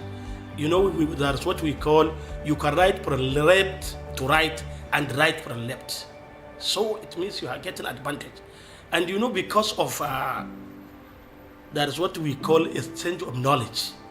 If you are doing Western education, it will assist you in Islamic education and vice versa. So it's everybody's role. And we cannot say we can totally remove it at once. It is a gradual process. It is a gradual with education, with commitment from government, with public awareness, with parental awareness, with time, by government establishing this, I think the problem of Alamajiri may be a sin of the past with time. But it will take some time to do it because we need to educate the parents themselves on why they have to combine it and get certificates so that they can be employed after the school. Then we have to educate the parents themselves, and the government empowers them also. And even like in Kano, where they have a lot of those schools, I know that government at the state level, government is supporting those elementary schools, maybe with uniforms, with this, and they are trying to collaborate with the at the national level with the National Commission for Almajiri and out of school children to better the system.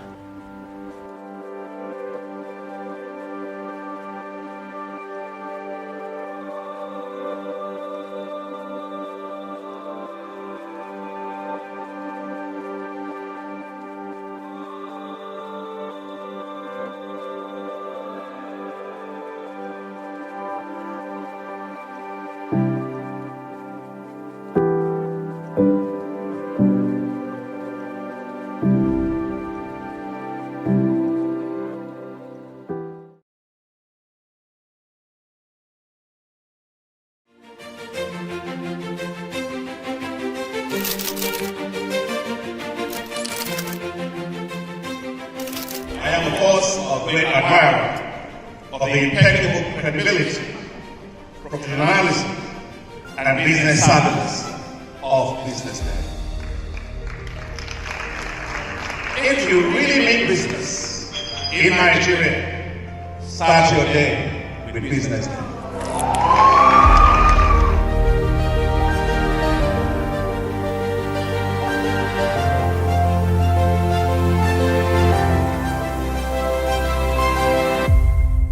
BusinessDay is West Africa's leading provider of business intelligence and information, delivering premium content across diversified media platforms, including online, mobile, and print.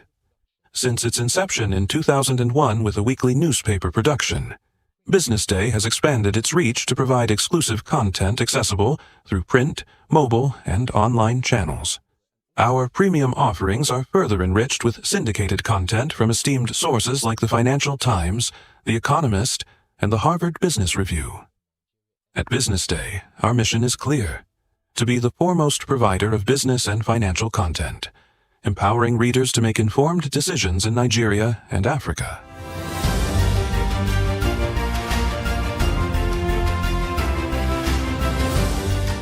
Since our establishment, we have been committed to delivering insightful, relevant, and accurate information about Nigeria's business and finance environment while contextualizing the impact of global events. We monitor the stock market, analyze the companies driving it, and report on government policies and their economic implications. For being consistent in organizing these CEO forums for almost the last 14 years, I think this was a commendation, and I think something that will encourage them to continue. From decoding market trends to dissecting economic shifts, we offer actionable investment ideas and serve as a compass for decision makers navigating complexity. Beyond headlines, BusinessDay fosters discussions on critical economic issues through impactful conferences and events. These platforms bring industry leaders together to share narratives that drive innovation and spark meaningful dialogues. Our events galvanize connections, bridging the gap between inspiration and achievement. For businesses seeking visibility, our strong digital presence offers unparalleled opportunities, with millions of followers across social media and a dynamic website attracting visitors from within and outside Nigeria. BusinessDay is the ideal platform to boost visibility for your products and services.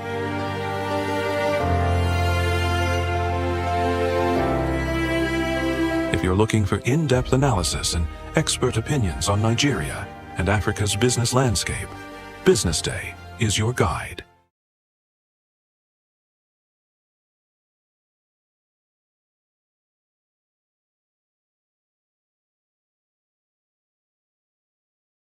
Why this obsession with 2 terms? Because most of them do nothing, just destroy a country, wasting the lives of other people for 8 years. I personally would actually vote for a mandatory 1 term.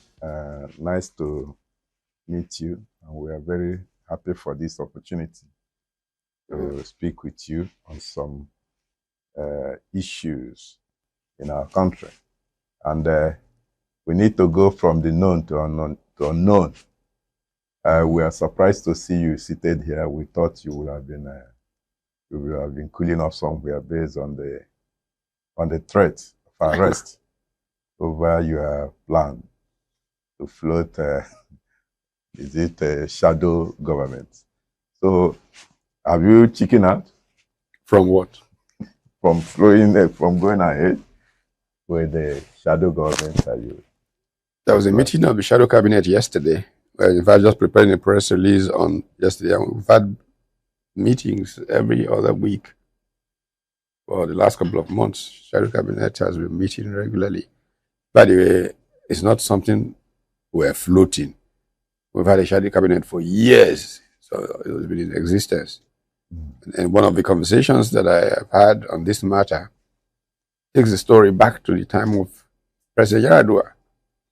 Because back then, when President Yaradua tried to invite me to join his cabinet, I told him that it would not be fair for me to have just started a shadow cabinet to help monitor his government and grow our democracy, and then I leave and join his government. And to be fair to him, it was very persuasive, more than 2 hours of conversation, in which he tried to say to me that I could make more impact from inside. And I gave him the pros and cons of that, and I told him about the corporate state in post-colonial Africa, where a strong voice is drawn into government, squashed, and the contributions are lost. And he tried to convince me that that would not be the case, and so on and so forth. But that's a story for another day. So, no, I think the government people said they were taking the path of civility. They're going to go to court. So they went to court. And we have been in the courts to discuss the matter. Indeed, the presiding judge essentially indicated that the case was without precedent. And so he invited amicus curiae, 6 SANs from 6 different geopolitical zones of the country to submit to him their own view on the matter. And that has been done. And his ruling will come on the 29th of September. Was it actually a problem or a challenge of understanding what you intended to do? Or government was afraid that you were going to destabilize the system? I don't know. You have to ask them that, not me. Okay. The INEC last week came out to say that the Julius Abure tenure as the Labour Party's national chairman has expired. You are not, well, yes, until now, you have not told us you have left Labour Party. What hope does that development hold for the party? Well, I think that just clarifying something everybody knew a long time ago. Unfortunately, in Nigeria, for some reason, politics this is the part of, for some reason that I understand it, playing games with the people. Our politicians should be straightforward, transparent, and seek to advance the common good rather than play games for the purposes of power. I think that the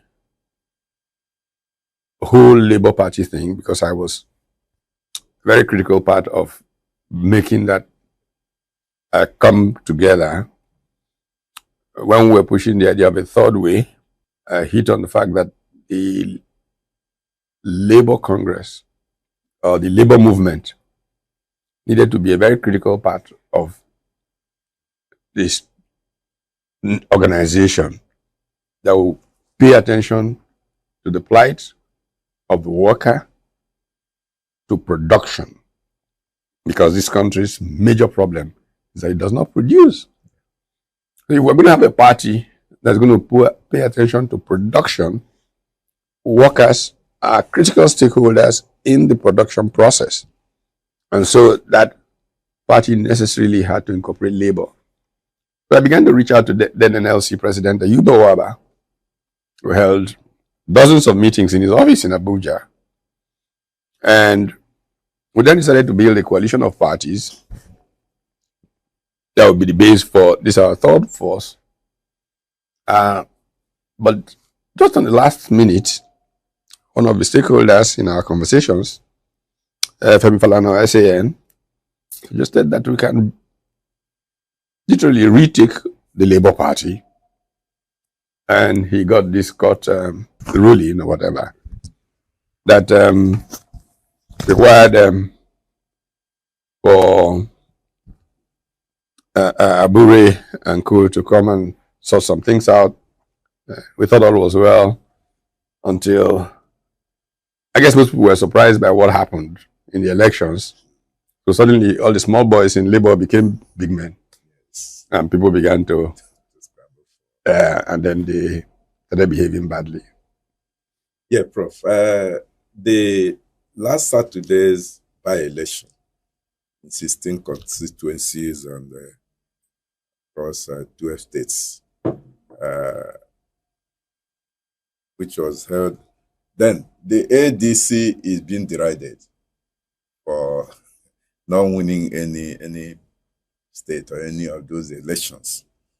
The question we want to ask you as a member of the coalition, kindly make us understand the place of that coalition in that particular election.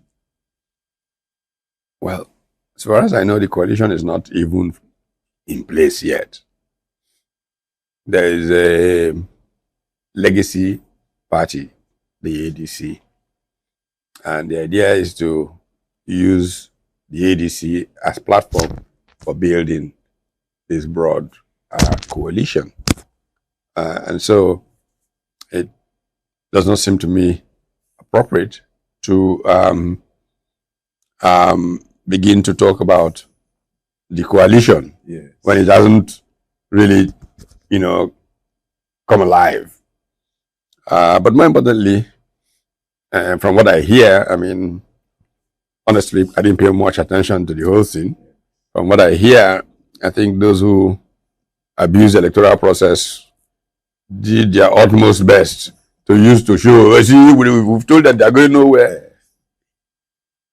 I wish people could focus on governance in Nigeria instead of this permanent politics, which is corrupt and not honest. They're killing the country. Now, some people think that the most challenging part of the coalition will be, or will come, when it's time for the selection of the presidential candidates.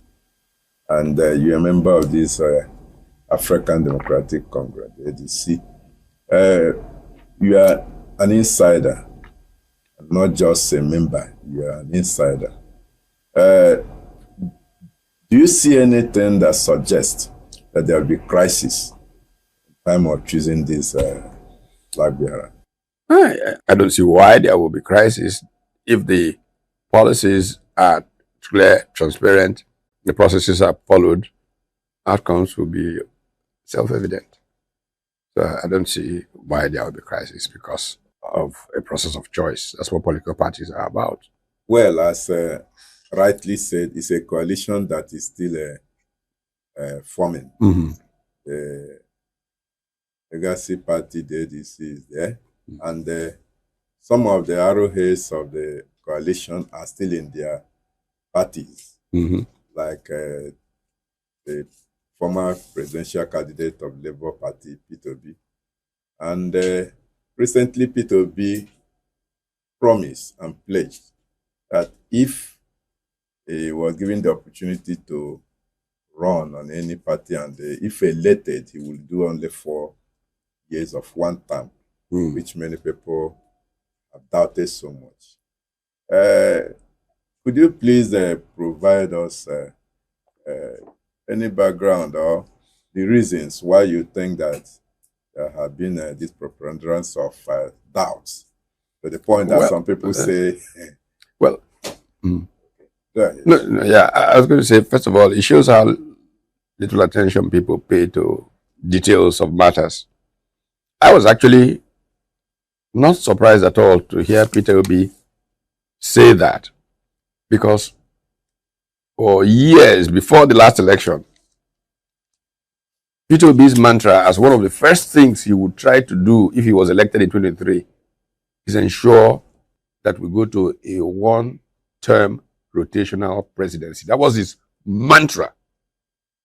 In 2002, 2001, he talked about this, that if he was elected, what he will do is move quickly to 1 5-year term, rotating across the geopolitical zones. So why would anybody begin now to say, oh, they doubt it? This, he said it long before this scenario of now came up. So you will see that people are mischief makers, deliberately just trying to, you know. By the way, I don't know why this obsession with 2 terms. You know, ICANN has a 1-term, you know, this thing rotates. Everybody seems to be happy. It's gone on. Why is there this obsession with spending 8 years doing nothing? Because most of them do nothing, just destroy a country in 8 years. I personally would actually vote for a mandatory 1 term. It's not my idea, but it's Peter's idea. And I would support it, not because it's his idea, because it kind of makes sense in the face of this obsession with 2 terms. Non-performing people, wasting the lives of other people for 8 years. I think after 4 years or 5 years, you should move on. Let some new thinking try their bit.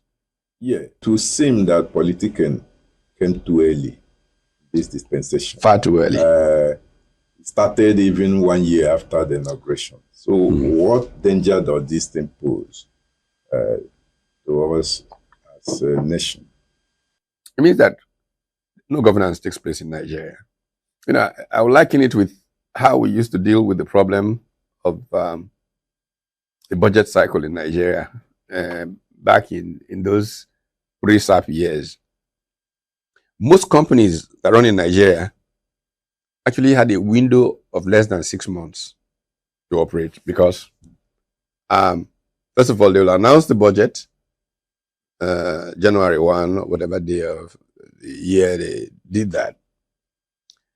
Then for 3 months, customs will be trying to determine, is that what they said in the budget? So companies won't be able to take any action. Are still wanting to see what customs and co have. 3 months will pass. Then they move. Then speculation starts about the next budget. 3 months to the end of the year. So companies had only 6 months to actually do anything. Imagine what that did to competitiveness in Nigeria compared to, say, Ghana or somewhere else, a different kind of discipline. We've brought it to politics now. Now we campaign, then this charade that we typically call elections takes place. Then we'll spend the next 1 year going to court. Then as soon as we finish the last cost selection, we immediately go into the next election. Look at Nigeria, poorly governed, and people are paying a price, but they don't seem to realize it.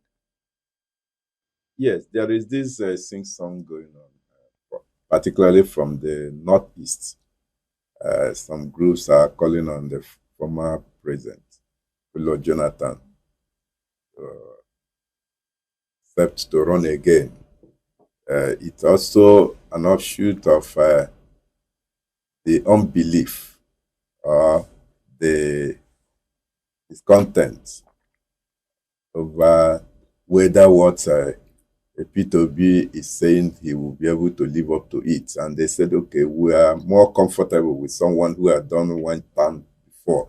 Let him come. And these clamor is gaining ground. What is really happening? Well, I mean, there are all kinds of perspectives. There will always be perspectives. There is a very prominent northern historian who has actually said that there will be legal issues with Jonathan running because he's been sworn in twice. And the Constitution basically allows you to be sworn in only twice. So putting that legal matter aside, I think good luck Jonathan should be man enough to make his own decision whether he wants to do that or not. But I read a piece that advised him to be careful with the eyes of March, so to speak, because they can drag him out and then mess him up totally. Right now, he's built a reputation that can power him as a global statesman and all of that and live off of it. But when he comes back, he could just ruin everything and go into history a cripple. Yeah, let's look at the area of economy now. The current administration, the President Bola Ahmed Tinubu said he's targeting $1 trillion economy by 2030.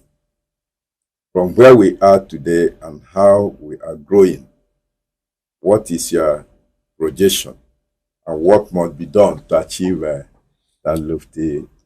Look, I don't want to give myself an adult requiring headache on numbers. I want to focus on the quality of life of Nigerians. That's what economic growth really means. And you know what leads to quality of life and what leads to economic growth is production. Nigeria has one of the lowest productivities in the world. On all dimensions, you can just go and check.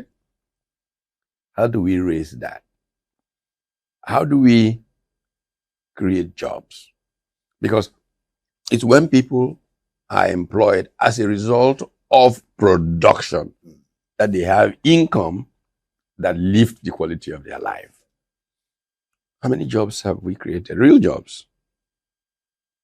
What are the impediments to production?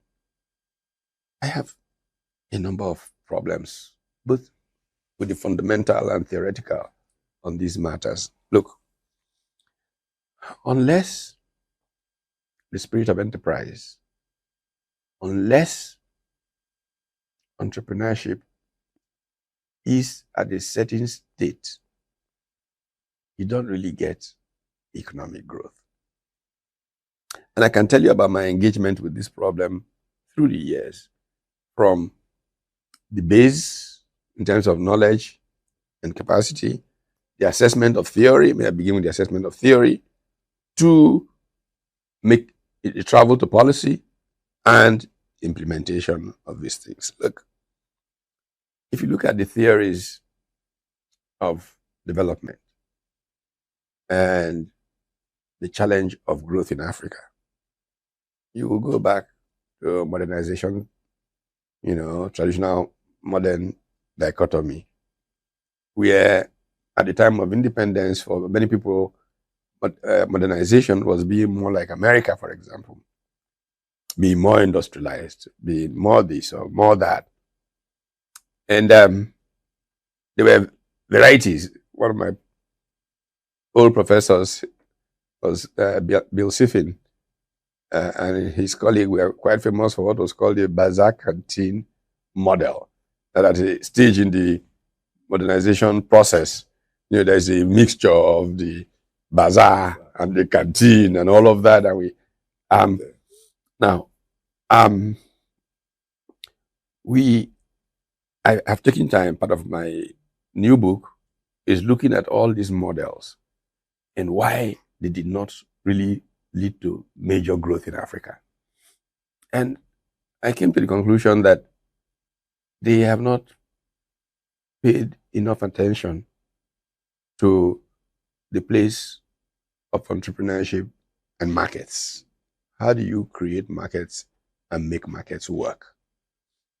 I began to engage with this when the Lagos Business School was being founded. I said to my colleagues, okay, our general strategy to build a school that will train ethical, socially responsible managers for Africa. However, we can't grow an economy by just producing managers for UAC and some multinational banks. We grow an economy by producing entrepreneurs. It was a very troubled conversation because, understandably, that was the strategy of general management. But I pressured and pressured enough that my colleagues gave way, and we created the Center for Entrepreneurship Studies, which is now Enterprise Development Center. And we know the impact that EDC has had. And so that gives me some relief that this thing. I became the first teacher of entrepreneurship at the Lagos Business School, just because of the passion that I had for, recognizing that that's the way you grow an economy. Then you look at the system. How can the system then support entrepreneurs? You find that the system, that was part of a failure of the World Bank structural adjustment program. It wanted the entry barriers into banking to be open so that banks will pool savings and lend for investment and production. Fantastic. In principle, that's what's supposed to happen. But the banks find easy ways of making money without actually leading to production taking place. I argued about these things till today. I mean, banking is supposed to be a fancy young man wearing fancy shirt and tie and snuffing and scoffing at people, and yet he has done nothing to actually grow the economy. They just roll money, buy, sell, do this, do that. A lot of money, profits for those who own the banks. I don't begrudge them that. Economy is going nowhere. Eventually, everybody will die. If that source of the recycled money, oil, doesn't come, well, so what do we do to make sure that before that happens, we're actually in real growth mode? I haven't, as a person, tried to take it on. I say, okay, let me find groups of young entrepreneurs, many of who are coming out of my programs, MBA classes and all of that. Find ways of supporting them. I can't say what I've lost in trying to do that, but I actually wrote a book, Business Angel, as a missionary to showcase some of those companies, real case studies of those companies that were founded in my living room. By the way, I must say BusinessDay was one of them. Literally, Frank Aibogo and I just kept brainstorming. They would sit, I will, sit in my living room, and a couple of them I had to provide bank guarantees, do this, that. I paid off tens of millions of naira in loans of the ones that failed, because businesses will always fail. Sometimes caused by government. Some of them did business and government just never paid them. And the bank say, you provided guarantee. And I scramble. I tell you a very funny story. One of them, after I had paid off 75 million, I mean, over a couple of years that they incurred, comes up with another business idea. And I said to the person, no, that he has this financier that they're bringing this from Azerbaijan, they're doing this, financiers from America, they have billions, they will do this, they do this, that he will then pay off all the ones that he wants me to just introduce him to. I say, hi, please. He sends me a text. He said, I thought you were a real Christian. God's nature is a long-suffering nature. So because something went wrong, and I said to myself, look, my wife must not hear this. I'm struggling to put food on it. People don't realize that sometimes I work 4 different jobs on 2 continents just to put food on my table and all of that. And they put you into something you've spent money that your family needs, and they're saying to you, God nature. So, but that's a, you get ups and downs. To be fair too, I mean, some of them have succeeded remarkably. I can tell you, I literally have a house in my village that was built by some of these, my mentees, and say, "Oh, I want to build a house." No, I'll do the road. I will do the this and that. So I can't complain. The you know, God has been kind in terms of some of those people. However, I'm making the point that the banking system basically failed economic growth, and some of us who, because of passion and heart, have tried to pay the price, in a manner of speaking, for it. But that's how an economy grows. Look, institutions are at the heart of development. If you look at the work institutions have allowed in America, as an example, the reforms of land tenure systems, what Hernando de Soto talks about in the mystery of capital, you will understand why I'm angry when I talk about National Assembly. Those laws came out of legislatures. Okay, how do you ensure that young people who have ideas can have access to capital? Smart legislators sit and begin to think of, okay, so he loses money because something went wrong. Is he now dead forever? EFCC locking him up and all of that? No. So you have bankruptcy laws.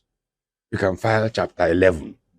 Because you still have a good head, there was a mistake, there was an error of judgment, and you lost that money, you are not dead, you can begin again. Even judges, and that's why I feel sad. I can tell you that I have had a situation of not operating my account, any account, in Nigeria for more than 8 months, because I gave a young entrepreneur a guarantee of a small amount of money that can be sorted out. Not just that he is blocked, but even me, I am blocked from doing business at all. All my accounts, my BVN, just tally. And I'm saying to myself, this can never happen in America, which is why America grows. And if you read Saving Capitalism from the Capitalists by Rajan and Zingales, that is precisely part of the point that they make in that book. And they give credit to one Supreme Court judge called Louis Brandeis for the sets of laws that makes it easier for a young person without capital to start in America than anywhere else in the world. There are these funds, they have all kinds of names, can be called a vulture fund, that you can go to and borrow money to look for a dying company to revive. There are funds like a search fund, where a young man, because he went to a great business school like Wharton or Harvard or Kellogg, can walk up to no collateral, nothing, and that fund gets a collection of doctors, 100 or so doctors. There's this smart young man who went to, is looking to search for a business he can build. And he can borrow $100,000 without any security, just to use to search. He doesn't have a business yet, too. Then he searches, then he finds one, then he writes a business plan and comes back, and the fund circulates to these doctors, who now put up $20,000 each, gets a couple of $1 million, buys a factory. 3-4 years later, they may lose it all, or they may each walk away with $2-3 million return on that $20,000 investment. I can give you several examples that have come from that. This is why all kinds of things, including venture capital, always have risen in America and have made that country rich. But here the judiciary doesn't even understand business and tries to kill anybody who tries to do business. The legislature is worse. Then the executive branch is as if it was set up to prevent business from making progress. My 1998 book, Managing Uncertainty, is a model of business strategy, the so-called 3E framework, that shows that the biggest challenge to business in Nigeria is regulatory risk. And so the model has what we call predatory acts of government and public officials as something that institutions need to hold away from the entrepreneur for business to thrive. Not understanding these things have kept us from growing. And so when you see government obsess itself with stabilization policies, you know that, it's good to listen to the Bretton Woods institutions, but they have their reason for being. The reason for being is not necessarily your prosperity. The reason for being is to ensure stability in the global economic system. And so if you exercise some of those stabilization policies that allow their money to come in and live as they like, you think, yes, they will clap for you and say, hey, now we're doing well in Nigeria. You see, the Naira is stable, the this, the this. But your people are not growing. Nothing is happening to your country. Their system is maintained. We've got to understand these things. Because these same Bretton Woods guys were in the same classes with us in America. And they were not half as smart as many of our people. So, really having love for your country and caring for your people makes all the difference. And having understanding, because some people may have love in their heart, care for their people, but don't understand these games. Which is why I always go back to Mahathir Mohamad in Malaysia, because I was there during the Asian financial crisis.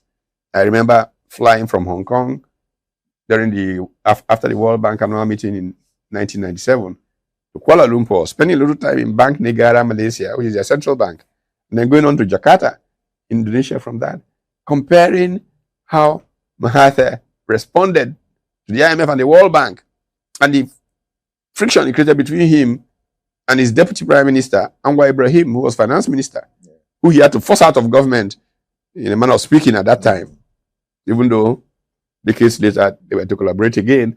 But the point remains that years after, even the IMF agreed that Mahathir made the better choice than they were recommending. Yeah, Prof, I know you are vast in all this. If we leave you here, you can go on and go on this point.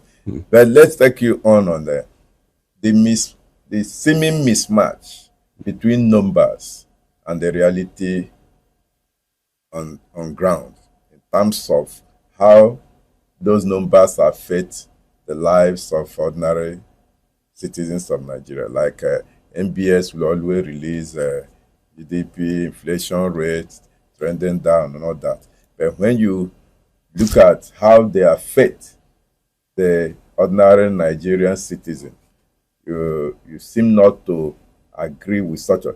You are an economist of repute.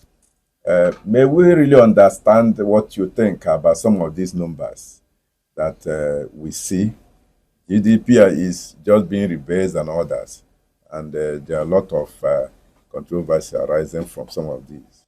Yeah, these numbers are helpful for you to track how you are traveling of their own as an end in themselves.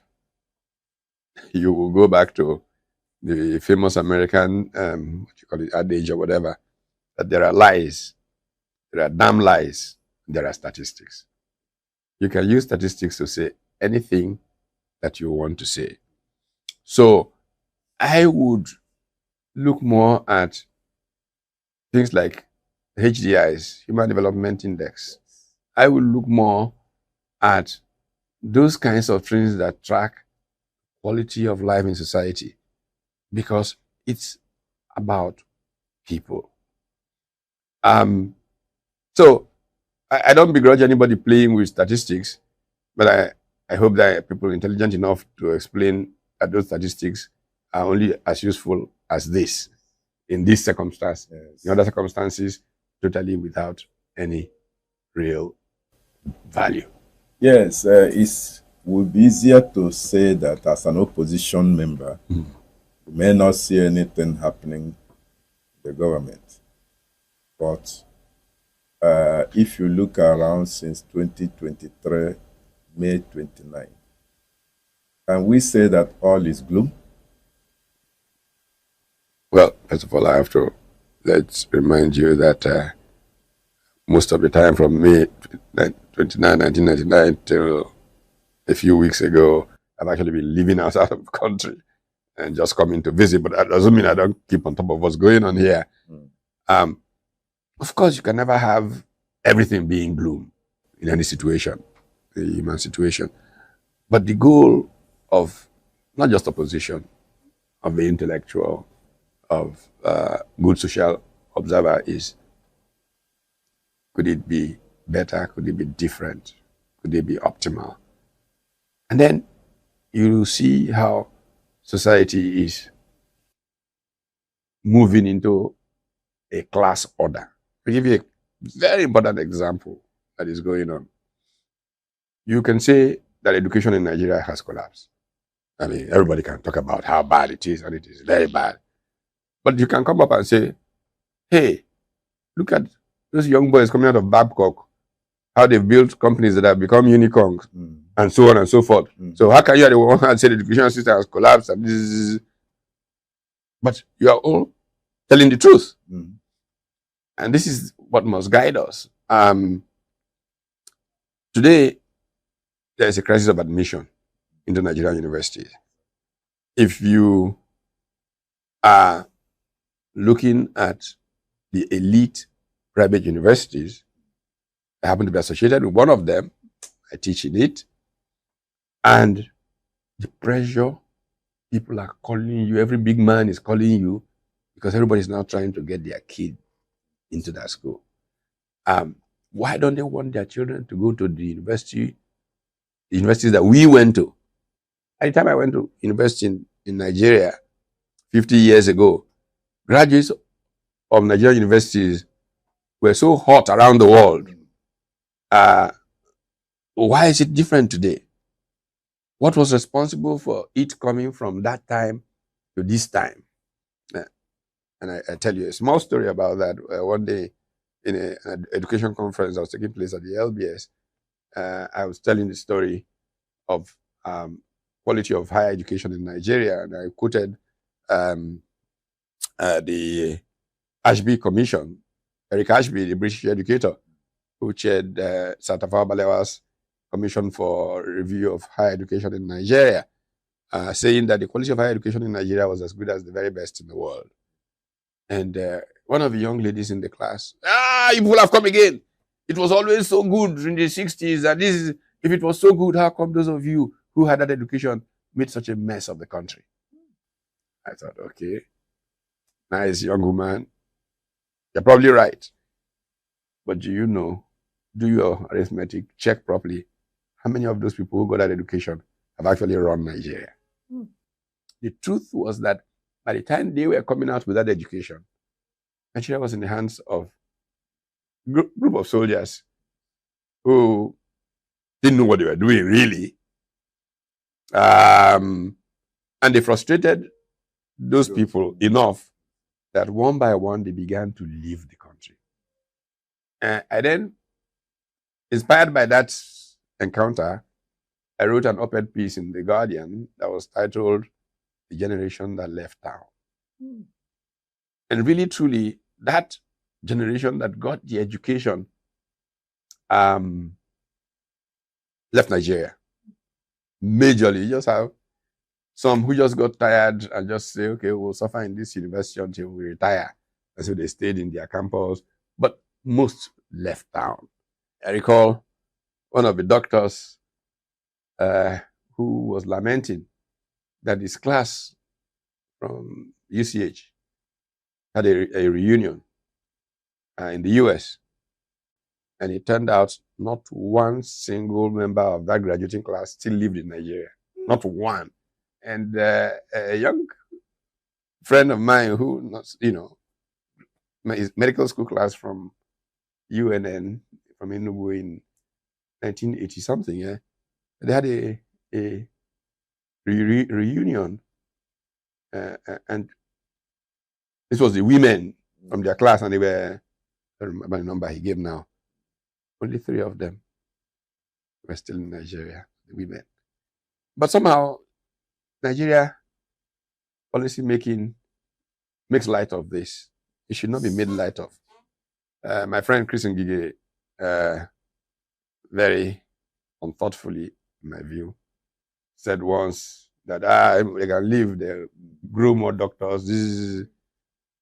Look, Mexico is just across the border from the United States. Mexico trains some very fine doctors. They are paid far less than the doctors in America, but very few Mexican doctors cross into America. It's easier for them.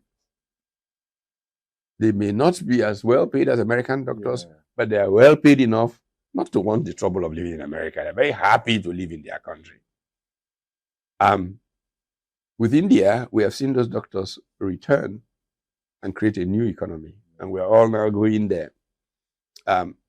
Unfortunately, we don't have the appropriate incentives to do the same thing with our country. Today, 70% of all the black doctors in America are Nigerian.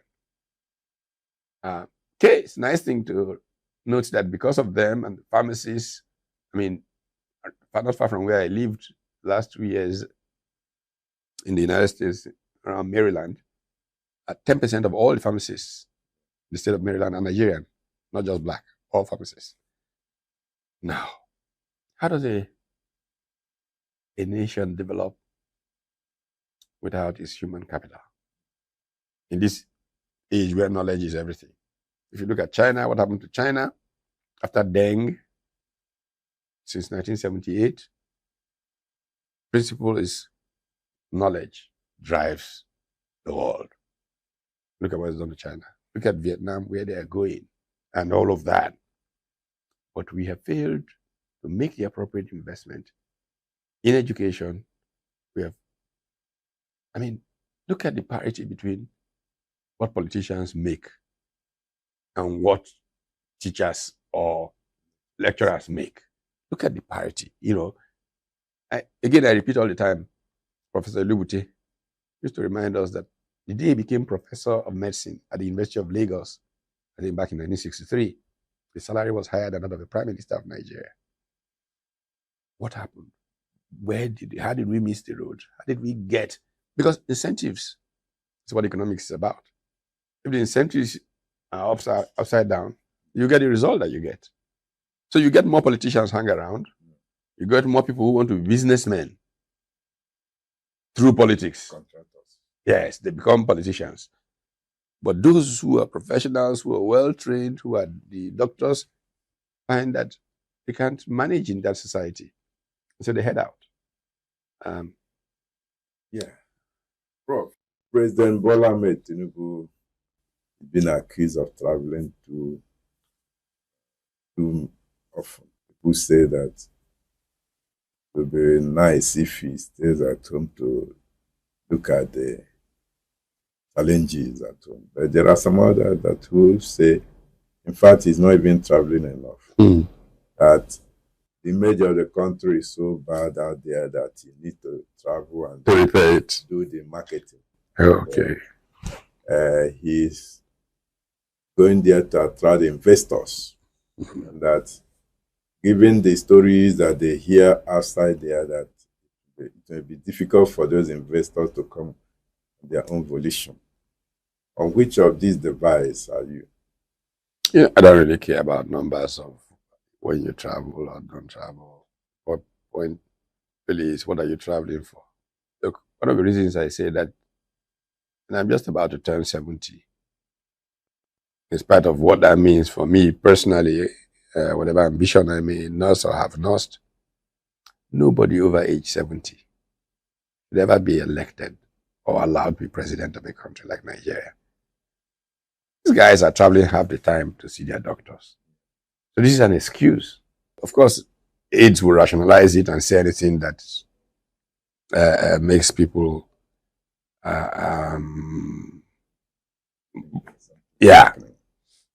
So I really don't buy the business of it because of travel.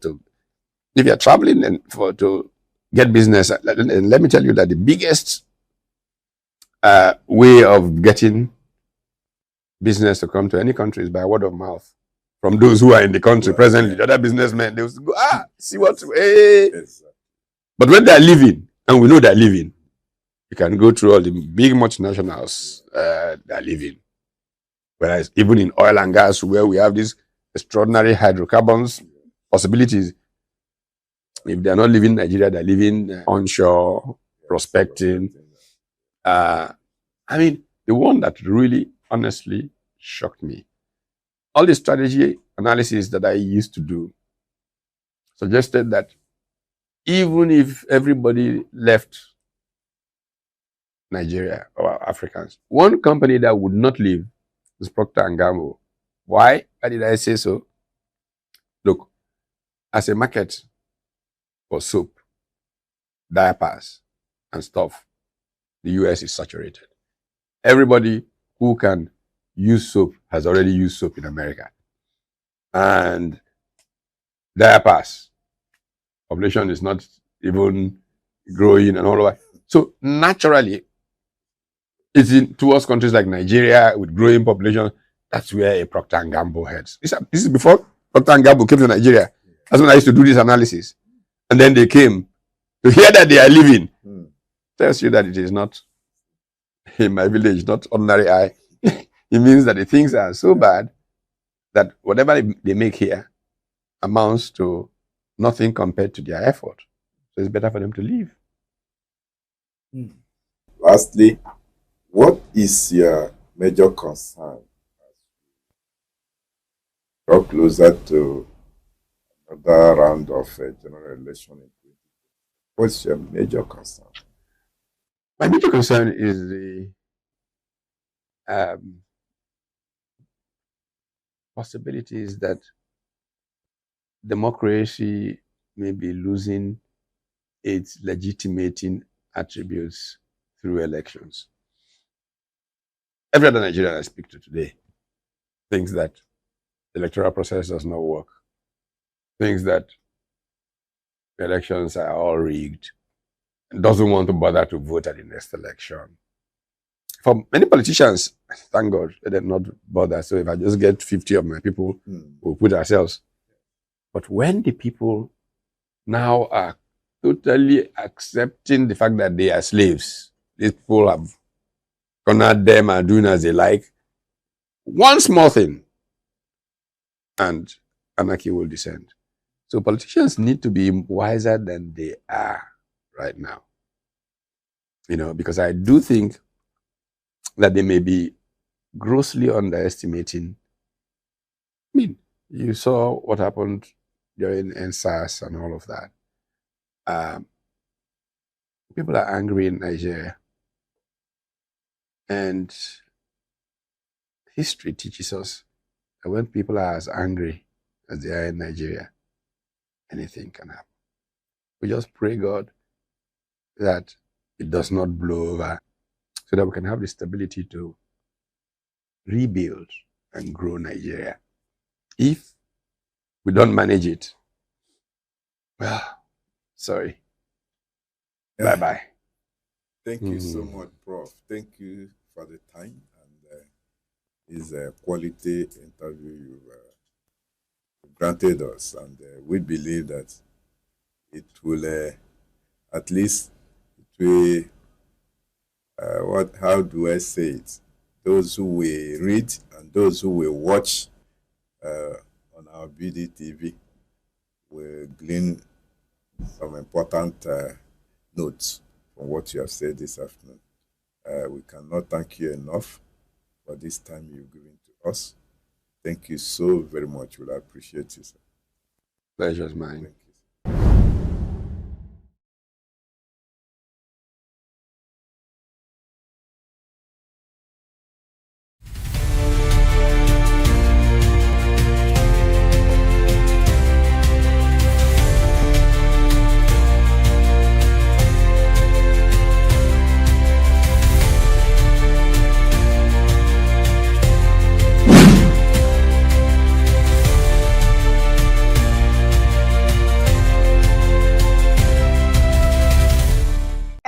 Welcome to Startup Spotlight, the show that shines a light on emerging entrepreneurs and the ideas transforming Africa's business landscape.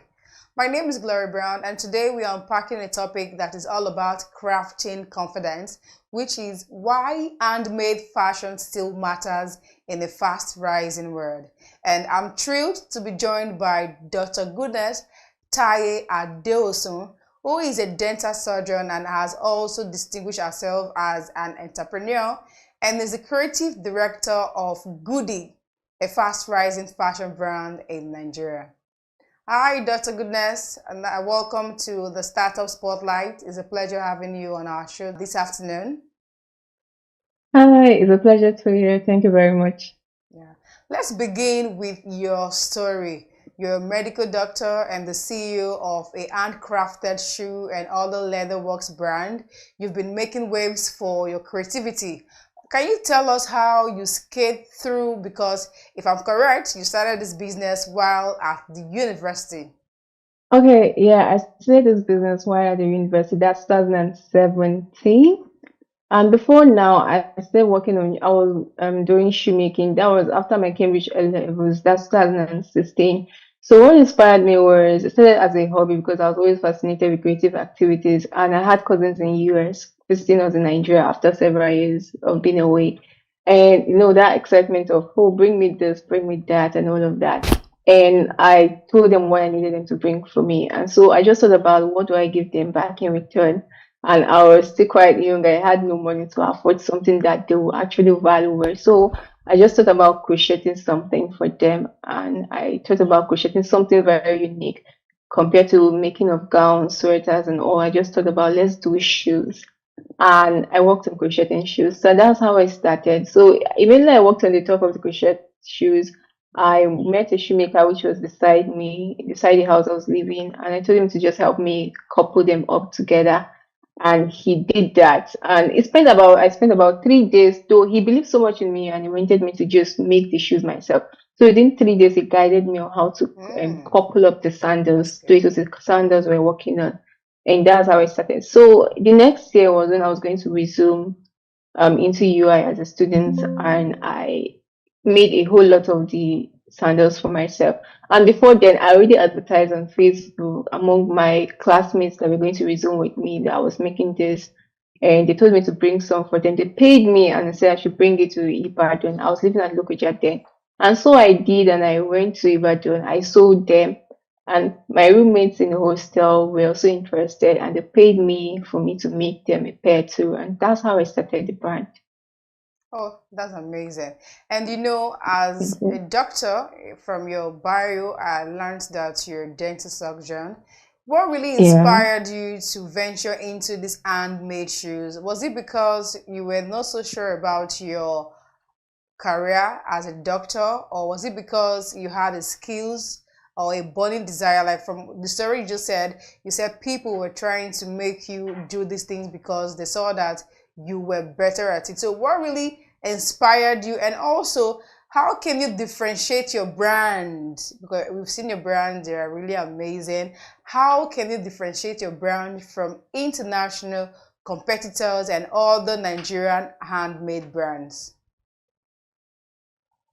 Okay, what really inspired me, as I said earlier, was it started as a hobby. My cousins, I do crochet before. That's crocheting ribbons, scrunchies, cardigans, skirts, and all of that for myself. That's purse dead. And I said that my cousins in US were visiting me in Nigeria, and there's family in Nigeria, and I wanted to just give them something after expecting so much from them and demanding so much for them. And I wanted something quite unique. Before then, I was always into all creative activities, hand making stuff like crocheting, bead making, bag making, and all of that. So I was already in the fashion and in creative world.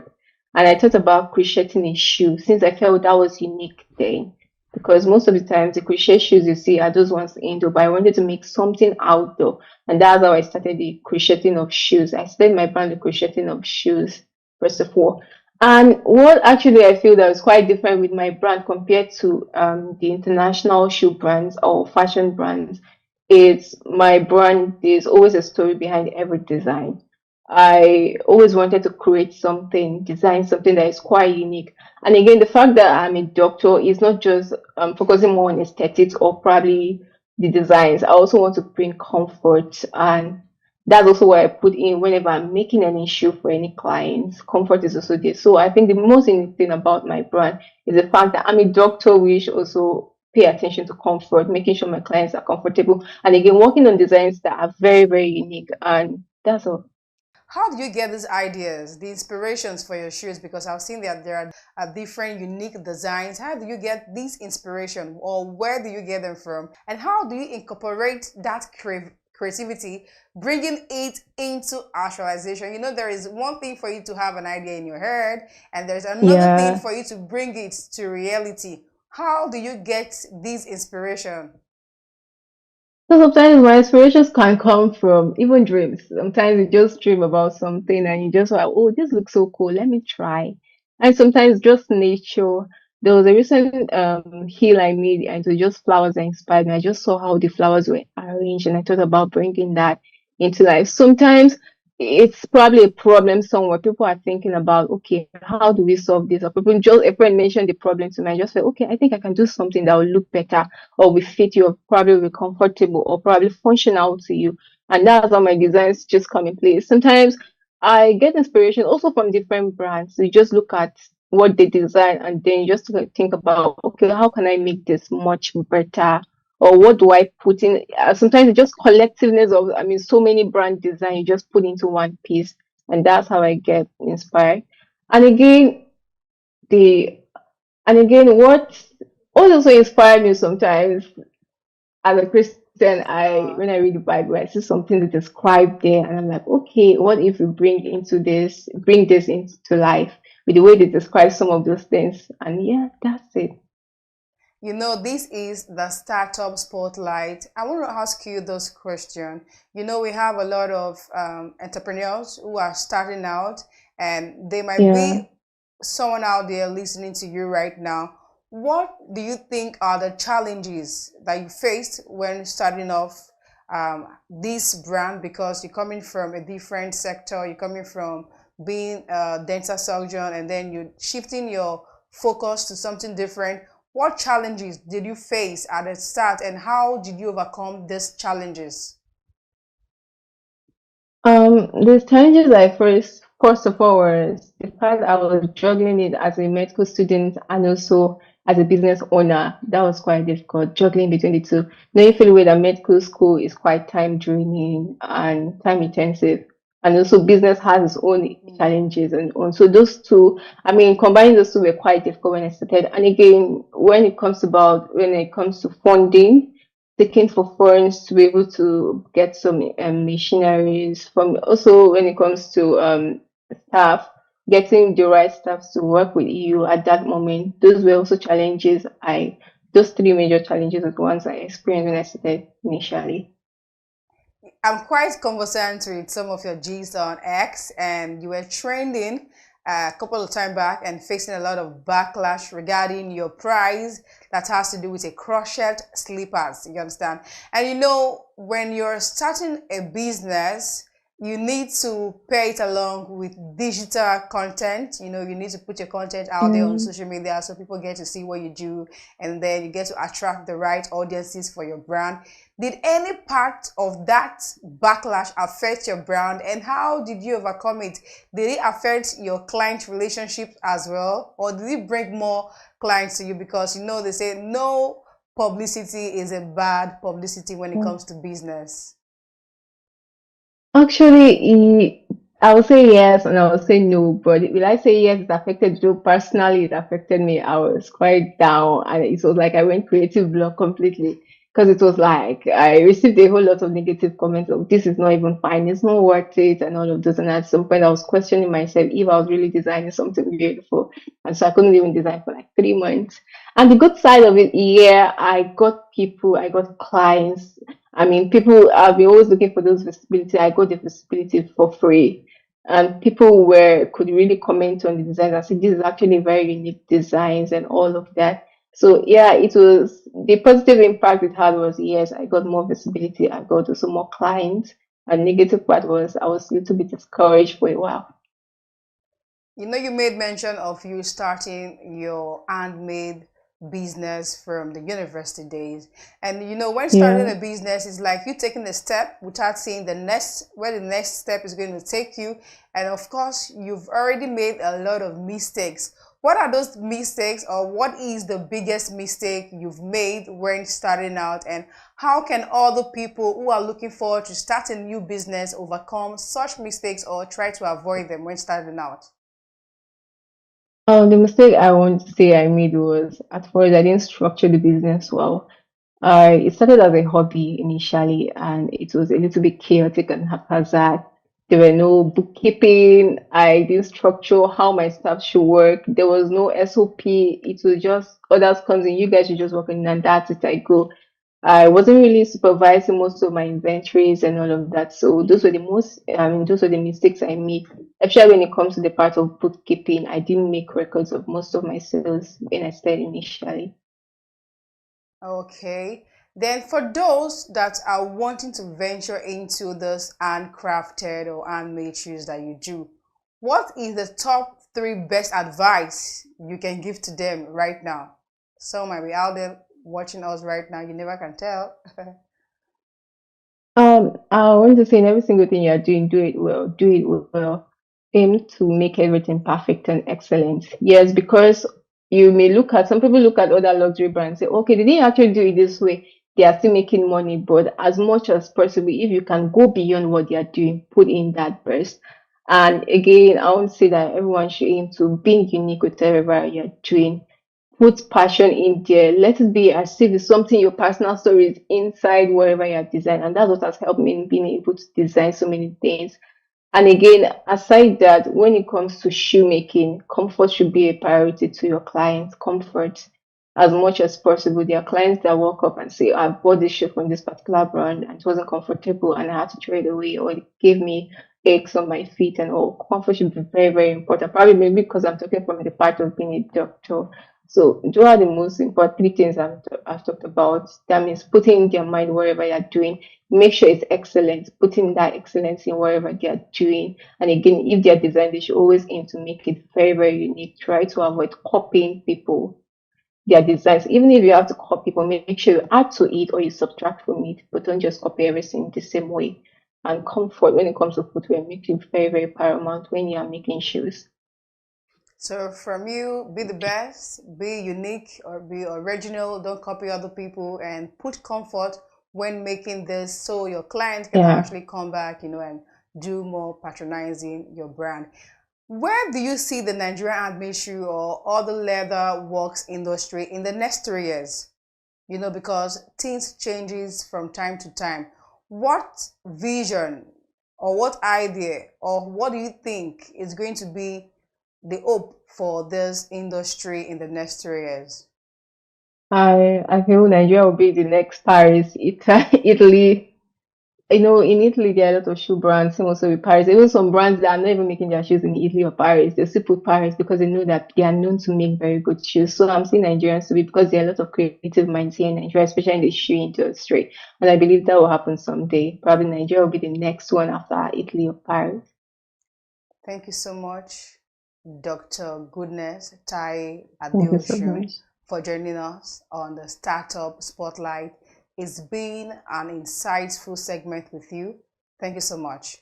If you're watching this and you're ready to take control of your future, remember your skills are valuable, your voice matters, and the world is waiting for you to start up and shine your light on that business you've been wanting to do for a very long time.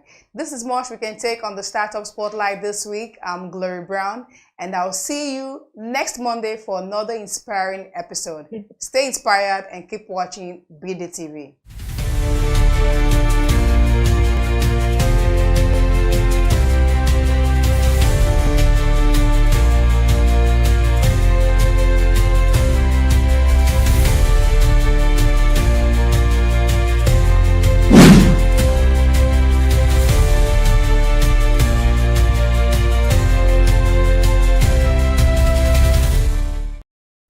The attendant for today for us to really discuss esteem as stakeholders. Who are stakeholders in this? Essential managers, social companies, and halls that are involved with social waste operations. On the 26th of August 2025, the Lagos Waste Management Authority, in collaboration with Waste Care, held a stakeholders forum on construction, demolition, and disaster waste management with the theme Building Responsibly and Driving Efficiency, Strengthening Stakeholder Collaboration in Construction, Demolition, and Disaster Waste Management in Lagos State. The event brought together government officials, royal fathers, private sector leaders, real estate developers, and other professionals in similar fields. The message is this. One, what we are trying to propagate is advocacy. We're trying to enlighten the people, and we're trying to educate. Because one of the problems that we have seen in the management of construction waste demolition waste and disaster waste is ignorance. People have to be educated. People have to be educated on the right way to handle this waste, to process it and to get it off their sites to the appropriate locations. So that is what we are advocating. Because of the impact of this waste, don't forget that some of these wastes are also classified as hazardous waste, like asbestos. They are hazardous to humans, and so that's why there's a need for it to be properly handled, collected, and transported. So that is the message. The first point of call is one. People have to be educated. One, that is to be generated when you are constructing. We say construction waste. While you are building from scratch, you have waste generated. That is number one. Two, when you are demolishing an old site to construct a new one, you will have generation of waste. So the first thing is to understand what these wastes are, how to handle them, and then take them to the professionals that would now process them to reuse them into other valuable, because like we are emphasizing circularity. We are saying that resources should be reused and reused and reused, not taking new raw materials and starting from scratch. So when you bring down the old materials, let us take them back to where they'll be recycled and where they'll be reused, rather than harnessing new raw materials all the time. But it's a field that you have to employ the professionals, those that understand the composition of this waste and they know how to recycle them back to other useful products. That is what we're emphasizing, because the layman cannot say, like it was emphasized during the lecture, some people used to fill potholes and roads and what have you. So that's what we're trying to emphasize, that this should be used properly because of the constituents of some of this waste. There's no taxation, there's no transition. What we are emphasizing now is this. Normally your waste will be carted away. And when your waste is carted away, you pay for carting away your waste. And the volume of waste that generated on consumption is quite high. And these are, peculiar waste that have to be, you can't put the consumption in a compactor truck. It won't work. You probably need an open truck that is also covered so that as it's been transported, it is not spilled on the road. So you have to pay. When you generate waste, don't forget that construction sites are, they are very the high-end cost, high-cost sites. You pay a lot of money to put up a construction. So paying a little amount for it to be, the waste to be managed, it's not too much. What we are just saying is that you pay for your waste to be, you register with Loma, and then Loma has the technicalities to, collect the waste and take it away from your site. So it's not too much if you pay a little token to have it evacuated. That's what we're talking about. We're not talking about heavy taxation. No. That's what we're talking about. You inform Loma that you're constructing a site. When you generate your waste, you get them, you collaborate with them so that they can pick up your waste and take it away. So we're just paying for the waste to be evacuated, collected and evacuated. That's all. The Executive Director Loma Finance, Mr. Kunle Adebiyi, representing Chief Dr. Muyiwa Gbadegesin, MD and CEO Loma, kicked off the event with an opening address and the roadmap and overview on CDDW. This is right. It's all still about collaboration and partnership. And that's why I said all of you to be in this room today. The essence of this meeting is more or less what we call stakeholder engagement. Stakeholder is very key in any policy making by the government. We are aware that there are quite a lot of rapid growth in Lagos State in terms of building. And we know quite all right that waste handling is very key. In as much as people are interacting, there's potential to generate waste. What do we do to this waste? It's what is a critical concern, not only to us as an agency, to the government as a public health will also be in jeopardy. So the exercise is to bring them together, put them a kind of capacity, enlightening them, and how to properly manage construction, disposal, and disaster waste in Lagos State. This is to bridge the gap, because we knew quite all right that a lot of construction industry out there, they don't know what to do with their waste. And also we're in the era of circularity, which means that those things they are regarding as waste, they are not but a resource. So for us today is to expose them, creating that awareness, widening their horizon on the proper waste to conduct the activities at their various sites. Getting the planning approval is one thing. Other things is what do you do with your waste during the construction period? And that's where Loma Roast is very critical. For us, our plan is to ensure that, yes, while you are doing your construction, we register you, we monitor your activity closely, and we ensure that we provide adequate infrastructure to evacuate your waste during that time period. So for us, as a government, we are interested not only in business entity, in overall public interest. which is very critical for us. Well, generally, there is a perception that, which we all also see, that Greater Lagos is rising. It's not only by individual, it's a collective responsibility. That's why we bring a partner, we call Mrs. Whisker, to collaborate with government driving this initiative down. We also ensure that, yes, we create a system in such a way they can register theirs at the convenience of their homes and offices. You don't need to come to Loma. You just go to loma.com, register the kind of waste you want to evacuate, and ensure that proper management plan is put in place for you at your construction site. It's very we are deliberate about it, and we ensure that we put everything possible to make sure it's convenient for them to operate. So we don't need to be everywhere. The system is there, and it's auto drive. There is no doubt. In as much as solid waste, we have that capacity. Aside from all other waste which we are also managing, the construction industry is big and large. I agree with you. But for us, it's also a key component of the waste which must be disposed properly and safely, because these wastes are hazardous. For example, asbestos, it can affect human health. And also the so-called robust and all that, they have secondary use. We are all driving towards circularity. It means all this with there is a resource for another usage, can be also repurposed. So the capacity why there is no doubt. And that's why we are very keen in ensuring we do a lot of stakeholder engagement. Stakeholder is very key because people are out there. They don't know what they do with this waste.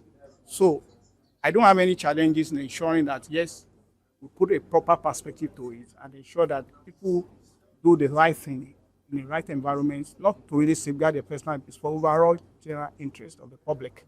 The guest speaker at the event, engineer Tijani Ajibola, the CEO of Aqua Green Consulting and Construction Company Limited, urged on strengthening compliance in construction and demolition waste management and the need for its utilization. We continue to extract the so-called natural resources. And I'm happy to tell you that concrete is the second most widely used materials after water. So the lecture started with the overview of where we were in the past.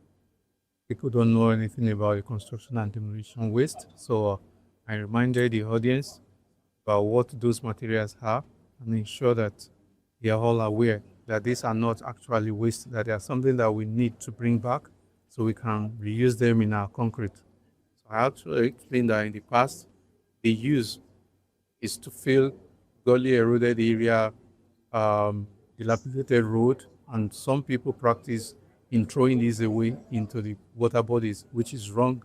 So I actually tell people, I told them that we can make use of this material, we use our scape, we can use them for structural concrete, and we can actually use them for traffic bollards. So there's a lot of things that we can make use of this material. The fact that they call it recycled doesn't make it inferior. It's all about ensuring that the natural resources that are not infinite are left for the generations to come while we're still making sure that we achieve our own objective. You know, when you look at it critically, majority of people might want to do something and the capacity might not be there. And the essence of government is to ensure that the policy that they have in place for the common people is executed. And when you see people that are trying to make sure that they partner with government, that government comes to their aid, the incentive could be in form of anything. A brilliant panelist session with seasoned speakers was held, centering on driving in the urban waste system. Well, what basically we intend to achieve is an understanding that waste disposal for the construction industry and demolition and disaster waste management, that we have the sole responsibility of evacuating waste that is originated from that source. Right now, we are the ones collaborating with Loma actually to ensure that this is done. In future, there might be some modifications to the way it's done, but right now we are the partners of Loma to ensure that this is done. All developers, private individuals, corporate individuals ensure that all construction waste is properly disposed of, and not just by anybody, because I think there's a tendency for a lot of people just to either sell it on or just to ensure that it's not properly carted away. So we have that responsibility of ensuring that it is done properly. Hazardous material is also separated, and also to ensure that the sites are safe. Intending developers would need to register. Anyone in the construction site will need to register on that site, and obviously give us details of their property or their building or whatever they are trying to put together, the details, and that would inform us as to what kind of waste they are going to generate, and also that we can also make plans for that waste to be properly evacuated. We have a database. It will register all data sites, and everybody will be registered. It's massive. We know that Lagos is in a large construction site, basically. All the corridors are a lot of construction going on, as it's a growing city. So construction waste that not properly disposed of it becomes a menace. And also, it's part of a circular economy. Nothing is waste. Everything is a resource. So what is waste to one is a resource to another. So we just have to ensure that it's properly disposed of or moved on to the next place where it becomes a resource. So far, we've had a lot of collaboration from LOMA. If you were listening to the panelists inside, we're having discussion about the bifurcation between water services and solid waste and all that.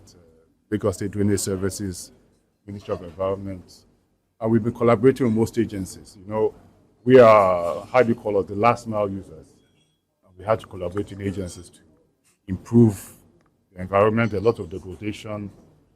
Because of that, we've had to do a lot of interface with agencies. If you listen to the panelists inside, there's a disconnect between registering and then accumulation of data, determine what kind of waste you're going to be managing. Anybody can register their site. And the man is building 10 stories.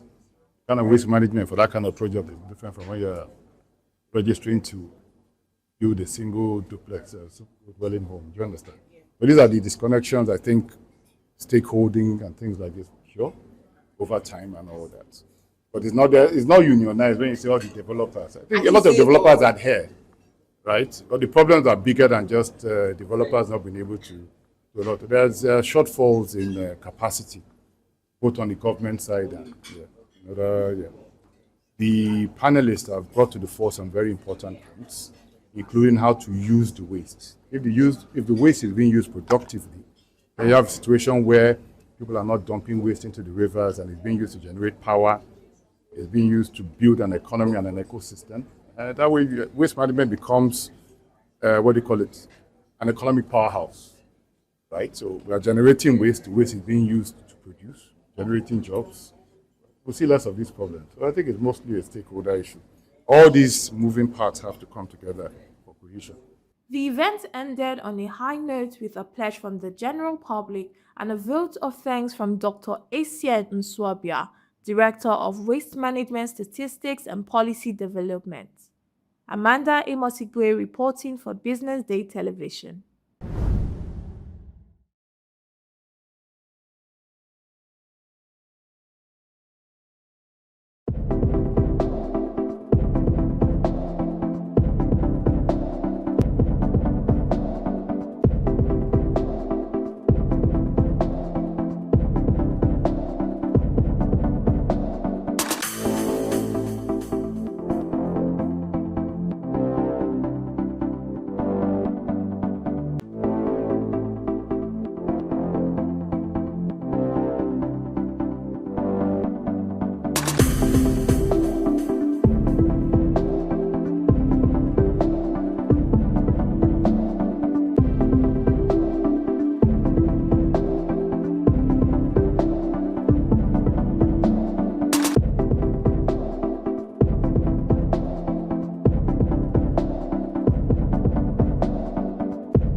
You are watching Business Day Television.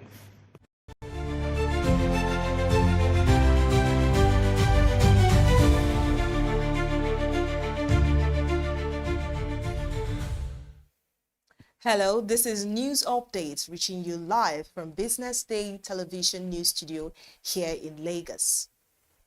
Coming up,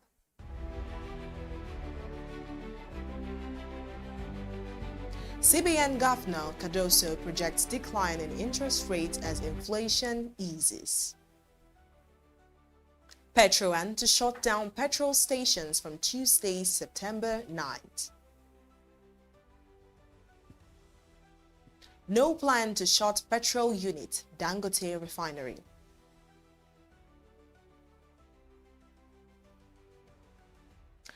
Nigeria Customs to allow duty-free imports under $300 starting September 8.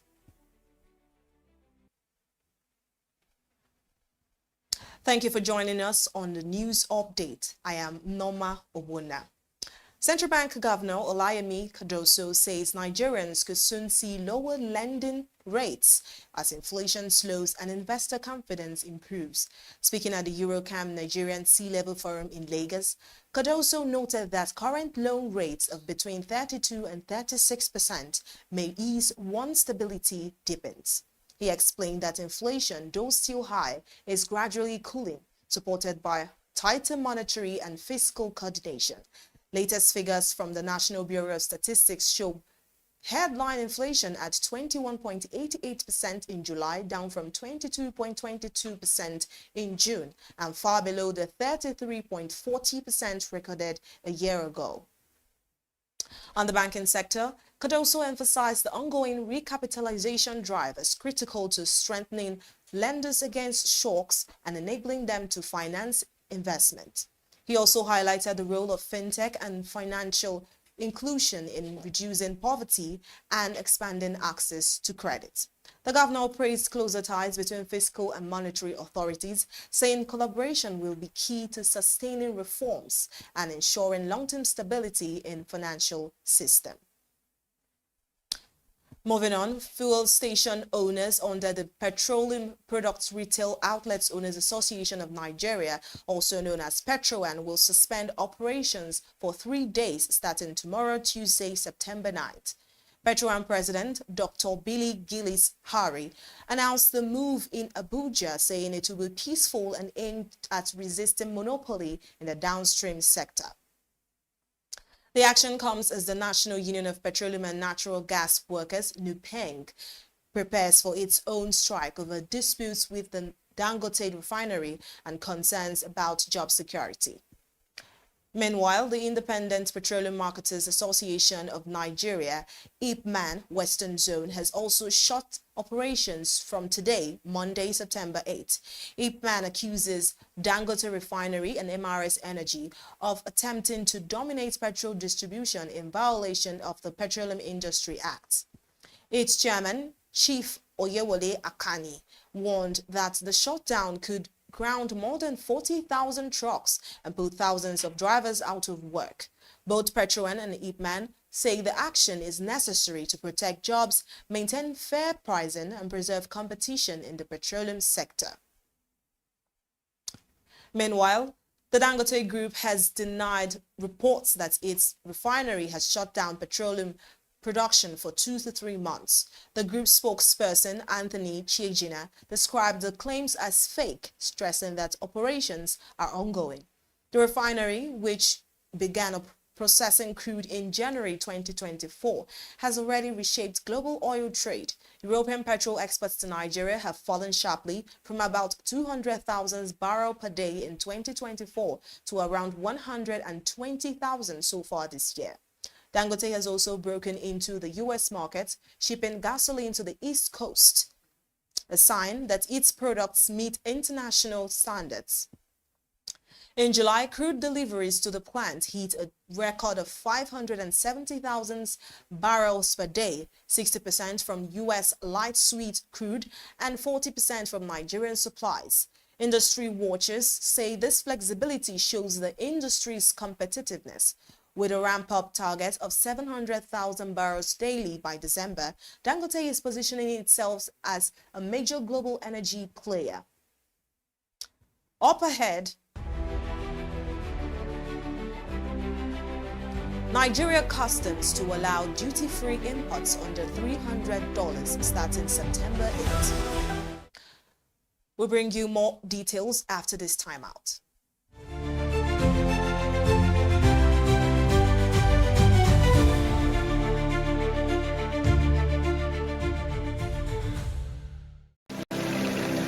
They say money never sleeps. Wake up to clarity, insights, and the stories driving business in Nigeria and beyond. From the heartbeat of small and medium enterprises to the pulse of national economic policy, this is where business meets perspective. With expert guests, real-time analysis, and stories that matter to you. We go beyond headlines to bring you the full picture. Join us every morning as we break down the numbers, decode the policies, and spotlight the people shaping our economy. This is Business Money.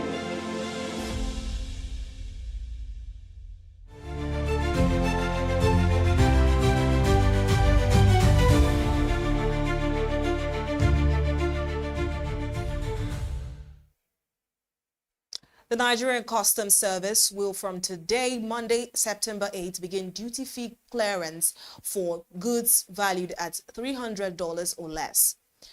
The initiative, known as the de minimis policy, applies to low-value imports, e-commerce shipments, and passenger baggage. Approved at the 63rd Customs Board meeting chaired by Finance Minister Wale Edun, the policy allows individuals up to 4 duty-free imports per year, provided the items are not restricted. Customs say the move is in line with global trade standards set by the WTO and the WCO, aimed at simplifying trade and boosting e-commerce. Under the new framework, eligible consignments will be cleared immediately without additional paperwork. A multi-channel help desk will also be set up for traders and travelers, though customs have warned against violence, manipulation, or duty evasion, stressing that such offenses will attract stiff penalties. Officials say the measure will cut delays at entry points, ease cross-border trade, and position Nigeria as a regional hub for e-commerce. Now, away from that story, global and regional investors are turning attention to Africa's $668 billion infrastructure market as Lagos hosts the West Africa Infrastructure Expo, organized by DMG Events. The exhibition is spotlighting the growing demand of sustainable and energy-efficient solutions in the region. Matt Denton, president of DMG Events, said rapid urbanization and climate change are fueling the push for the modern infrastructure across West Africa. He explained that the expo aims not only to showcase opportunities, but also to promote sustainable approaches to industrial and residential growth. Running alongside the event is HVARC Nigeria, dedicated to energy-efficient heating, ventilation, air conditioning, and refrigeration. The sector is projected to expand by almost 9% annually between 2025 and 2029, driven by strong regional demand for cleaner, more efficient technologies. Moving on, United Bank for Africa has extended the deadline of its ongoing rights issue, which was initially set to close on 5th of September. The offer will now remain open until the 19th of September, following the approval of the Securities and Exchange Commission. The bank says the extension will give shareholders more time to participate in the 157 billion naira offer, which involves 3.16 billion ordinary shares priced at 50 naira each. On the basis of one new share for every 13 held, UBA is undertaking the rights issue as part of its plan to meet the central bank's new 500 billion naira recapitalization requirement. This marks the bank's second major rights issue in less than a year after raising 240 billion naira in November 2024. In an offer that was oversubscribed and lifted its capital base to 355.2 billion naira.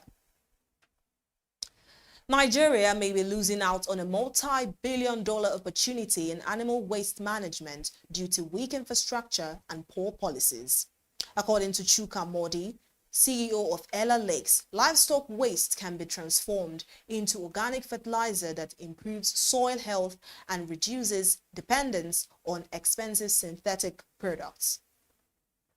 Globally, the animal waste market is valued at $10.5 billion and is projected to reach $18.3 billion by 2030. Modi said Nigeria could tap into this potential to create jobs, improving farming productivity, and deliver environmental benefits. He called for government intervention, including an updated agricultural inspection program, and urged universities to train students on new waste-to-wealth technologies. Also speaking, the president of the National Butchers Employers Union, Sonny Omokaro, highlighted that bones and cow dung can be processed into animal feed, jewelry, furniture, and even cooking gas through biogas production.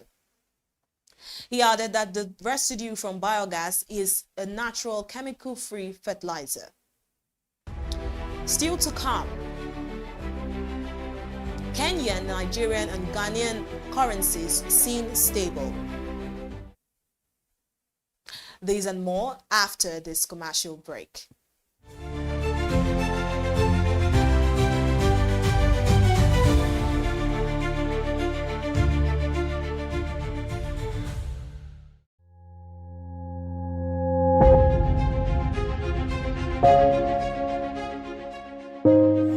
Good morning and welcome to the BDTV Breakfast Show. I am Bethel Olajabi. My name is Elizabeth Musa. And this is the social listening segment on the BDTV Breakfast Show. We're talking about the Fly Nigeria Act. Can you give us a background into what this is about? We are here today on the streets of Lagos, Nigeria, to gather opinion about a pressing issue. I go look at the cost of petrol. We get very Nigeria with the suffer. The income is not really increasing, but the prices of items are increased. Nothing like savings again, no. You only pray for that money to reach you that month. There's a lot of high pressure, a lot of stress. There's a lot of high targets to be met. I was quite strict.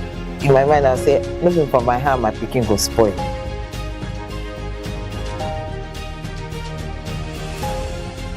To allow all banks and all the players in the space 15% inflation target achievable in 2025.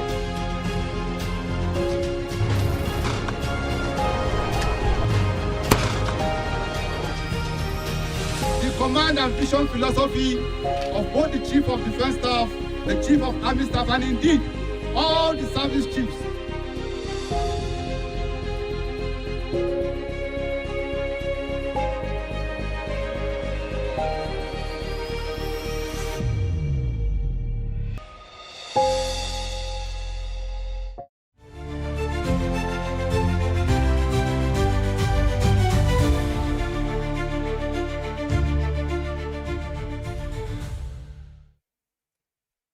Welcome back to News Updates. We now head to Africa. Currencies across Africa are showing mixed movements against the US dollar this week.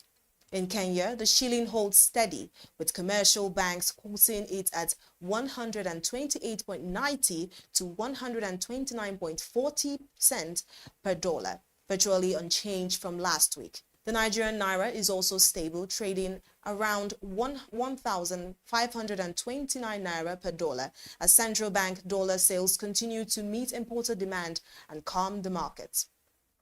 In Ghana, the cedi stays firm thanks to easing corporate demand and inflows from agriculture and mining. It trades at 11.95 to the dollar, slightly weaker than last week's 11.30. Meanwhile, the Ugandan shilling strengthened, supported by inflows from commodity exporters and remittances. It now trades at 3,515 to 3,525 per dollar, stronger than last week's 3,549 to 3,559. But in Zambia, the kwacha weakens as demands for hard currency outweighs supply, spilling to 23.82 per dollar from 23.46 a week ago. Egypt-listed real estate giant Emma Misr for Development has signed a landmark deal with Saudi and Emirati partners to develop a major tourism project on the Red Sea. The development, named Masarai Red Sea, is expected to attract up to 900 billion Egyptian pounds, about $18.60 billion in investments. The agreement was unveiled at a televised event in Cairo attended by Prime Minister Mustafa Madbouly.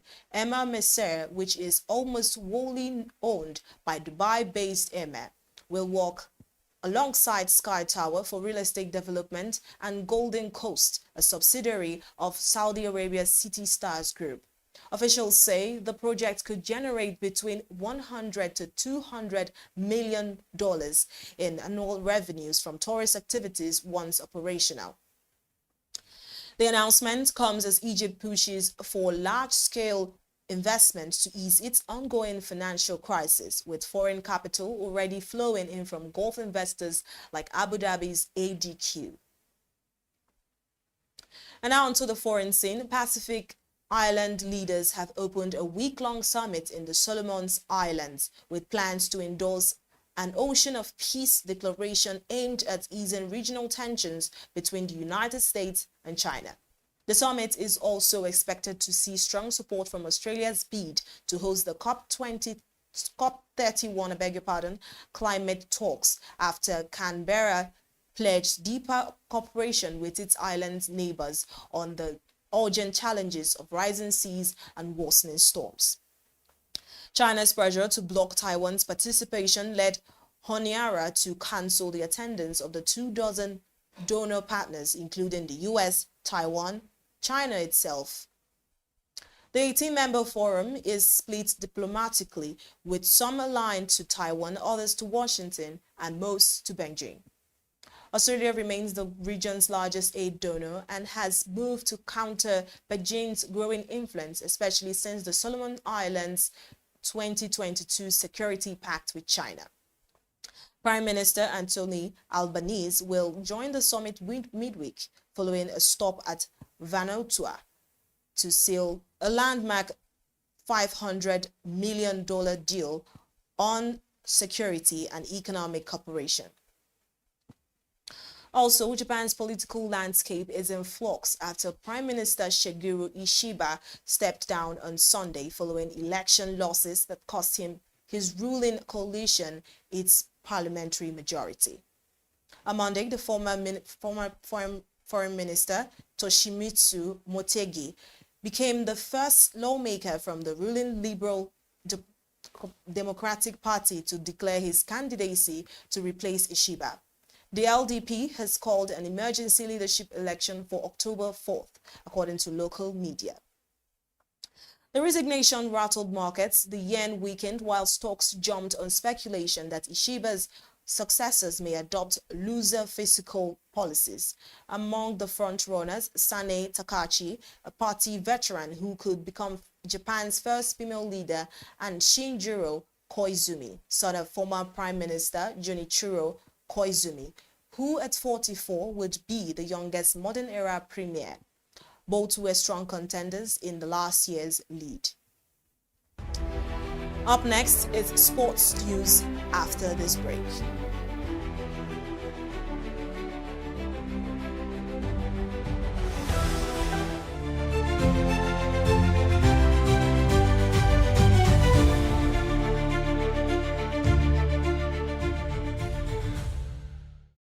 Welcome to the Triumph Against Odd podcast.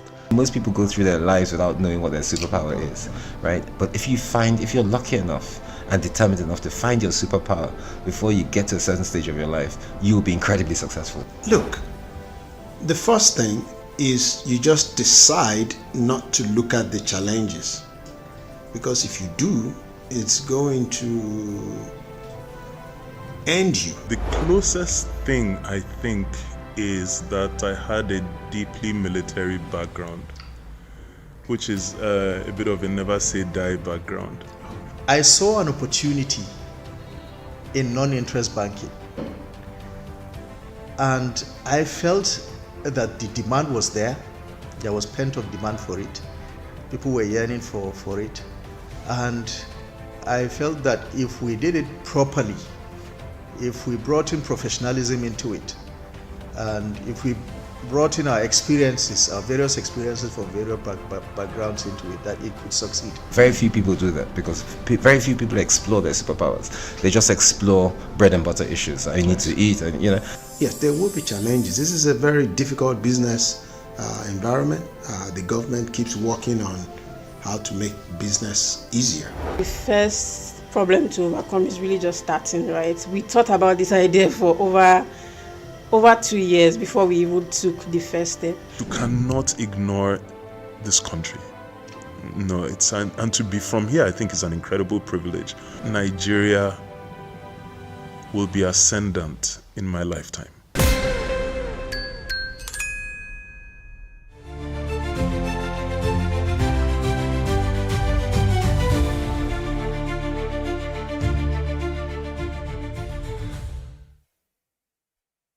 And now to sports. Ornella Vignola scored a hat-trick on her Women's Super League. We'll bring you the rest of the news after this short break.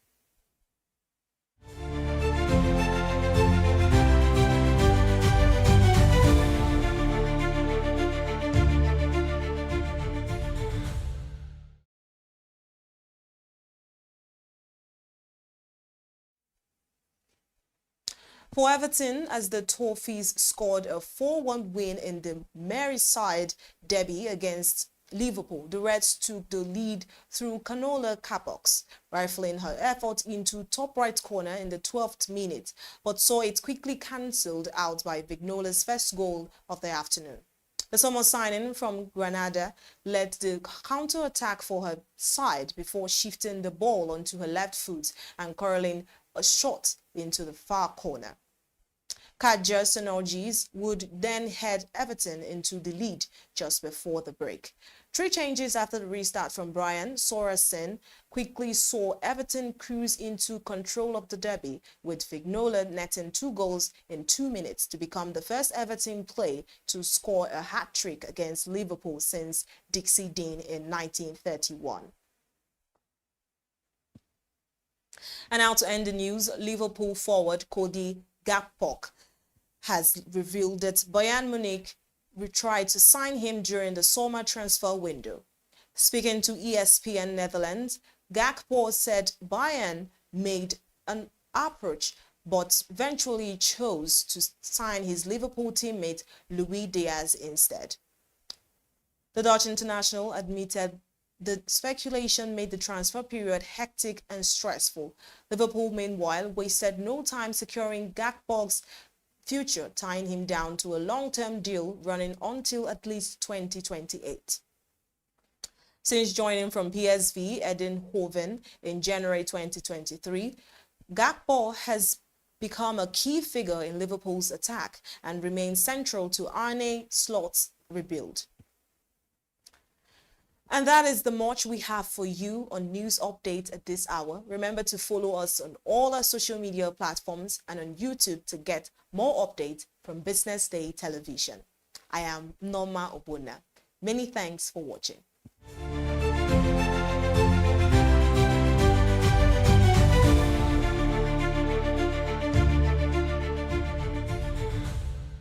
Attention business leaders. Want to make informed decisions? Join the ranks of the best with Premium Business Day. Access in-depth analysis and expert opinions to stay ahead. Subscribe now at premium.businessday.ng and unlock premium content. Plus, you get 50% off your first subscription. Don't miss out. Make smarter choices and seize new opportunities. Sign up now and elevate your business game. Visit premium.businessday.ng today.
My name is Yarabal Bahrani. My name is Mark Kennedy. My name is Bisi Shotunde.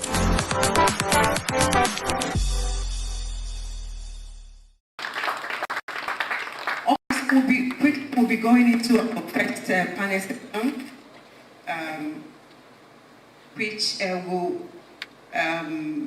be focused on revolutionizing healthcare access policy and system reforms for a more equitable Nigeria. But before we do that, kindly permit me to recognize Otumba Leko Ewela, who is the MD CEO Ultimate Health Management Services Limited, who is joining us today. Welcome, sir. We're happy to have you. Okay, so we'll quickly jump into our first panel session, revolutionizing healthcare access policy and system reforms for a more equitable Nigeria. And to anchor that particular session is Ms. Tope Omobolago, who is a senior correspondent at BusinessDay. She will join me here and she will then introduce the panel. Thank you.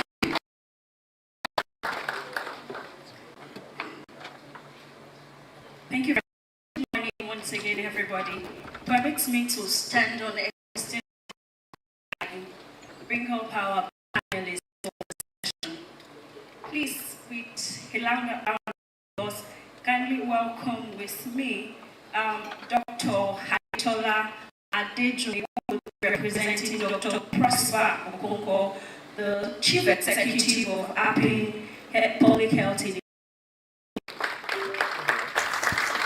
Just right after that, I would be inviting Mrs. Chineye Ajayi, the Managing Counsel, Olaniwu Ajayi LP, who will be representing Leonard Silk, Walemi Heso, and Mrs. Ibi at the same time. Please welcome Mrs. Chineye Ajayi. Right next, I would be inviting Professor Mohammed Raji Mahmood, the CMD and the CEO of National Hospital, Abuja. You're welcome, sir. Okay, so welcome with me as well, Otumba Leko Ewela, who is the Managing Director and Chief Executive Officer of Ultimate Health Management Services. You're welcome, sir. The Executive Vice Chairman of Mass Life Healthcare Limited. Welcome, sir.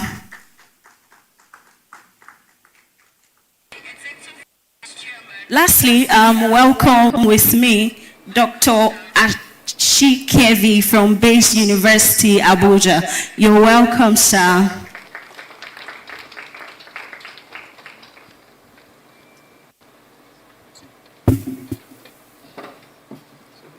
So the topic for our panel session, like my boss, who is the moderator of this event earlier said, is revolutionizing healthcare services, access policy, and system reforms for a more equitable health system in Nigeria. Please allow me to also sit with you while we have this conversation.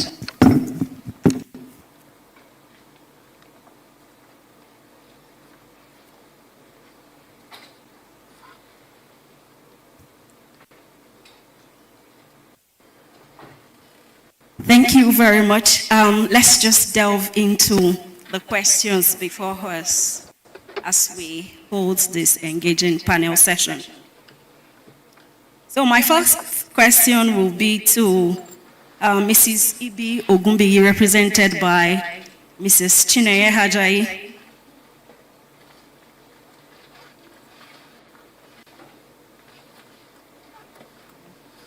So we would be talking about the legal perspective on the healthcare system and how, we can explore legal avenues to achieve an equitable healthcare system in Nigeria. So I would like you to provide perspective to the fact that, despite the fact that we have some laws against substandard medicine, counterfeit drugs still flooding our market systems, we still deal with these problems despite the fact that the laws are there. What other mechanisms, or should I say, stricter measures or punitive should we engage in order to be able to get rid of this menace that has, overtaken the healthcare system in Nigeria? Thank you.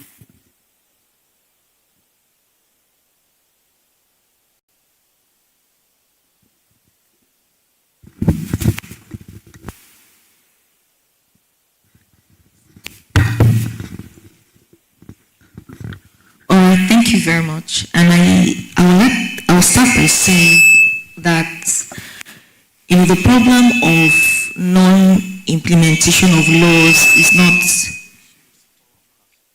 is not peculiar to the health sector. I have now.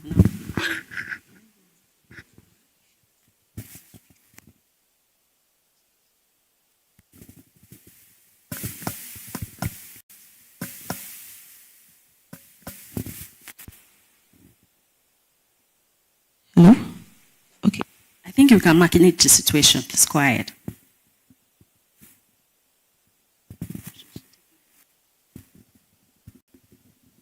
Okay. Let's take it again, right? I was saying that the problem of lack of implementation of laws is not peculiar to the health sector. Now, in relation to the point, particularly in terms of counterfeit drugs, we have a law that regulates that. It's called the Counterfeit and Fake Drugs and Unwholesome Processed Foods Act, passed in 2004. Now, the law exists. There's a penalty for that, but the major problem has always been implementation. And so, no matter how good a law is, if you don't have people to drive the implementation, it becomes problematic. And several times we've seen cases of fake drugs, but the question is, how many of them have we seen penalized, like to the end? You see them, maybe imprisoned, and then they become like reference to those who actually do these things. But many times we hear of them in the news and then it just dies off. So until we get to the point where our law enforcement agency not just show us once in a while on TV, to actually see how these people are actually penalized, it to deter others from doing so. I think recently in Lagos there was like a raid in Idumota market where a lot of shops were locked and all of that. That just happened there. What happened afterwards, we're not aware. So I think it's important that people get to understand the implications of these things and the penalty. But beyond that as well, I'm not really an advocate of put stringent penalties, because I think at some point there was this clamor for putting in death sentence as a penalty for fake drugs. But again, if the penalty for 500,000 naira wasn't implemented, how are we sure that death sentence will be implemented? So what I would say should be the key concern or the key approach for governments and maybe civil society will be orientation. People need to understand the impact of these things. There's nothing that influences behavioral change than getting people to understand the impact of what is being done. So we need to see much more, orientation via media, social media, different platforms to help people understand the impact of these fake drugs. Then that should then be backed by agencies that are actually implementing, and these people are actually seen to be punished. And then beyond that, as we get to implement this over time, we see that the rate of these menace will be reduced. Thank you. Thank you very much. Thank you. So you already answered my follow-up question. So I would just move right into the financial aspect of healthcare in Nigeria, particularly when it comes to pharmaceuticals. Do you think that they can, we can have a legal framework where we can, establish things like pharmaceutical development banks or, healthcare capital ventures fund in Nigeria? Do you think that it's something we can explore through legal framework? Oh yes, and like the minister had said when he was speaking, unfortunately, the health sector is one sector that is not really given the right kind of attention. And it is sadly so because, once the health sector is ignored, because when people get sick, they must necessarily seek drugs. That's why no matter how expensive, any drugs get, once people are sick, they must necessarily get treatment and drugs. So I think that's that aspect of funds, venture capital is an area that can be considered. This area of the health is tax-free for 5 years. That's just a policy, probably backed by law. What you will find is that a lot of investors will begin to troop into that area. So we can actually use policy to channel investment in an area that needs it. The government need not necessarily need to put in money, but what is most important is what can we do to incentivize this. Although there are other macroeconomic issues that impact on investment, like security, the certainty of repatriation of profit, those other macroeconomic issues are there. But if we can begin to, again, there's also the aspect of concessional financing, which is funding that is not based on commercial rates, because if you go by interest rate in Nigeria, that's really very high. So we need to see grants, concessional financing blended with private capital in order to drive that investment. But I see a lot of opportunity, and good policy is something that would make it happen. Thank you. Thank you very much, Mrs. Ajayi. Please, let me quickly move to Dr. Adetola Ademujimi from Happin Healthcare Services. In recent time, particularly, from last year, we've had a season of exodus of some big pharmaceutical companies from Nigeria, the GSK, the Sonif, and the likes. What regulatory incentive or, policy do you think that the government can bring on board to encourage local pharmaceutical companies? Because whether we like it or not, the market has an impact on local pharmaceutical production. So what are some of the incentives that you think that the government can bring on board in order to encourage local pharmaceuticals? Thank you. Thank you very much. So first of all, my name is Adetolu. It's not Adetola. Forgive me. Yeah, and I'm here representing my CEO of APIN Public Health Initiatives, Professor Prosper Okonkwo, who is unavoidably absent. Again, for us at APIN, the way to first look at some of these conversations is to understand that healthcare is a commodity. And I think that's what is usually missing. Healthcare is a commodity. A commodity has a demand side and also has a supply side. We focus so much on the supply side and we forget the demand. Forgetting that, because in King's College, Lagos, where I attended at secondary school, my economics teacher, you see, that's perhaps one of the first things she told us. I'm a doctor by training. But in economics, I'm aware there's something called demand and supply. So really, I feel that supply should always be influenced by demand, and that's something we lose. Now, I'm saying this because I give you a typical example. So somewhere in a private patent medical vendor, in Abuja just yesterday, I needed to buy something. And I saw that I don't even know what her qualification is. The table where she had her tom-tom and chewing gum and all of that had the used needles, swabs that she could not discard, and everything was litter. She doesn't even know I'm a doctor, and I walk in. So now, I wanted to buy whatever drug. I won't say it here. But the point was, I was already thrown off. Because I come into who is regulating that chemist? This is the heart of Abuja. I'm not talking of somewhere else. Who is regulating? Nobody's looking there. And we're focusing so much, talking, with all due respect to all our big hospitals, national hospitals, all these FMCs are fantastic. But let me shock you. Over 80% of Nigerians use those other guys we don't talk about. In that place, you'll be surprised. They are doing incision and drainage of abscess there. Nobody's talking them. Nobody's checking them. In those places, they are setting IV lines. In those places, they are doing voluntary termination of pregnancy. Nobody's having those conversations. In those places, people are walking in there and they are taking drugs that should be administered at secondary level. This is not even a primary health center. This is a private patent medical vendor. And that's what you have in my village in Idore, beside Idore Hills, and all of those. Who is checking them? So to come back to what you talked about, local production of drugs. Again, yes, incentives. Honorable Minister has just spoken about it. There are a lot of initiatives, policies, first of all, that you want to use to encourage local production. And I'm very excited with what Professor Ali Pate is doing, and we're excited with this at the APIN Public Health Initiative. Please extend our love to him, sir. Thank you for these initiatives. To say, you want to do stuff here in Nigeria to enhance local production of pharmaceuticals, please come have a conversation with us, first of all, at Federal Ministry of Health and Social Welfare. So we'll tell you where the needs are. Demand. What are the areas of local production that we're interested in? We work a lot in the HIV space in APIN. We are talking now that donor fatigue is just, we're stuck to that reality.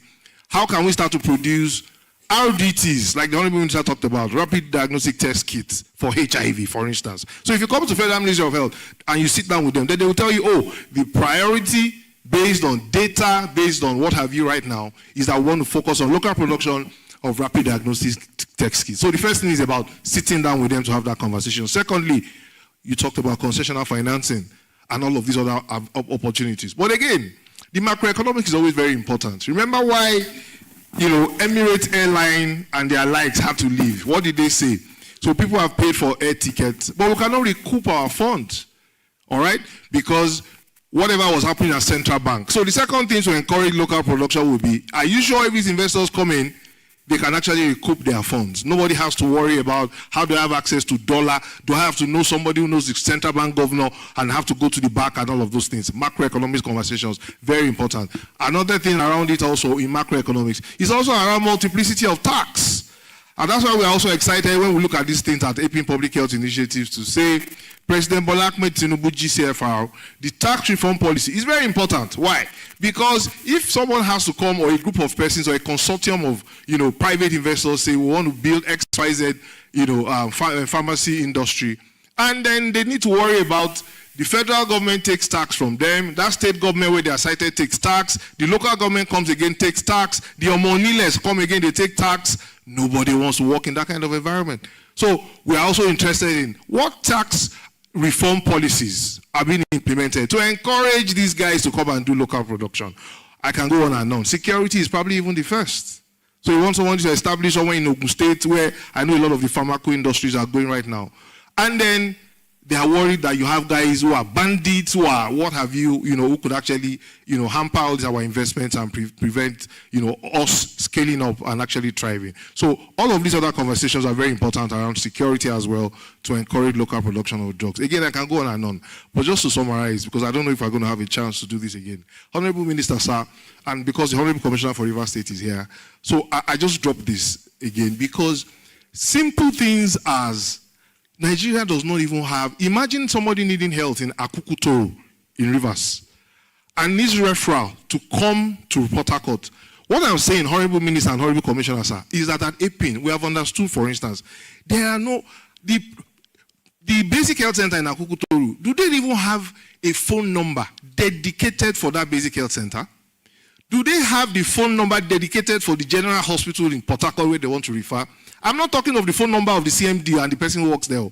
An institutional phone number, a box that you enter basic health center in Akukutoru, you find that number. It's there and it will be there for 35 years. And they can put it online and say, this is the phone number of basic health center Akukutoru. This is the number of what is our basic health. And so when I want to do referral for a woman who is bleeding PV, in whatever, I just call. Good afternoon, General Hospital Port Harcourt. I'm sending a woman to you now who is 39 weeks because the phone number is registered. We don't even have that. Is it a crime to have a directory or phone numbers of all basic health centers in Nigeria published, and I can go online and I can call a basic health center in Katsina? We don't even have those. Those are those low-hanging that we need to put in place so that some of these things around our system can actually become very functional. Thank you. Thank you very much, Dr. Ademujimi. Thank you. You have really, enlightened us as regards, issues of tracking and, checking and monitoring, as well as local pharmaceutical production in Nigeria.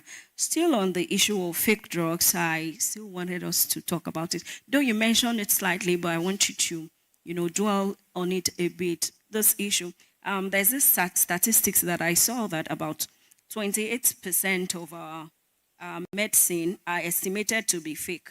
And, I was thinking if you could help us on how you think that, the customs, the NAFDAC, NIPOST, and all of that could take advantage of digital platforms, to track and also provide real-time monitoring of some of these our pharmaceuticals, and how, people can report, just like you mentioned, in terms of having contact where people can call and refer and all of that. So where there can be real-time reporting in order for us to be able to protect vulnerable people when it comes to access of local pharmaceutical products in Nigeria. Thank you. Thank you. So I get another opportunity to speak. So again, maybe three things I'll speak to quickly on that. Number one, Nigeria has very porous borders. The customs controller general was some days ago or so, I think I read something in news. Do we even know the number of borders we have where people can smuggle in some of these things from all our neighboring countries? I won't mention names. Those conversations are essential before you now get to healthcare. Because for every amoxicillin clavulanate that you see in the market, and that's probably why, for instance, health insurance has a challenge. I'm a health finance person, so don't mind me. When you see someone as a doctor in the hospital, and I say, madam, what you have here is an upper respiratory tract infection, and I think it's not viral, it's bacterial, but I want to write for you amoxicillin clavulanate 625. The moment he or she gets to the pharmacy, and what they give him or her is not Fleming, is not Augmentin. The person says, oh, they gave me a fake drug at the pharmacy, a drug that will not work. Now, that's a very incorrect statement. Because if NAFDAC, custom, whoever they all are responsible for border protection, ensuring that all the medicines in Nigeria are right, that means that every amoxicillin clavulanate that you pick up anywhere in Nigeria, regardless of the brand, the bioavailability, and that's what they call it in pharmacy, the bioavailability should be 625 milligram. But what you have that people call fake is that if they actually take that 65 milligram of that amoxicillin clavulanate to the lab, they will find out that what they have there is not up to 625. It's probably 580. And I would have treated that woman to say, do this drug 12 hourly for 7 days, and it's not working because I'm giving a suboptimal dose. Now, where I'm going is, the conversation is, collaboration. I mean, the CEO of the African Medical Center of Excellence, let's understand that we are trying to build a system. A system, WHO has called those 6 system building blocks. Leadership and governance. Leadership and governance. That's the first. How do we coordinate ourselves? So is it that NAFDAC needs to employ 300,000 workers and distribute them across 36 states? Open big NAFDAC offices. Buy 1,000 Hilux vehicles for them. Is that the kind of governance system? So that NAFDAC can now say, oh, in Katsina, I have 5,000 workers working for NAFDAC. What will the Minister of Finance say in terms of the recurrent expenditure for paying their salaries? Is that realistic? The governance conversations. Because Nigeria is 36 states, is 36 countries plus one in one. That's what we forget. It's 220 million people. So the governance part, how do we collaborate between federal agencies, state agencies, ensuring that these things are done? Number two, human resource. And I've talked about it, and a lot of people have. Because it's about human resource. So the true scanners that pharmacists use to check if a drug is fake or not, so that they can just walk into a pharmacy. How many true scanners do we have supposed to find those true scanners? Is it the local government, where you have the primary healthcare coordinator or medical officer of health, who is closer in all of the 774 local governments, that needs to have those true scanners and have people trained? So that in Akukutoro, so that in Yewa North, so that in wherever, in Bagada, in Lagos, some people at that level, working with local, to put fuel in Hilux vehicles to go to 774 local governments in Nigeria. Our governance structure is very weak, and we're not very clear on it. Health financing, the same thing. So you want to ensure drugs in Nigeria are, see, again, demand and supply. So HMOs are here. You hear the private sector talk about some of these conversations, because even from social health insurance, basic healthcare has its essential medicine list. That essential medicine list for basic healthcare that has all the anti-malarials, antipyretics, etc., local production for them. But those that are brought into the country, our porous borders, I've talked about it. How do they get in? How are we sure that somebody is checking that every brand of acetaminophen, which you call paracetamol, is actually what it should be? I can go on, but again, it's about collaboration. It's about building a system that works, and it's about everybody, let's delineate who exactly should be doing what. Thank you.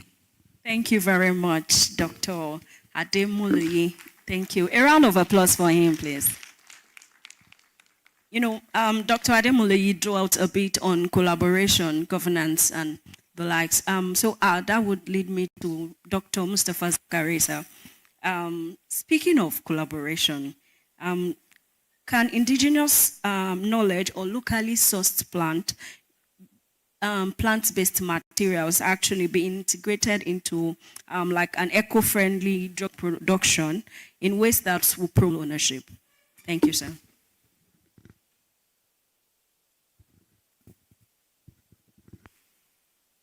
Thank you very much for your question.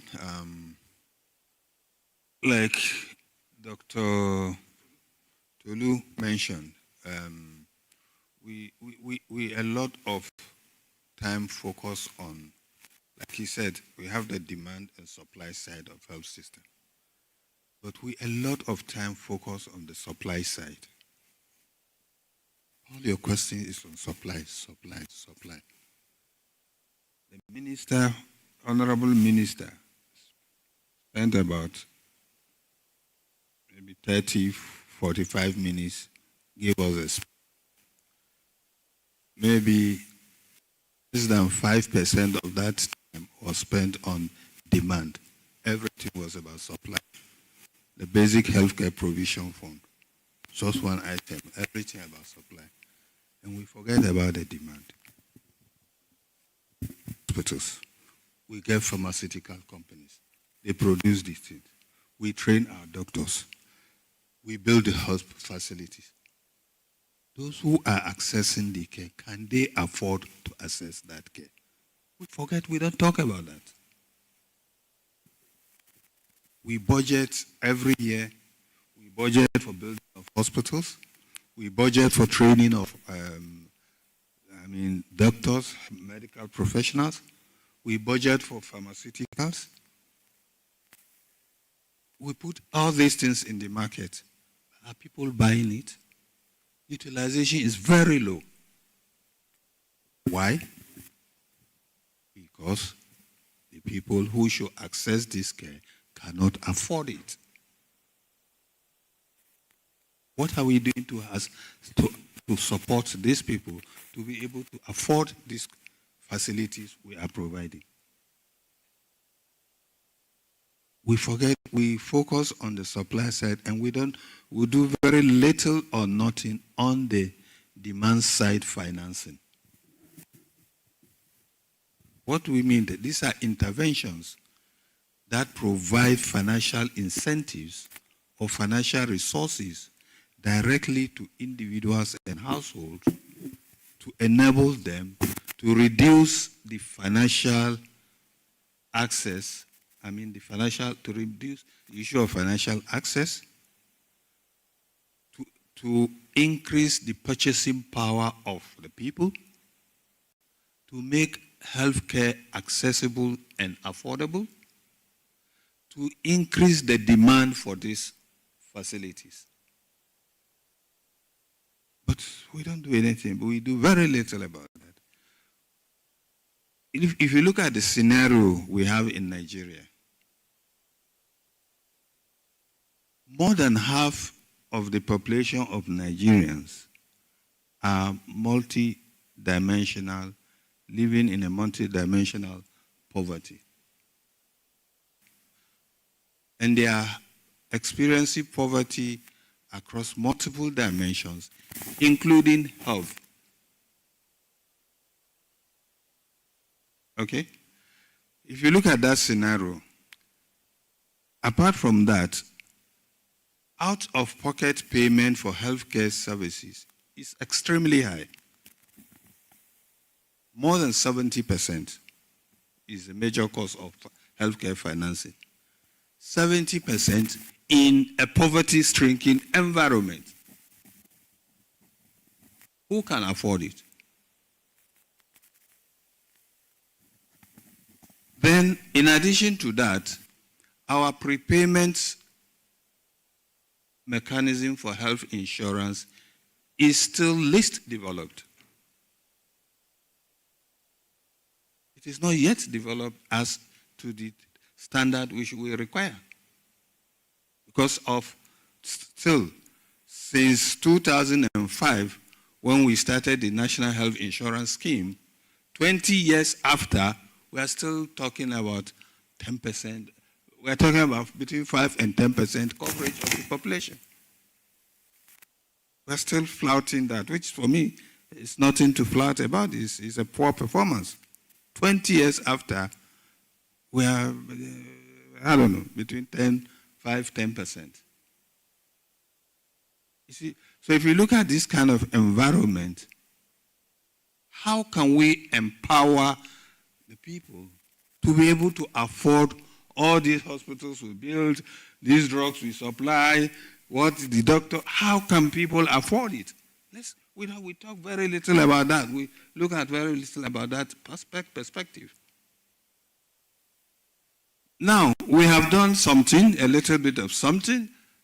There is the very vulnerable group, which government has done something about through the basic healthcare provision funds.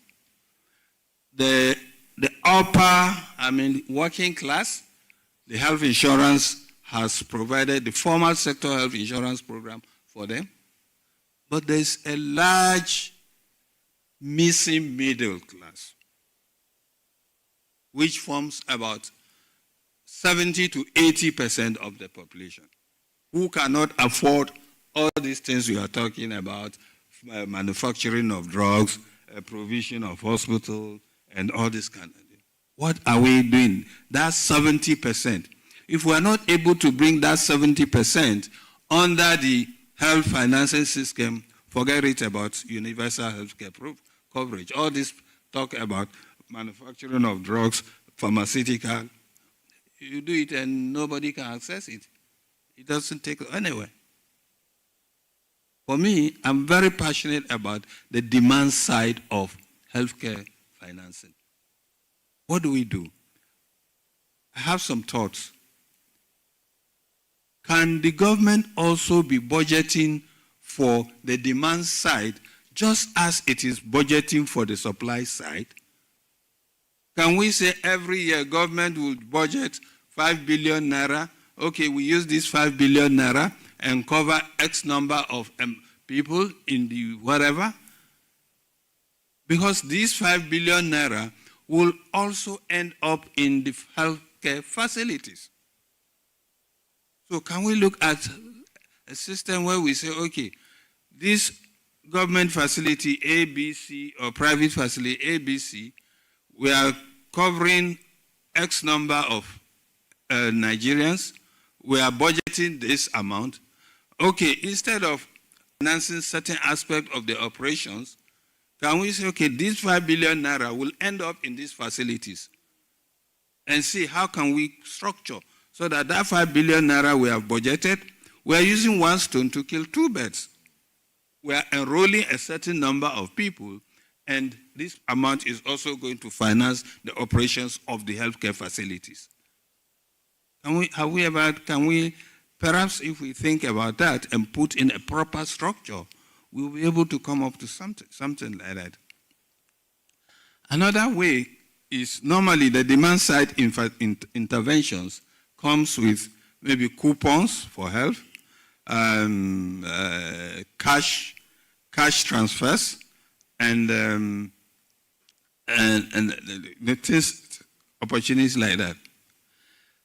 Does the health sector there are a number of poverty reduction programs being done by other ministries. I know there's this cash transfer thing. There's the World Bank supported a program, which I think COVID-19 recovery and stimulus, the NG case, has, and the conceptualization level of this at the point of conceptualizing these programs, I have found that the health sector is not involved in this thing. Because if the health sector is involved at the time of conceptualization, we could put in health insurance as part of the product, those. I have made some effort. I have met some state government and finance, and say, look, your NG case, can we incorporate health insurance? The transfers we are doing to these people, can you set a certain amount of it to take care of their health? You have given them money for entrepreneurship, for MSc, but you need to be healthy to run your business. Can you include health insurance in these projects? They tell me, oh, at the conceptualization stage, the World Bank, it did not include it, so if we bring it now, we will not. I said, no, but where is the health sector in all this? Where is the health sector in the national investment programs of the government?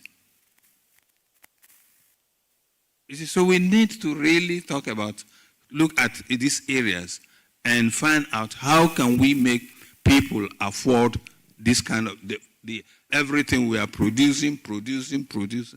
But how can people buy these products? So it's an area, I think, I'm very passionate about this. The demand side financing of health system is really very, very little is done about that. We need to really,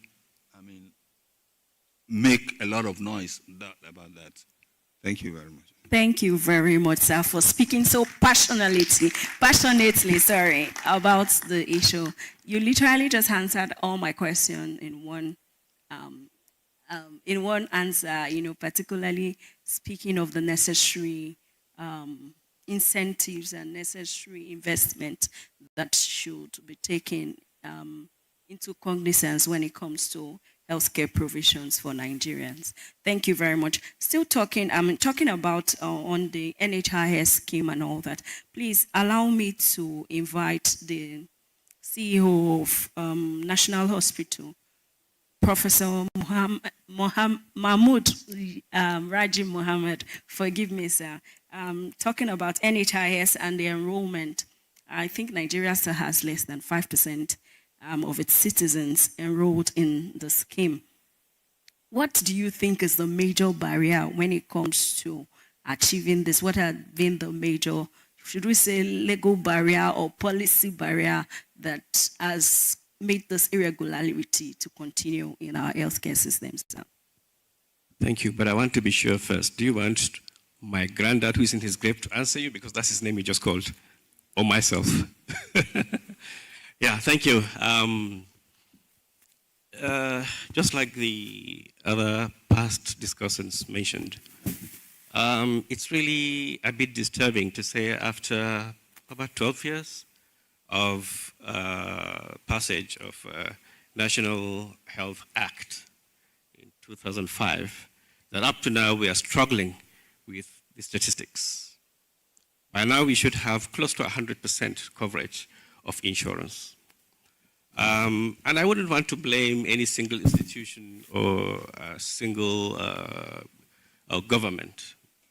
I think we need to be very, very intentional all the time when we set out policies. Your question had to do with the legal barriers. Yes, there are legal barriers and there are policy barriers. The beauty of the 2005 National Health Act was that it wanted to, or rather it enshrined universal health coverage into our healthcare system. Okay, that's what we should have achieved. Then in 2022, the National Health Insurance Act was passed. That's supposed to be a very marvelous thing that should take us there. But I guess there are still some gaps that we need to fill, legally and policy-wise. There is, first, a fragmentation in law between the federal, the health, and the local segments. The NHIA Act had made it compulsory that every single citizen in Nigeria should be covered. But the statistics say 5 to 10%. I said, now, why? I think the federal government find a way to harmonize that legal system such that states where Her Excellency is superintendent ensure that even the local governments are also all encompassed. And that's why we also have to, when it comes to state and local government, we need to also enshrine some certain legal framework, probably even within the Constitution, for our traditional rulers.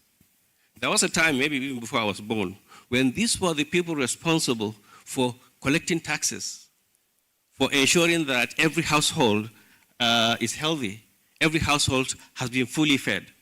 They had enormous responsibilities. But unfortunately, those our traditional rulers have been stripped of all powers, and they are the ones who know the day-to-day living of the people under them.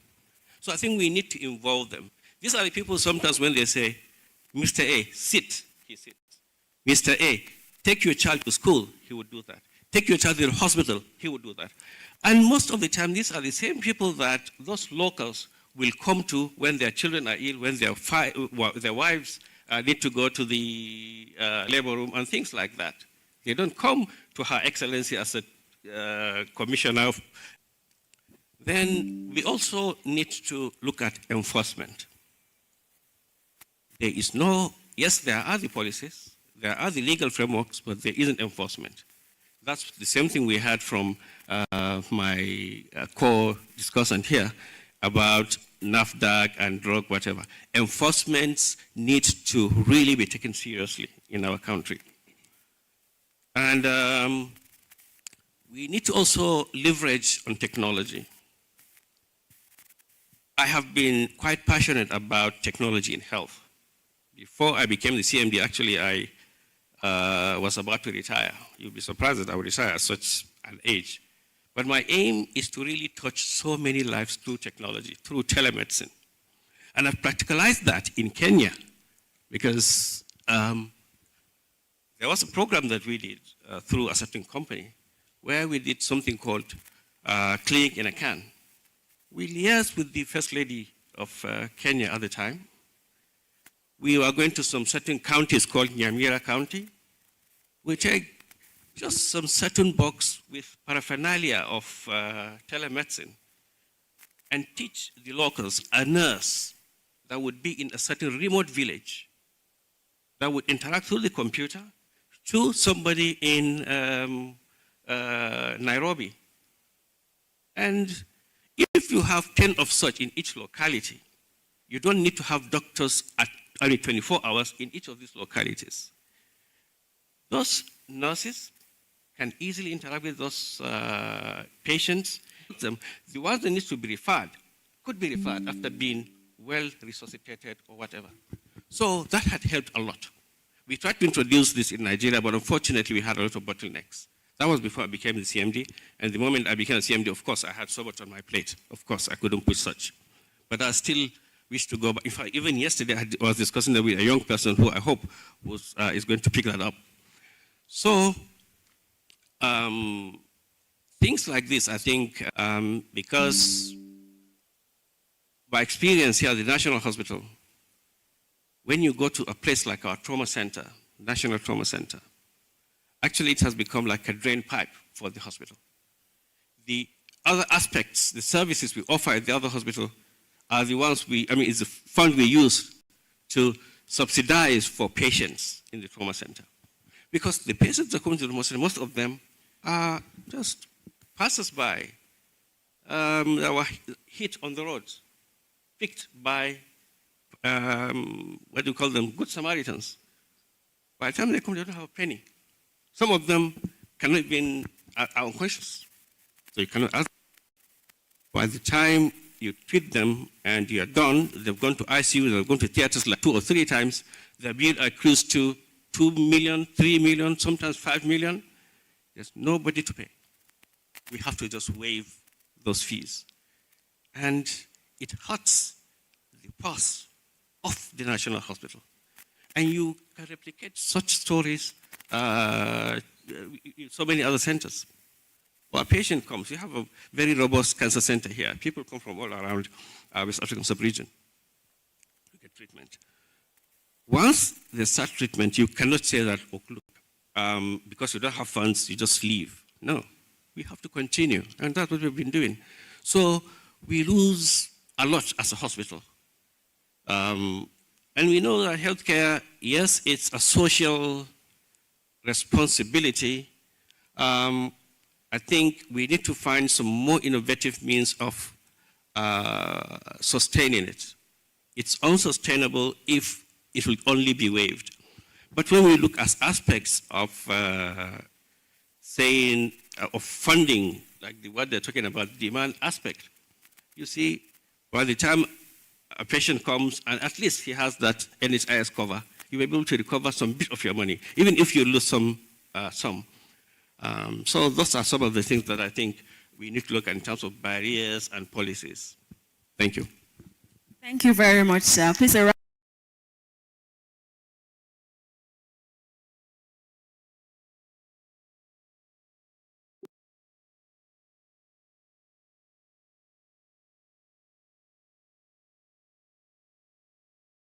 And this is a very good opportunity for them to, have answers to those questions. You were talking about finances and cost, particularly when there are situations like you mentioned earlier. And it hits deep into the pocket of the hospital. So what initiatives do you think that, the government can bring on board in order to help shelve some of this load, particularly, hospitals run on, most hospitals, they run a lot of costs, particularly when it comes to energy and power. The Honorable Minister earlier spoke about some states like, I think it said, Kefi having uninterrupted power supply. So do you think that if the government takes some of those load, particularly when it comes to electricity bills, and some taxes here and there, do you think it will help in terms of managing costs, running costs for hospitals? Yes, definitely. But I want us to be very, very realistic in whatever it is we do. And I want also to be realistic in terms of our expectations on government. Government cannot sponsor everything. Government cannot subsidize everything. As it is now, it has so many priorities on the plate. Is it security? Is it health? Is it food security? If just name it, there are so many very, very important priorities that if you say you're going to say which is number one, each of them would qualify to be number one.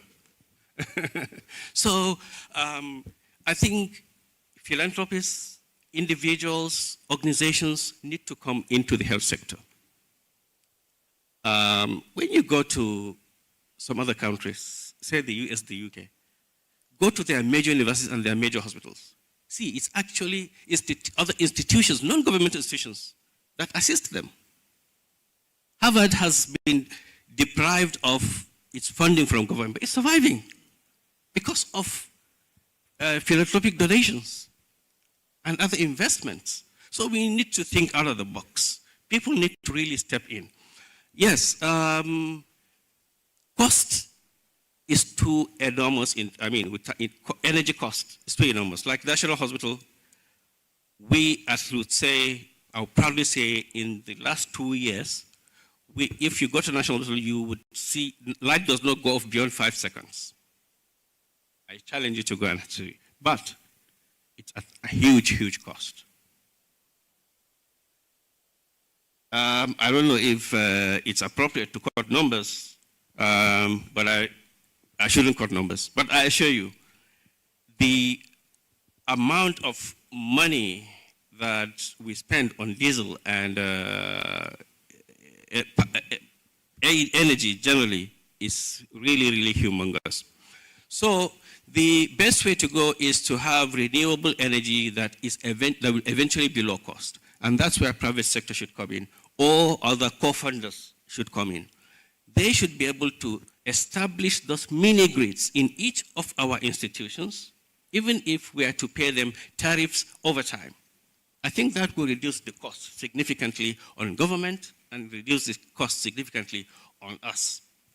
So I think that's the best way to go at the moment. But depending on government to do all this, frankly, would be unrealistic, and if I would be unfair on government. Yeah, we know it's a responsibility, but I think the main responsibility should be for them to create that enabling environment for others to come in, more especially private sector. Thank you. Thank you very much, Prof. Thank you so much. Let me quickly move to Otumba Iwinla because we are running out of time. So I would just really want you to speak to how you think that we can grow enrollment in Nigeria, enrollment in the National Health Insurance. How do you think that we can actually grow that enrollment? Thank you, sir. Thank you so much. I'm not going to be speaking straight to that question. I'm going to stylishly recalibrate it. First of all, I think it's important for us to mention at this meeting the fact that this country runs a capitalist economy. And in a capitalist economy, the government regulates, now creates the enabling environment for the private. Most of the government enterprises that were set up in the past were gradually taken over by the private sector. Now, that speaks to the issue of health as well. For me, what brought me here is based on the deep understanding of the fact that the government is always available to partner with the private sector. That speaks to that particular line of collaboration. Now, I also know that the reason why the Honorable Minister is here present is to also reiterate that particular point and think in the system of the private sector. So my being here is to interface with the Honorable Minister to continue to look at the veritable platform for us to strengthen our collaboration. Now, let's go back to health insurance. The first step that was taken by the government of this country to overhaul or set stage to make healthcare affordable, equitable, and accessible was the passage of the NHIS Act 35 of 1999. Now, when that was passed, we need to get it clear at this point. That focused strictly on the formal sector. Formal sector, as we speak today, is comprised of two groups, the public sector and the organized private sector. We need to understand that perfectly well. Now, if there's anything I also would like to mention at this meeting or at this outing for us all to note is the fact that it is the statutory responsibility of government and the organized private sector or the employers of labor, let me put it that way, to take care of the medical needs of their workforce. So what we saw playing out in that formal sector focus was to encourage the employers of labor to basically convert the medical allowance to health insurance premium for their workforce. What the federal government did in 2005 was basically converting the 10% of the basic salary that was meant to be the medical allowance for the public servants at the federal level to health insurance premium for them. So when we are talking about the volume of coverage, we need to be conscious of what the law says and what is obtainable in the public space. I am saying this because I am on the Governing Council of Nigeria Employers Consultative Association. I'll know what the law says. I also want to share with us at this meeting the fact that in 1957 was when ILO came into this country, that is International Labour Organization. That same 1957 was when Nigeria Employers Consultative Association was set up. It was not by accident. It was designed to be plugged in the same sockets because it was seen that the private sector then were not really identifying what was meant to be identified on the paychecks of their employees. And that was why when the law for health insurance was passed, it focused on the formal sector. Now, that law was passed, enrollment commenced. We saw the low volume of enrollment. Part of the challenges was the fact that the law was not quite strong in making it mandatory, which was what took us back to the drawing board in 2022. It also gladdens my heart that the Honorable Minister is here seated, because when that law was passed in 2022, there was equally a report that was tagged Lancet Nigeria Commission report. That Lancet Nigeria Commission report was the basis of passing that law. Because in that Lancet Nigeria Commission report, there was a section of it that clearly says that 83 million Nigerians are seen to be vulnerable, and there should be a safety net for them. But whoever is not within that vulnerable net should be seen being financially stable to enroll on the basic plan. I also want us to share this, and what brought me here is to talk to the minister, because I heard him whispering to the coordinator that as soon as this panel is off, he will have to go for another meeting. We are going to talk, Honorable Minister. Yeah, because my presence here is not just, I don't go to outings to talk. I go to outings to look at how best we can create a platform for synergy. I happen to have represented the HMOs on the Governing Council of NHIA before. That was 2018, and that was the last Governing Council. I also think it's important for me to share with us at this outing the fact that we, the Health Maintenance Organization, also deliberately met and concluded that we don't need to be part of that Governing Council of NHIA because we are meant to be regulated by the regulatory agency. That speaks to the fact that in the course of the minister's presentation, he equally mentioned clearly the fact that this particular program was designed for public-private partnership. The private sector will work with the government. So my purpose of being here is to look at our areas of collaboration. The council is there, but I know also that the ministry would need to interface and work closely with people that are blessed with good head on their shoulder so that we can begin to look at ideas. Because let's face reality, it is the private sector that thinks, that innovates, and push those innovations for government to review and see less how we can collaborate. Now, going straight to what you've just said, we've seen some gaps in the first law that was passed to make health insurance, for the introduction of health insurance in this country, which was what led to the NHIA Act 2022. Now, that law makes it mandatory for all Nigerians that are not within the vulnerable nets to pay their premium, but majorly I think it's important for us to also note the fact that that law also clearly says that all Nigerians must be enrolled on a basic plan, and that is what we call universal basic plan. What that means is that should you live in Abuja and you work in Abuja and you live in Kefi, which is in Nasarawa State, the health insurance program that you'll be enrolled upon should also be the same level that you can get should you find yourself in Abuja. That is universal. And that law also says that should you now desire something that is beyond that basic plan, you can still touch base with the Health Maintenance Organization to enroll on the supplementary or complementary plan. But majorly where I'm driving at is this. I won't talk at all on challenges because there are bound to be challenges everywhere. So what I love to focus on is putting the solutions on the table.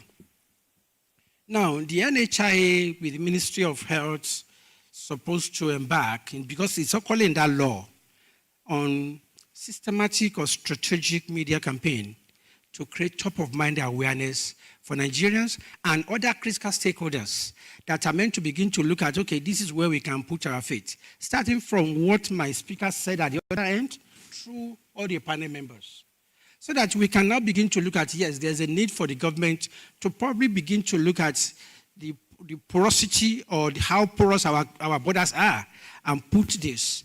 Also look at the fact that it is not government responsibility to employ everyone. All of these, we need to sit together as a team and begin to put solutions on the table. Having said that, it's good that we are discussing this. We would want to encourage the government to possibly look at the areas that they need to unpack in the NHIS Act, which is fundamentally driving the Universal Basic Plan, interfacing with the 36 state governors and the FCT minister, so that they can begin, because already somebody has commenced that, looking at NHIS under one roof. The idea behind that was to plug all the 36 states on the same socket, so that whatever you are enjoying in Lagos, recently the Lagos governor passed an executive order to make health insurance mandatory. And I said to them, because I was also once on that governing council of Lashma, I said to them, I said, it won't work. Because quite a number of people working in Lagos are living in Ibafo, are living in Mowe, they are also living in Iju. Are you getting me? Yeah. So, but yeah, so they, Thank you very much. So There are a lot of challenges. So, long and short of the story is this. Awareness has to be embarked upon, which is going to be aggressive. In addition to that, there's a need for the NHIA, the minister, to encourage the governing council that was just inaugurated to begin to look at how they can intervene with the governors forum to reiterate the need for them to reactivate the discussion for the implementation of Universal Basic Plan. It is up until when all of these are put together and plugged in the same socket that we now begin to see systematic enrollment of Nigerians. Having said that, it's not as if the program is stagnant. They are already embarking on a few pockets of enrollment, but for us to achieve significant enrollment that will lead to changing the narration of our poor health indices, the government will need to strengthen their synergy with the organized private sector. Thank you so much. Thank you very much, Otumba. A round of applause for him and every of my panelists. Everyone here spoke from a place of passion for solutions in the healthcare system, and thank you very much. So we would have to pause on this and allow the Honorable Minister. We would take the other people in the next panel session. I am very sorry, Doctor.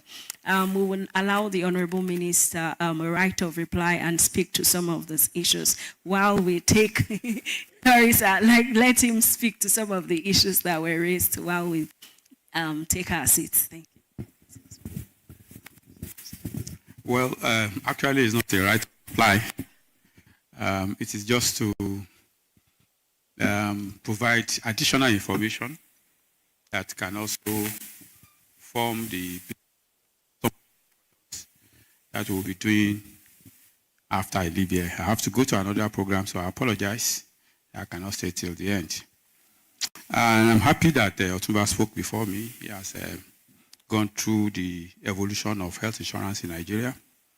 It started first as voluntary from 1999 to 2022. Of course, we know that anything you make voluntary, it's not likely there will be optimal participation. It's not until 2022 that government came back and made it compulsory. And I can see that that is actually the government's agenda to drive the demand side for healthcare. And like he said, it is not just about government. The private sector employs most Nigerians. So it is also therefore very, very important that even starting from the organized private sector, everybody subscribes to the basic healthcare insurance, so that that can grow the basket of funds that is available. Yes, government can intervene, but we know that intervention of government like cash transfer are interventions. They are not sustainable. They are just periodic inputs to change the landscape. So my appeal, subscription to health insurance has grown from about 70 million to close to 20 million in 2 years.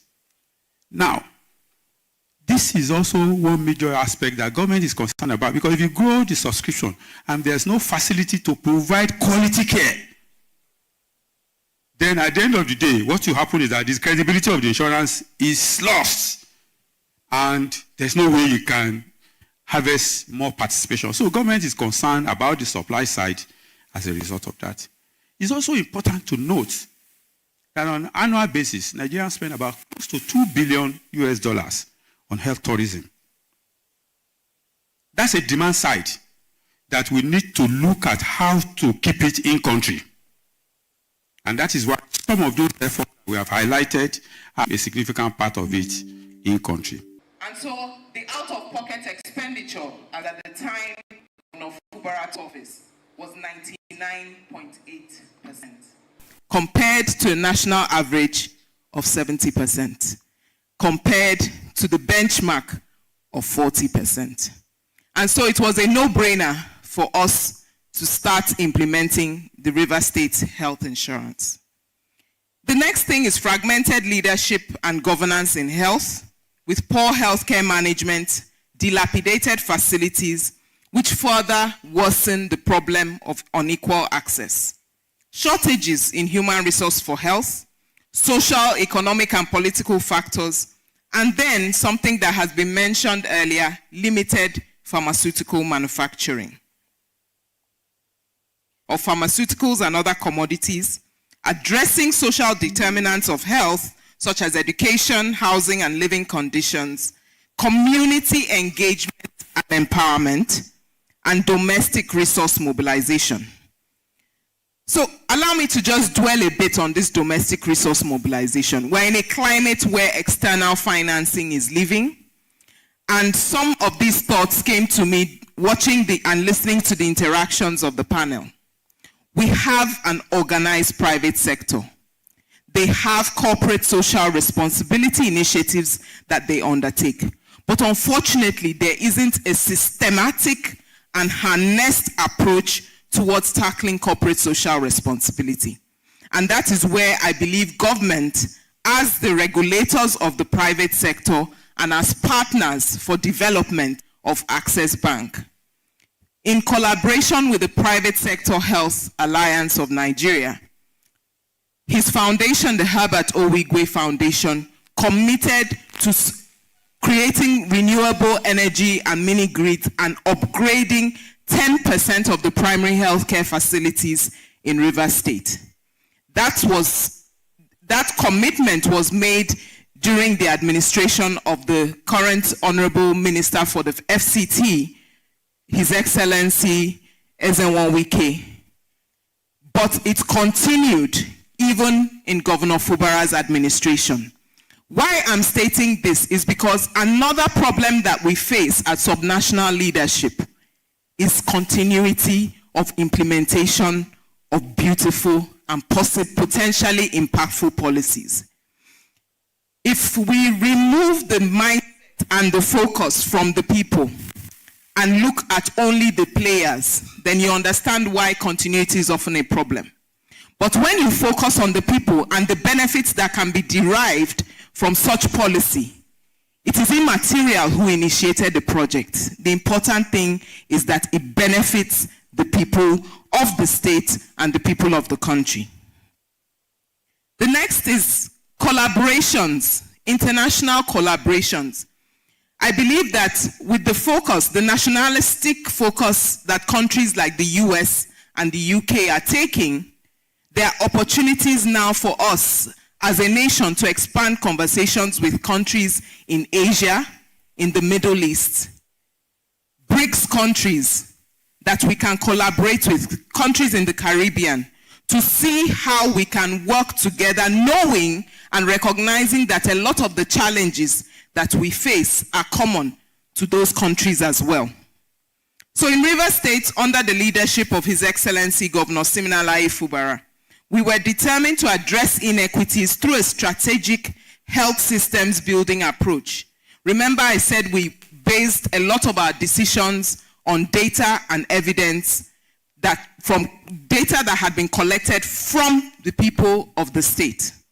And we wanted to ensure that this would align with the federal government's Nigeria Health Sector Renewal Investment Initiative. So this focus, in conjunction with community-oriented views, gave rise to the Health for All Rivers strategy, which kicked off in the late 2023, 6 months after the commencement of the administration, and it was built on 7 pillars. The first was financial and geographical access to health. The second was access to essential medicines and commodities. Next, human resources for health, followed by health security, emergency and preparedness and response, domestic resource mobilization, health information and data, and lastly, health systems leadership and governance as a critical pillar. So for financial accessibility, we implemented the Rivers State Contributory Health Protection Program, RIFCHIP. Within 1 year of the commencement of that, we had enrolled 100,000 vulnerable persons, including children under 5 years, pregnant women, the elderly, and persons living with disability. But we realized that that was just a subset, even the package for health insurance. But in order to ensure that that would be effective, we had to collaborate with trade unions and the informal sector directly with civil society to engage and enroll, and even down to crafting the essential benefit package so that it was in alignment with their needs. For human resource for health, we employed and trained 2,000 frontline healthcare workers deployed across the state, not just in Port Harcourt, especially for remote communities, then bringing our health workforce in Rivers State to the 7,992 that we have today. And recognizing as well, as was stated earlier by the CEO of AMSI, for all states and LGA health workers who had had stagnations in their career progression were made to sit for promotion interviews, and there was an unlocking of the promotion process for all states and LGA health workers. Approval of payments of outstanding clinical trainer allowances, promotion arrears for staff of primary, secondary, and tertiary facilities, reviewed of the consolidated salary scheme for health workers and for medical doctors, and the increased hazard allowance in the state. There was also increased state scholarship recipients by 50% to ensure a steady pipeline of healthcare workers from training into the profession. And the quota for admissions at the Rivers State College of Nursing Sciences increased by 142%. For geographical accessibility, we've renovated and upgraded about 180 primary healthcare centers through state government investment and partnerships with the World Bank and with the Federal Ministry of Health and Social Welfare through the National Primary Healthcare Development Agency.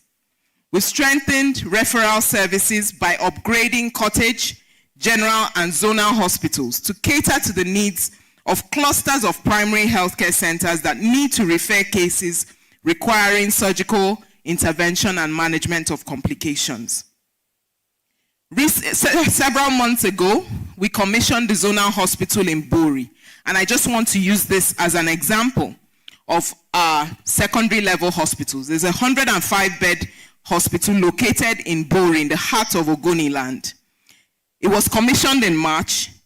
The hospital itself is a 3-story building, but it has support facilities such as laundry, mortuary, and staff quarters. So we have the 2-bedroom apartments for the higher level staff, 1-bedroom apartments, and the single self-contained apartments with parking for 50 vehicles. Why I'm emphasizing this is that this is a rural facility. And one of the things that hinders the deployment or retention of healthcare workers in rural communities is accommodation, security, and access to basic utilities.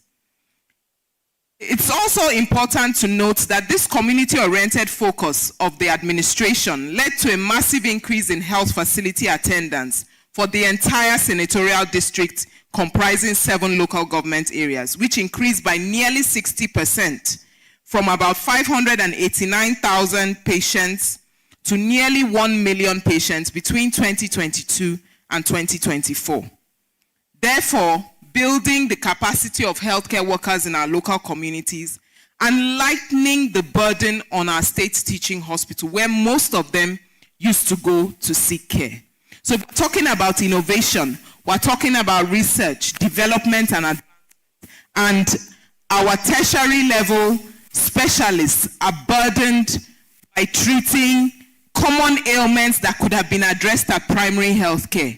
We're already tying their hands behind their back, and we cannot expect any innovation from such facilities. We've collaborated with academia to design innovative approaches to providing school healthcare services for school children between the age of 5 and 17. Because we know that a lot of the attention is on the under 5s, and then by the time they're 18, they're then adults. But we recognize that there was a gap. School health services were not being provided and were constituting a burden on families for addressing some of the healthcare needs of school-age children. Partnering with Ministry of Education to equip and staff sick bays in our state girls secondary school with 24-hour rotational nursing care from the Ministry of Health and linkage to primary healthcare centers and community hospitals for state-funded healthcare services. I would like to at this point state that while we're talking about informal sector enrollment in health insurance, it is critical. And I was particularly excited when one of the discussants at the panel mentioned increasing government investment in health insurance enrollment. Imagine if a state government every year gives itself a target for several billions for the enrollment, recognizing that those funds will indeed end up in the facilities. What that means is that you start building, you're sustaining that infrastructure investment, you are building local capacity, at the same time you're ensuring financial access for our people and building trust in the social contract. We do not emphasize enough the fact that in governance, there is a social contract. There are expectations. And even if we realistically, we know that government on one side of the social contract cannot provide everything, government in that position can engage with partners who can do that. And I think a lot of those conversations have to be had between the public sector and the organized private sector to drive that. We established integrated management of acute malnutrition sites across the 3 senatorial districts of the state to address childhood malnutrition, reduce the burden of underweight, stunted, and acutely malnourished children in the state. This further drove in demand into the healthcare facilities because whether we like it or not, it's a reality that now Nigeria is the #1 country for malnutrition. Introduction of eye care services, mental health services, and obstetric imaging into the portfolio of healthcare services at primary care level. Opening of burns units and modular surgical theater and ICU at the River State, 12-bed capacity ICU at the River State University Teaching Hospital. For health security, emergency preparedness and response, We revitalized the state's 24-hour emergency medical services and ambulance system in collaboration with the national through NEMSAS, deploying ambulances across the 23 local government areas with dedicated round-the-clock customer services and complaints management system. But we also realize that land ambulances are restricted in a terrain like us that is also riverine, and so our plan for 2026 will be to introduce both ambulance systems for our riverine communities. Multi-sectoral efforts are tackling infectious disease outbreaks effectively contained outbreaks of Lassa fever, Mpox, and cholera in the state in 2024. For health information, we've started the digitalization and strengthening of the state's health management information system for evidence-based learning, planning, and decision-making. And domestic resource mobilization, I mentioned what the Herbert O. Wigwe Foundation has done in primary healthcare, but this has also been mimicked by several other foundations, educational foundations such as the PAMO Educational Foundation, community stakeholders and leaders, and even the armed forces, building primary healthcare centers, equipping them, and then handing over to government for effective management and sustainability. Access to essential medicines and commodities. We've increased government investment in reproductive health commodities and distributed to over 400 healthcare facilities. In collaboration with the World Bank, distributed malaria medicines and commodities such as insecticide-treated bed nets to over 400 facilities across the state, training community health providers and traditional birth attendants on counseling and risk assessment for health needs, engaging partnerships for medicines, pharmaceuticals, manufacturing in the state.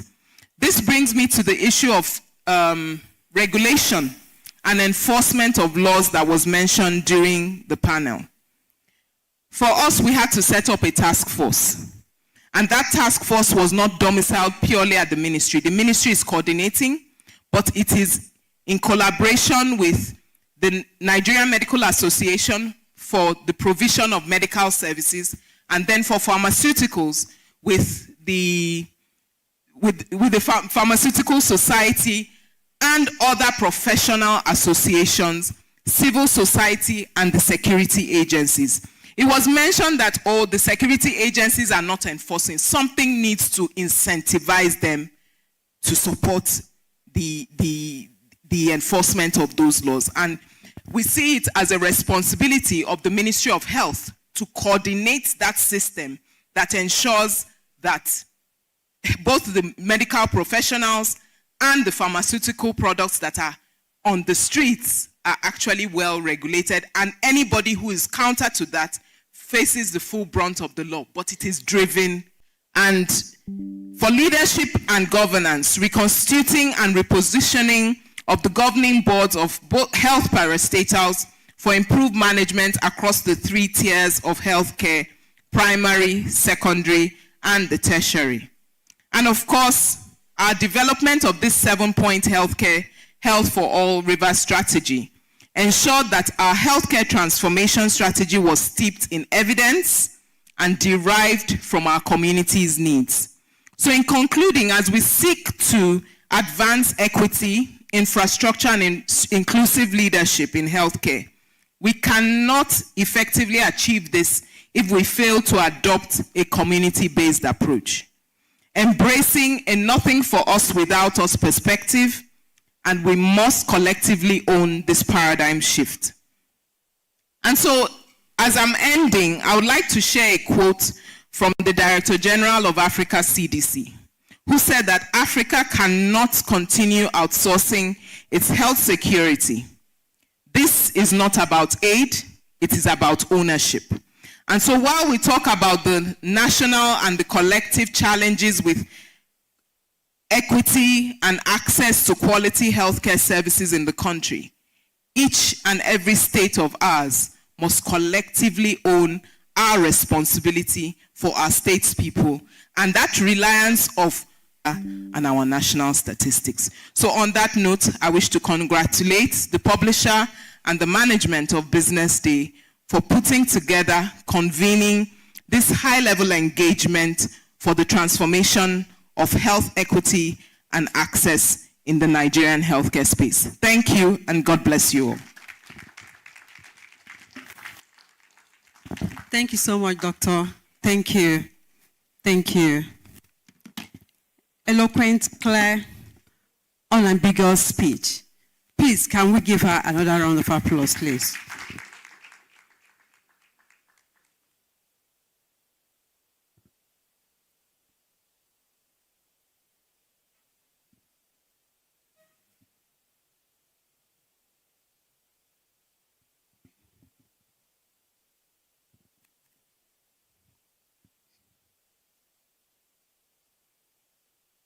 %70 of external health aid will be gone just by the end of 2025. How do we sustain equity? 100% healthcare delivery will require everybody's involvement. Doctor spoke about collaborations, community engagement, to get this happen. Bearing in mind that there is social contract in governance. Thank you so much, Doctor, for that insightful speech. Women like you make us proud and give us, the impetus that, Nigeria is already good. Thank you so much. Please, another round of applause for her, because indeed, I learned a lot.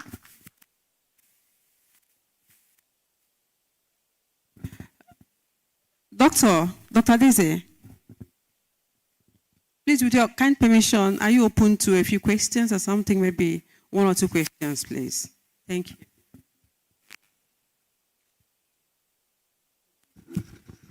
Just 2 questions, please. Dr. Adaize, I would like to first of all say that a very good presentation of that. Congratulations. I could also see that you're quite young. And for me, that means you should be being very innovative and also being very flexible. All right? Now, my concern from the presentation you've made was the fact that was a challenge that we have seen in the course of our government officials driving what the law stipulates they should do with their personal perception and personal interpretation. And that is why most of the developmental trajectory that we are meant to achieve in this country are being truncated by changes in leadership. And I'm speaking directly to some of the issues you raised in your presentation, starting from the fact that you, as a ministry or the commissioner, is the one driving the health insurance program. Ideally, we run a capitalist economy whereby at the national and the subnational level, government projects are meant to be driven by the private sector, to be regulated by the government agencies or the ministry. So with the health insurance program, because we've interfaced with the Ministry of Education of Health probably before your appointment, and what really put us back completely was the fact that the state was thinking of driving the health insurance program by themselves. And it's like, do you really understand the importance and the role of the health maintenance organization in the scheme of things? The HMOs are the health auditors. All these things that you are deploying to the security to now enforce whatever are meant to be handled professionally by the health maintenance organization. Who deals with the waiting time of the enrollees in the facilities? Who monitors the quality of care that is being provided for the enrollees in their chosen facilities? Who ensure unhindered access? Who ensure that the services are provided as designed? So these are many more are the major challenges that we've seen. You recall that in the course of my presentation on that panel, I mentioned the fact that I've sat on the governing board of Lagos State Health Management Agency, representing Nigeria Employers Consultative Association. My role on that platform is well defined to set the right standards for the health insurance program to be driven. I've equally mentioned the fact that I was once on the governing council of National Health Insurance Authority. What am I doing there? To set the standards. It's not a tea party. So if there's anything I'm going to run by you, you may not necessarily respond to this, but seriously, you need to go back to the drawing board and begin to recalibrate. Because the health insurance program is meant to be driven by the health maintenance organizations, being regulated by the state ministries. But what we've seen playing out, including Lagos State, is a situation whereby states are now sitting down somewhere, developing the premium without any actuarial inputs of what the basic plan should be. And let's face reality. Maybe I should share this with us. On the health insurance program, social in particular, there are two identified risk managers. The primary risk manager is the primary healthcare facilities at the primary level. And that risk management process is driven by volume. So if you appoint a primary risk manager, a primary healthcare facility somewhere, and you just allow 2, 3, or 10 enrollees to access care there, that man is not managing any risk. And that translates automatically to poor service being provided. Because if you pay him, let's say 3 naira or 4 naira or 350 or 400, and you are paying that across 10 lives, which is just about, let's say, 40,000. A single visit by a single enrollee will clean up that fund. So subsequent visits will translate to poor service being. So all of these are the things that we also need. People like us are sharing with the so-called doctors, physicians that are driving health insurance at the national and subnational levels. So that everybody will understand the fact that the health insurance program we are talking about is basically health risk management process, such that we identify who manages the risk at primary level and who deals with risk management at the secondary and tertiary levels. The HMO does that, and they are held responsible for that. Okay, I wouldn't want to go too much into this, but I honestly think if there's anything you are going to take away from this outing, is the need for you to recalibrate your operational process for measurable health outcomes in Rivers State. Thank you. Thank you, Otumba, sir, for that intervention. Thank you so much. Okay, next person. So thank you very much, Honorable Commissioner. I'm glad. I mean, it's painful I had to step out to do an interview, but I heard the beginning and the ending of your speech. I think was wonderfully delivered. Thank you. So mine is just, when I came in, I heard you say something about donation of primary healthcare facilities, some philanthropists build. So again, just to put it in perspective, maybe it's done, maybe it's not done, so that we're also guided. I'm from Ondo State. I was Deputy Director of Medical Services at Primary Healthcare before I came to do what I do now in the development space. And something we observed was that when you say senators, House of Rep members, philanthropists, corporate organizations are building primary healthcare facilities, they were only building houses. They were building 3-bedroom flats. The question is, I remember at that time, the permanent secretary now had to call a meeting to say, guys, all these things they say they are donating PHCs. Do we even have a department that works with the Ministry of Works or physical planning and stuff? Can we articulate what the architectural piece of a typical primary health center should be? Following National Primary Health Care's guideline that came later to now say this is what Tier 1, Tier 2, Tier 3 should be. So mine is just to say, I hope that you have that kind of guide so that Shell, Total, whoever they are, doesn't just wake up tomorrow and say, we're giving you a primary health care center. That is actually a 3-bedroom flat. It's not fit for purpose. There's a way a hospital should be built. And so people are not just doing that. That's one. Secondly, I also hope that when they are doing these things, because which was the second reason why at that time we now considered doing a bill, and I was a part of that team to draft to say, let's go to the Ondo State House of Assembly and tell them, guys, we need to have a bill to regulate how people are donating health centers. Why? Because when the senator just decided in his or her constituency project that I want to build a primary health center, he did not tell the primary health care board. So you know what happened? They just finish and they just come with their letterhead papers with that flag. You know how intimidating they like to make it look. And say, permanent secretary, I've just donated a blah, blah, blah for my, and then come and put staff there. That's the second part challenge. Now, you did not tell me when you were building. Now you have brought something that looks like a 3-bedroom flat. You've taken pictures, you've sent it everywhere that you have donated the primary health center. You're now asking me to come and put staff. Do you even know what my human resource for health plan is? Do you know the shortage I have? So I hope some of these things are taken into consideration, because what looks sometimes like people are helping you, they're actually creating a bigger problem for you. Thank you. Thank you so much. Thank you so much. We truly do. Yeah, I would like to respond to, because that was one of the things that I faced when I started in the role. And so what we then put in place was between the ministry and the primary healthcare development, the state primary healthcare development agency, which we call a board. We work with the directors of medical services, so your previous contemporary in River State, with the Department of Planning, Research and Statistics of the primary healthcare board. So we engage with them from the process of construction. So we didn't even leave the responsibility of them communicating to the ministry, oh, we're doing this. We engage with local government councils as well. The minute somebody is planning a primary healthcare facility, immediately notify the ministry and the board, so that at that point, whether you reach us or not, we will engage with you and tell you that you're only building the doctor's quarter of the primary healthcare center. Do you want to expand? And so for those that I shared that were donated and staffed, they were in accordance with those national guidelines that we use to develop a different tier of primary healthcare centers. Thank you so much for that intervention. Please, another round of applause for Dr. Daisy. It's not easy to be a commissioner. If you think it is, please go to your state and try. Thank you so much.